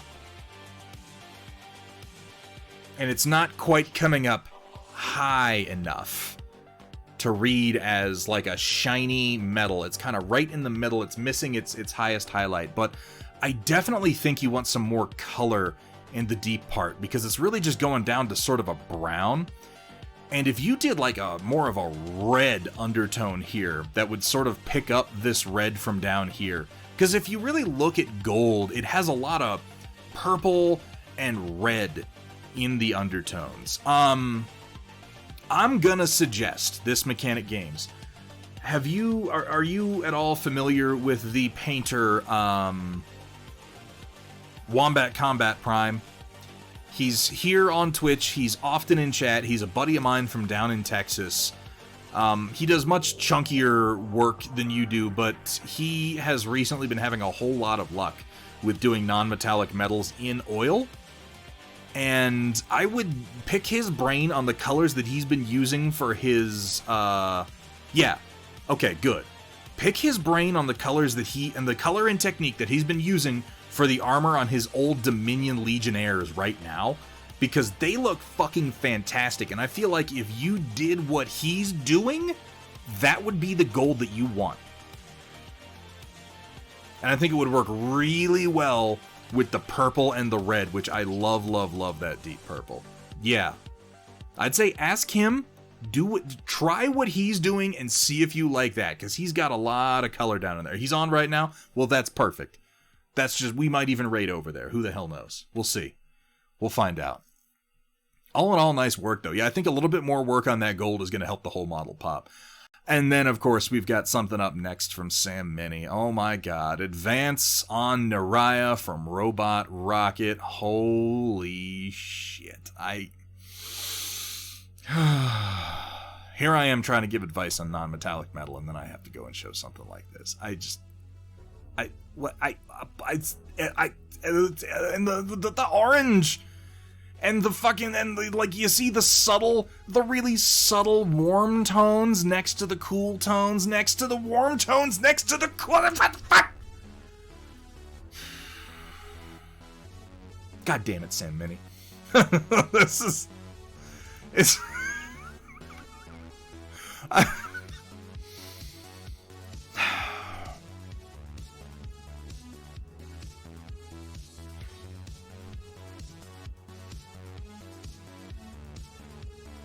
It's beautiful. It's beautiful. And the facial expression comes across, too. I know I picked out what you did with the eyes before, and let's see. Can we zoom in on... Yeah, we can. Yeah, we can. We can zoom in on the eyes. Why don't we zoom in on the fucking eyes?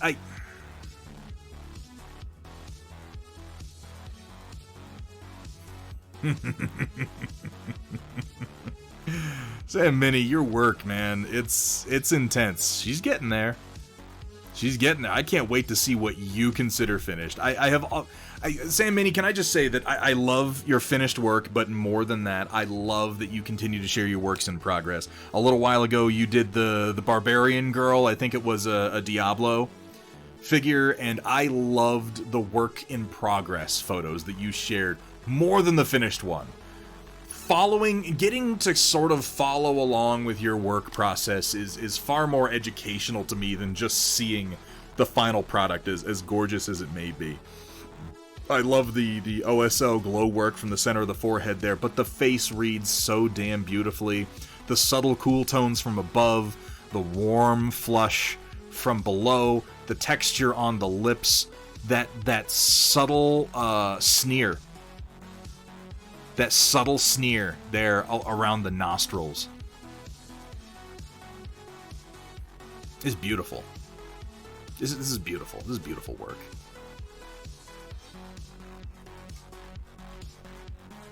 Let's look at her robo-boobs.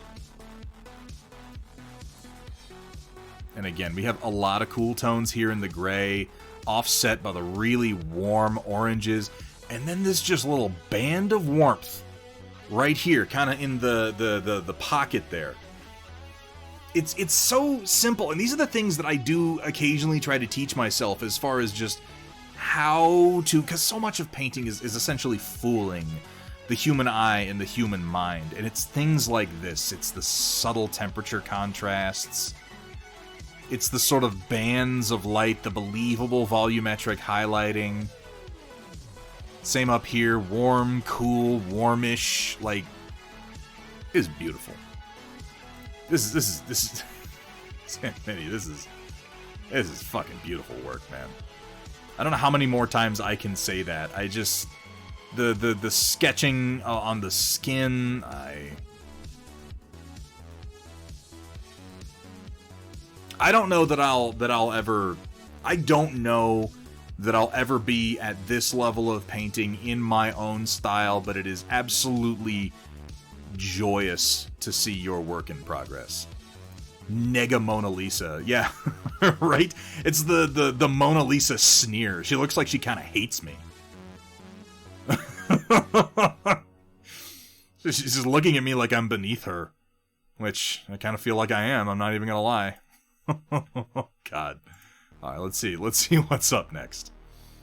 What we got up next is from Vergatarung. Couldn't get the black negative space flames to look good, but the blue fade came out pretty good. I spent a bit of time working on the freehand, and I'm pretty proud of how the Davion Sun came out. Damn, that is free-handed, isn't it? You with your free-handing faction logos, you're out of your mind, Verg. You do a good job at it. That reads beautifully. I wouldn't have even known that it was freehand until I zoomed in. Really, really liking the colors you're using on the PPC. I would love to know specifically which teals you're using for your PPC coils and bolts. I really like the dramatic glare slash on the cockpit of our catapult here. That's a lovely touch. Oh, you're using my bases. That's exciting. That's exciting and wonderful.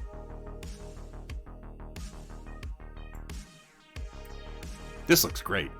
Like, I'm zooming in on it, but like zoom out, that reads like that might as well be just a perfectly sized decal. That circle on the awesome shoulder is really just so perfect for that, isn't it? I like the fade from top to bottom. That really deep, like midnight blue, all the way down to kind of a sky blue on the foot. I think it reads particularly well on the tabletop. And then keeping the topper... You very intelligently made the top dark. I don't know if this is an existing scheme. I never know. But I think keeping the top dark and the feet light is good since you went with a darker colored base with the asphalt. Aethermatic blue contrast white dry brush. Simple and effective.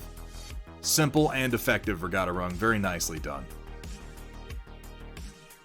Now, I do have an AWS 9Q arm out there if you're painting awesomes, I'm just saying.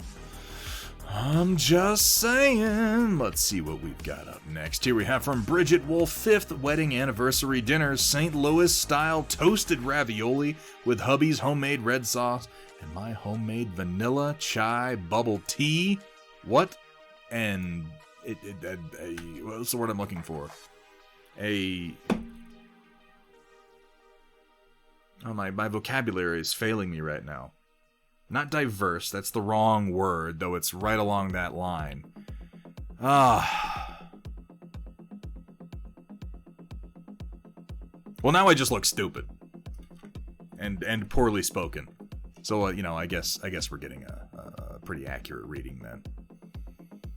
All intro tech. Oh, okay, that makes sense. Ooh, that does look delicious. Toasted raviolis. Everybody loves the bubble teas. It's not something that I have personally gotten into. My wife is starting to, though, and I fear that this is going to become eclectic. I think eclectic was in the exact word I was trying to think of. Thank you very much, Manix the Lemur. Let's imagine for a moment that I had said that. Let's pretend like the last 30 seconds or so didn't happen. What an eclectic mixture. What an eclectic palate these two clearly have. Don't I sound intelligent now? Or at least less dumb?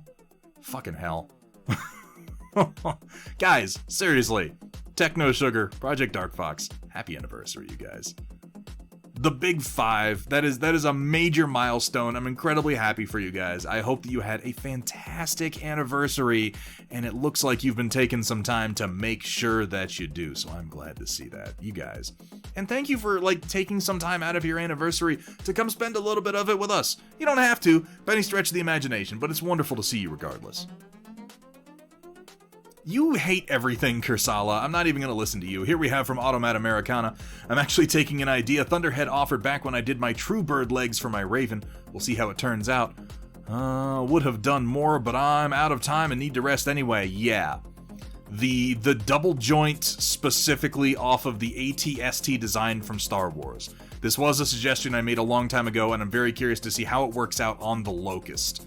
Because that one it's got like a weird thigh that comes forward, and then the knee comes backward from that.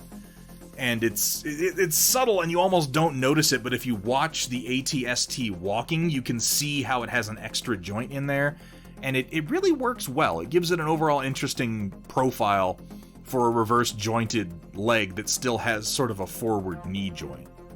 Very cool looking Locust. I continue to love the ammo feed. Don't listen to the haters who say it can't flip its arms.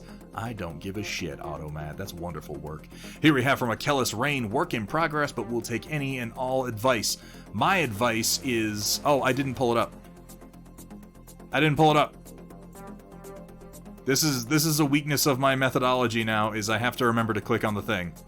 Otherwise, you guys won't see what I'm seeing. Pro streamer, stand back. But yeah, this bit over here. It starts on the back, goes forward, and then it turns into a knee, goes back, and then the rest of the leg extends out of that. It gives it a little bit more range and a little bit more posability, and like I said, I'll be very interested to see where that lands. Here we have from Achilles Rain, work in progress, but we'll take any and all advice. My advice is to paint it more! I actually really like the base gray that you're going with for this. It's a little greenish.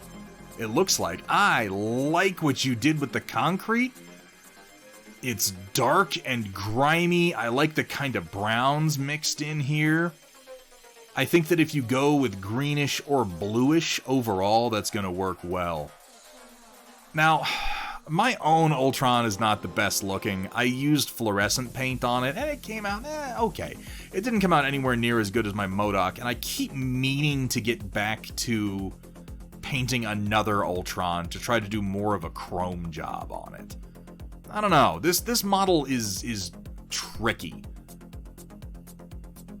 And the details on the face I found were really very, very shallow. They've improved a lot of their sculpting on later figures, and I feel like if they had done the facial details on Ultron deeper, he would have been easier to paint.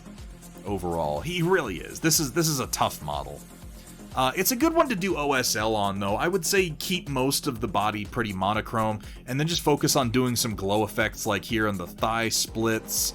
Down here along the ribs is a good spot. I like to put one in his hand, because it looks to me like he's gathering an energy blast to kind of throw, so doing like a glow in his palm and kind of extending it out along on the insides of his fingers is a good way to do it. I really like this, though. This is you probably didn't want me to focus on just how you washed and dry brushed the concrete, but like, it's so high contrast and so dirty and dingy looking, I really dig it. That came out wonderful.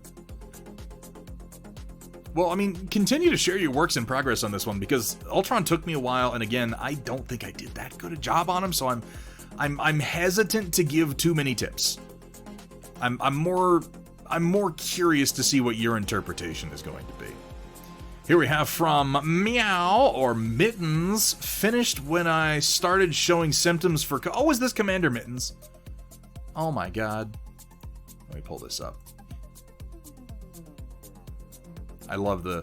Like, you know, I'm a sucker for dirt bases with crystals sticking out of them. You might have been able to tell that from some of my recent releases, but damn. So slick, so clean, reads so well. Simple airbrush shading, it looks like. Yes, it is. Okay, I thought so. Simple airbrush shading for the most part.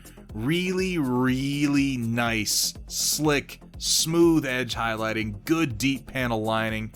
Absolutely love the contrast between this almost school bus orange yellow that comes down into this deep, deep brown orange, and then this kablam vibrant red. Look at that.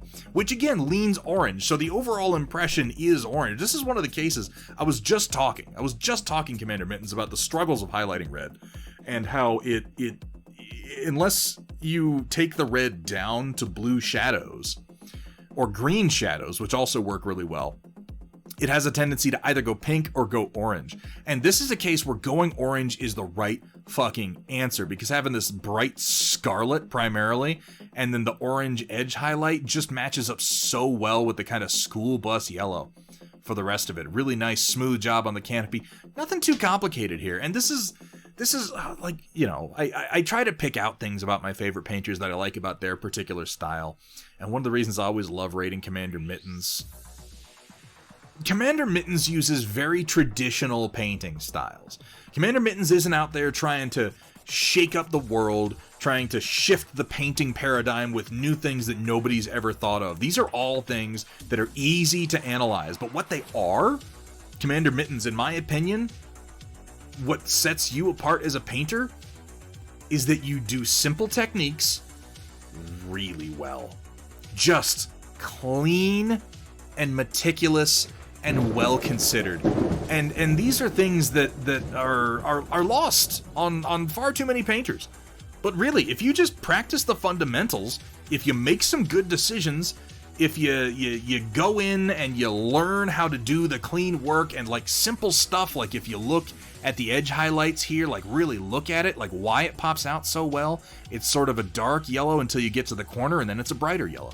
It's a dark yellow until you get to the intersection, then it's a brighter yellow. And it creates these little focal spots all along the piece that just draw your eye along the panel lines. Commander Mittens, I love this. I love your painting, you know that. But I particularly love this piece. Imladrasil, thank you so much for the follow. Welcome to the stream. Welcome to the Storm Chasers. Just taking your time. Exactly. You're one of my favorite people to raid into, because I feel like for people who are learning to paint, you're one of the best painters to watch. It's one of the reasons that I actually like the heavy metal paint jobs that they switch to on Games Workshop boxes, is because it's like, there's a lot of paint jobs out there where if you want to do it, I couldn't tell you specifically what steps to follow. I'd be like, well, you want to try some of this stuff, maybe a little bit of this. This is a paint job where if someone brought it to me and said, I want to do this, I could tell them the exact fucking steps to do it, as long as they were willing to go through them, take their time, and practice them. And it's a wonderful way to get people involved in painting, and it works so well.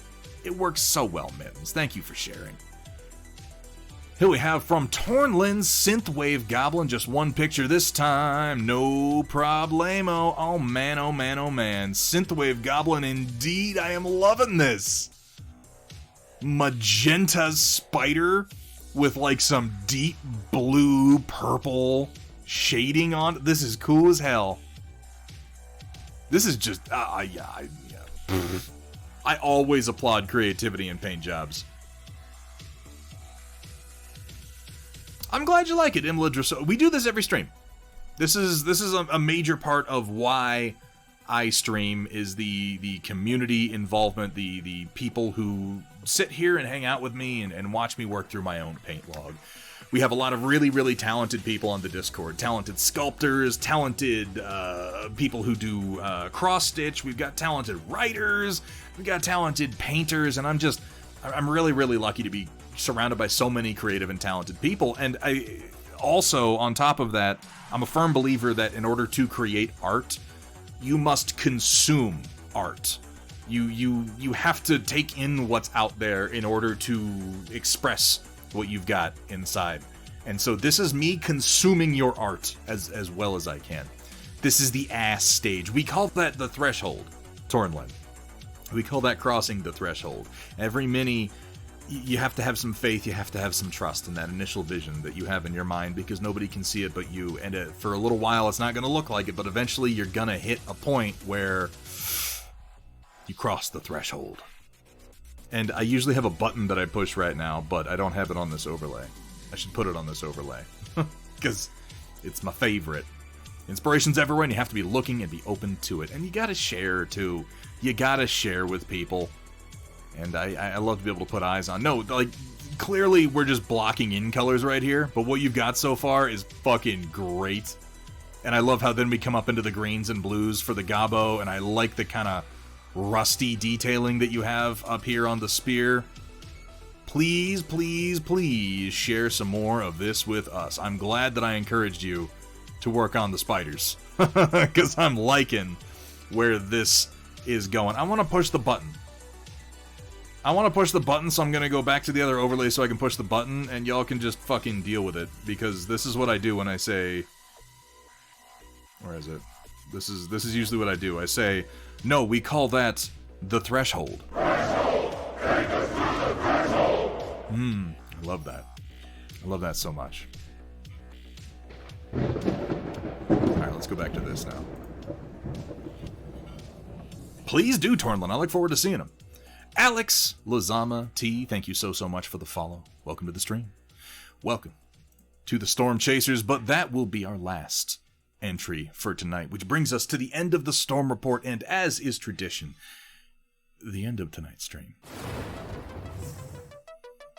But don't go running off too soon, though I'm sure it's probably late. It's probably late for a lot of you. You might be getting ready to turn in. I do always try to raid you into a streamer that I really enjoy watching myself, and I'll tell you, discoverability is really garbage here on Twitch. It's so hard to find people and to put yourself in front of viewers who want to see what you've got. So if you feel like doing me a favor, stick around for just a couple minutes. Go with the raid, even if you're not going to hang out all night. Check out who we raid into, consider dropping them a follow. And while I'm talking about that, why don't I go ahead and see who is streaming? That seems like a good idea, doesn't it?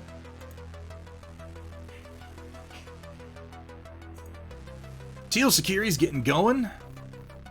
Dad. Hootie Hoo. Good Enough Painting. Wombat Combat is going. Wombat Combat. Working on some content. Didn't we just raid him? I would swear we did. Commander Mittens, thank you so much for stopping in. It's always a pleasure to see you. Always a pleasure to see you. Let me go ahead and see what Teal Security's up to. He has a fantastic stream. Yeah, he's practicing some non-metallic metal, and he is just getting started. I think we're going to go ahead and head on over into Teal Security's chat. He has a great community over there, guys, and he's a wonderful person to ask questions of, particularly if you are relatively new to painting. Sick Outbreak, thank you also so much for the follow. Welcome to the stream. Let's go ahead and get this started. I dropped my keyboard on the floor. That's not helpful at all. Oh no, it's upside down. Oh no. Bam. Boom. And away we go. Oh god, everything is so awkward. Everything is so awkward. Folks. Ladies and gentlemen, Locust and Gentlemex, thank you all for joining me tonight. This has been a fantastic stream. I'm for the first time in a while really kind of feeling the mojo coming back, really feeling the motivation to work on some more of these projects. And let me tell you, I know I've said this a lot, but I mean it every time I say it, I got a lot of armies to paint.